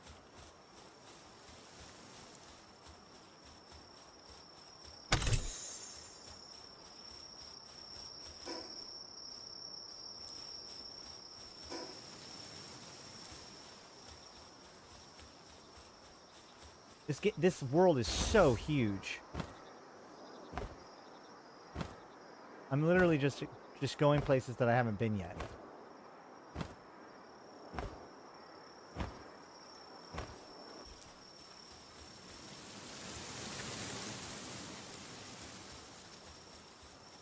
Oh, if you go if you go back to the main video, the main stream is already over. We did like 2-3 hours of Eve streaming.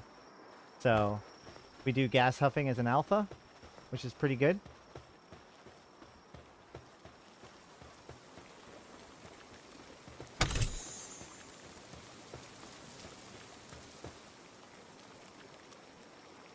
I can't, so like, my problem now is that like this, the way that VODs work is that this will always be this video. So if I change the title, it'll be changed for all time. And so like the primary video is about this. No. Like we were, like gas huffing is really good for alphas. We were making 1 million ISK a minute once we finally found the place. So like, horns and bones are often the best thing to buy from these guys, but honestly, I wouldn't bend over backwards because right here is the small settlement, and that always has a trader there, so I just go there when I need something. Now, you can actually try to capture this guy, because you can trap humans in this game. And then put them in your base. But again, that's another one of those things that, like, I'm not 100% sure that whether or not that's going to stay true, but I think it is.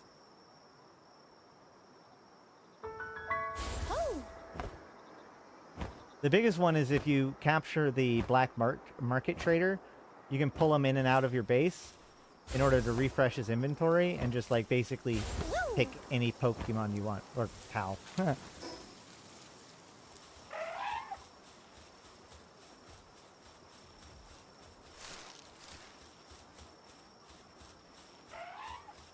Yeah.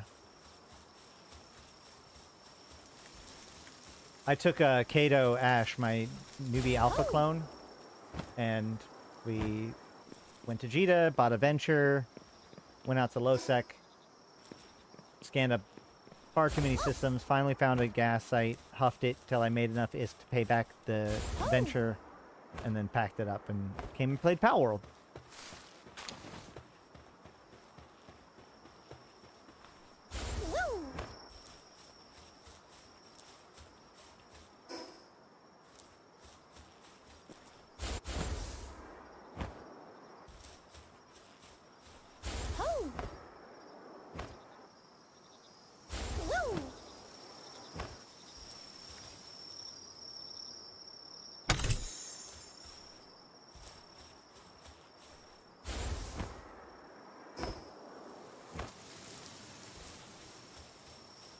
Is there towers here? Is there anything to do on this island?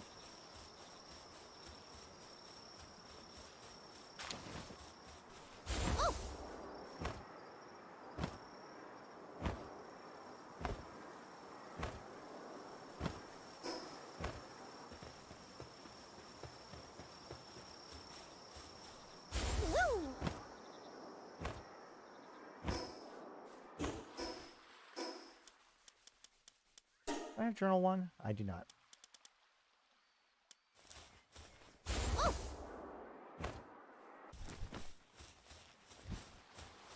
Up against almost what we recommend new players look into if they want relatively easy ISK. Exactly. And that's the whole point of the Kato Ash series, is to be like, hey guys, here are things that you can absolutely do as a brand new pilot. Here's me doing it, bringing nothing to the table besides what I know. In this case, I did have some starting ISK to get the skill book, but just because, as I said during the stream, this is not a video about how to grind the ISK for a gas skill book. This is about how to do a gas site. So you can do a single like Eat Explo or something like that to get the money that you need. Where are you? Seriously, is there anything on this island?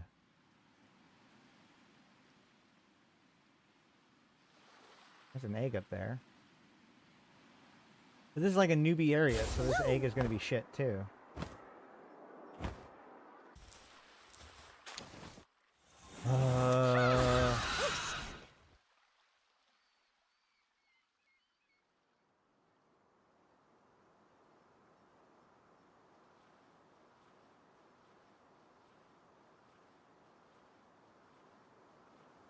Weird. I'm not even seeing any effigies. I mean, I also could have already been here before, given the fact that there's nothing really to indicate to me that I haven't. Like, if a new tower pops up, or a save point, waypoint, then yeah, totally. But as it stands, it looks like this could very well be my second time here. Because this is one of the islands that they pre-show you.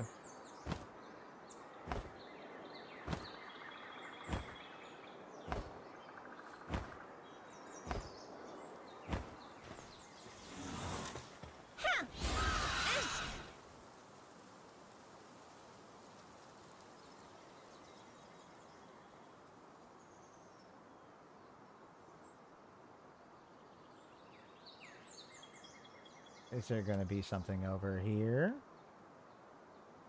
There's dino cherries down there.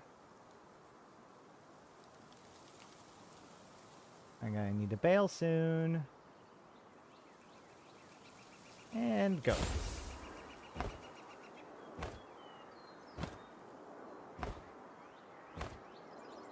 That always reminds me of Super Mario Brothers. You know, like how you can double jump with Yoshi by jumping off of Yoshi. So Yoshi falls into the pit, and you make it across, and you're like, sorry, pal.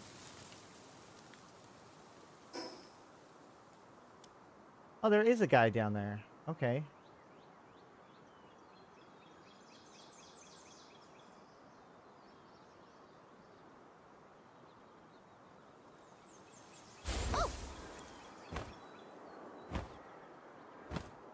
Where are, like, the towers or whatever? Also, is that part of the map?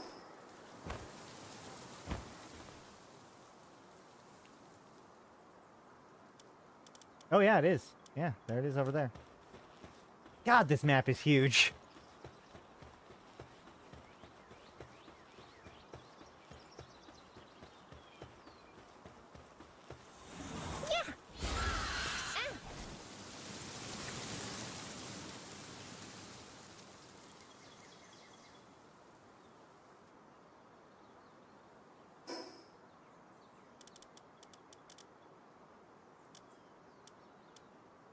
Crazy that I haven't found anything else on this island, like a waypoint.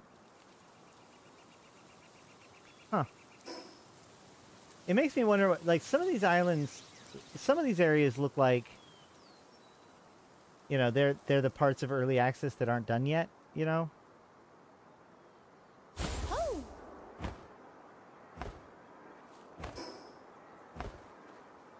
Well, let's go kill that mud dude. I need one of them anyways.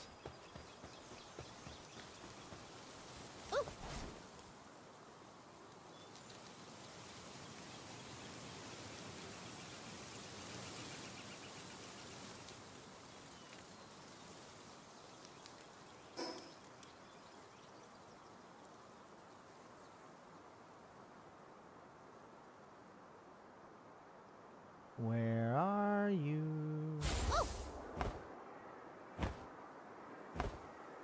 This is your captain speaking. We are making our final approach to the destination.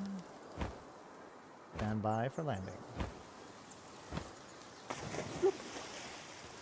All right. Where are you?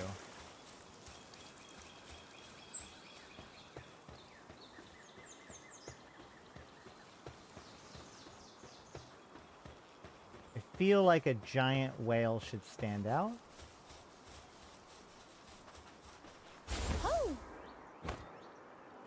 I assume he's not also underground. That'd be weird. Although there is a cave right there, but dungeons do not perform very well on servers right now.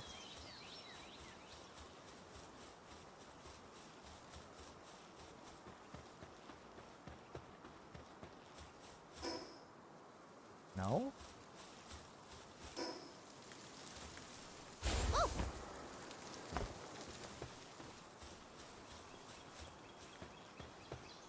No way, man. He should be, like, literally right here. This is his spot. And yet there's just chickpeas here. Somebody already kill him? I would expect him to be, like, in... Well, in this water right here, actually. Like, right here. Wait! Ha!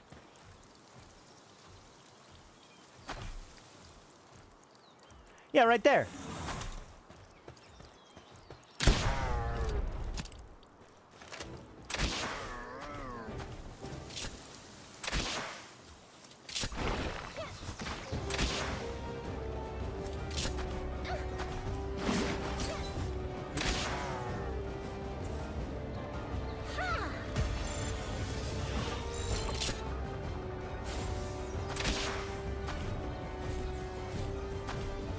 Where are you going? Oh, shit. Lag.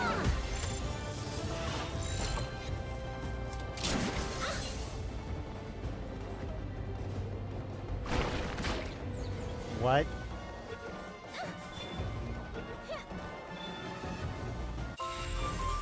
Yay! Alright, so that's what, 3 first boss kills? today. That seems like a good stream. I'm gonna work on finding my way back home. And that was my first demud here. It's a fish out of water.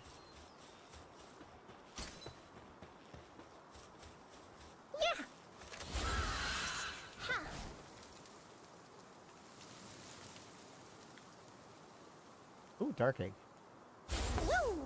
Ooh, piece of candy. Ooh, piece of candy.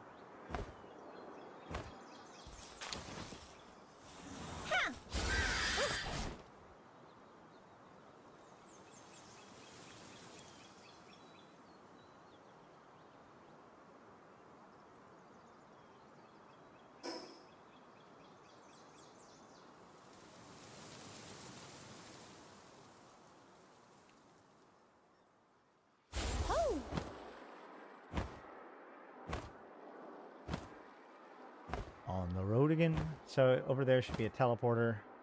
Or, well, actually, I guess there's that teleporter there too. Yeah, that's probably the better one. Oh, there's also an effigy over there, it looks like. Oh! Yeah! Ha!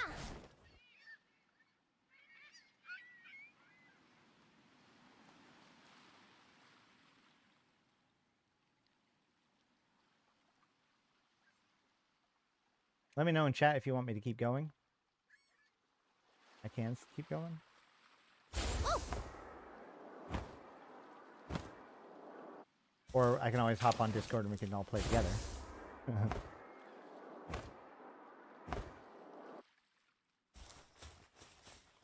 going at for 4.5 hours so far. Pretty good, pretty good, pretty good. Oh! Feeling good. Oh, gotta keep going. Hold on. Really important raid stuff. Oh, it's almost 4.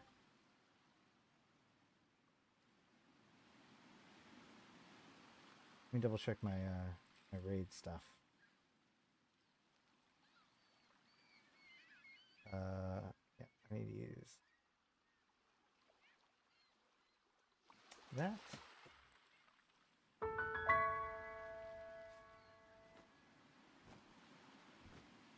Oh! Vander's slacking off. Bah! Woo!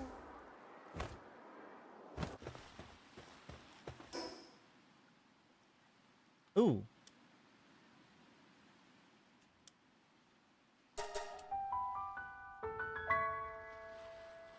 There's a warp point I don't have yet. That's even better. That's enticing.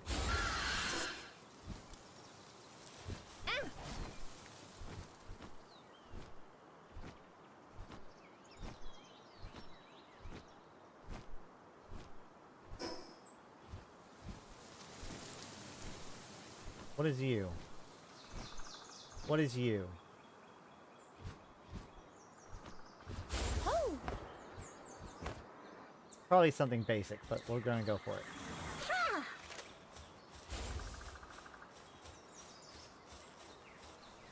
Woo! Oh! Oh yeah. Go ahead and get distracted by the sweeper. That's cool.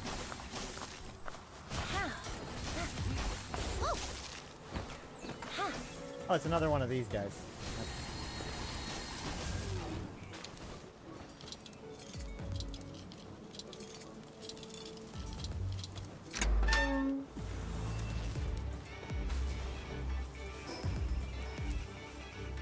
Oh!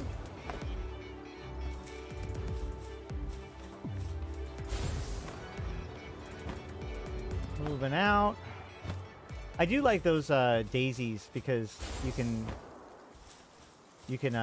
make a whole party of them and they all fly around with you as bodyguards. You don't need to have them as your main primary Pokeball or Owlball, whatever you want to call it. Ooh, hey, yeah, it's that dragon statue. Woo!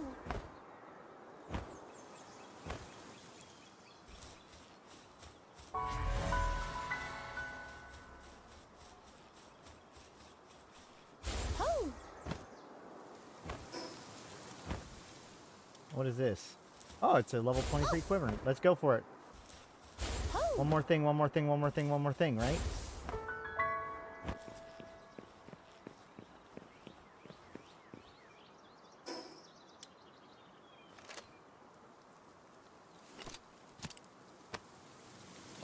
more shots left.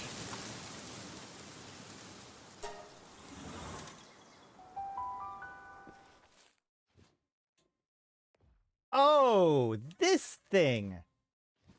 Oh!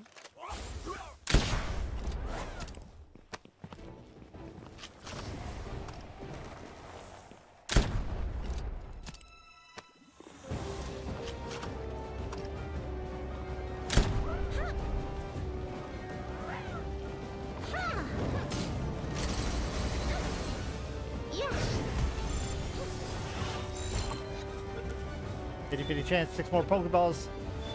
Yeah! Excellent.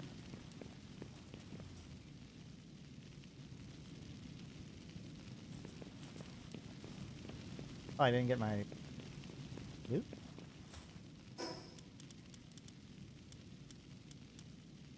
It happened again.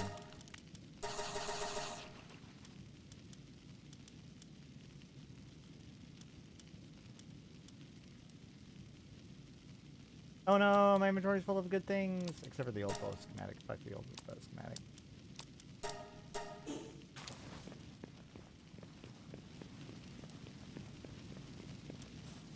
Alright, well, silence implies I will be wrapping things up now.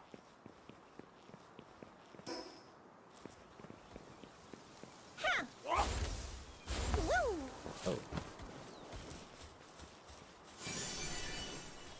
Castaway Journal, day 38.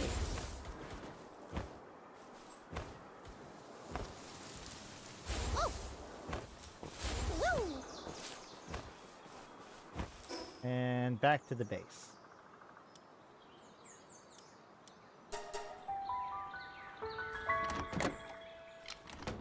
Berry seeds can go? Oh, I didn't even... The thing is that that's such a big stack of them, you know?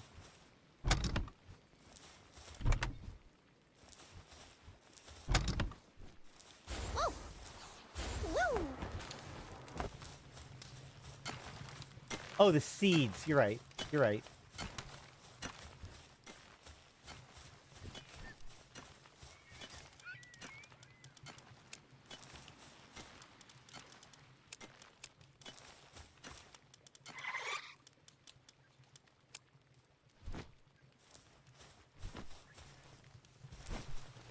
All right.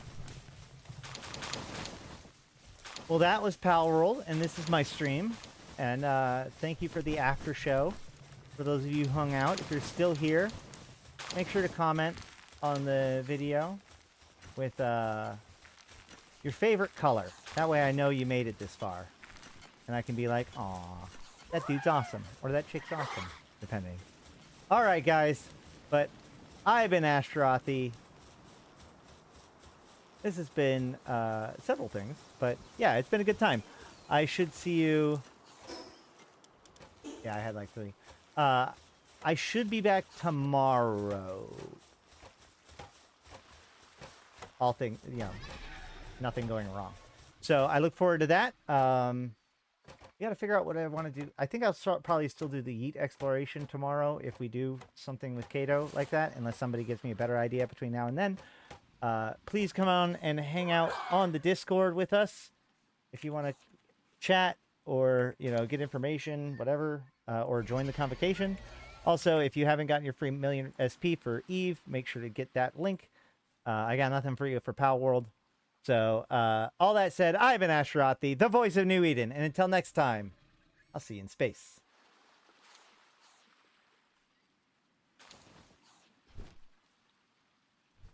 Maybe. There it is.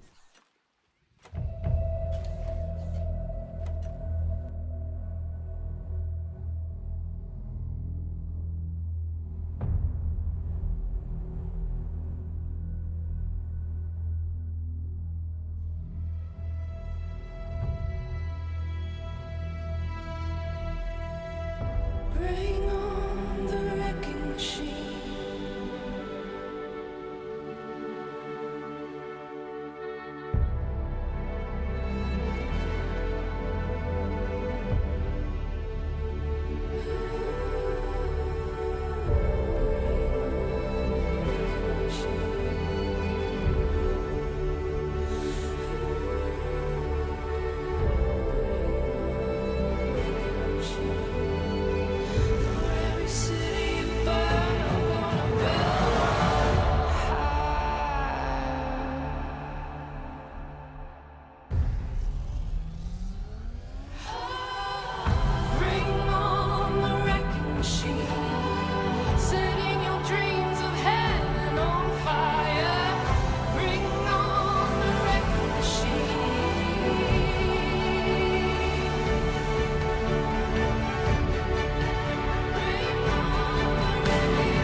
every city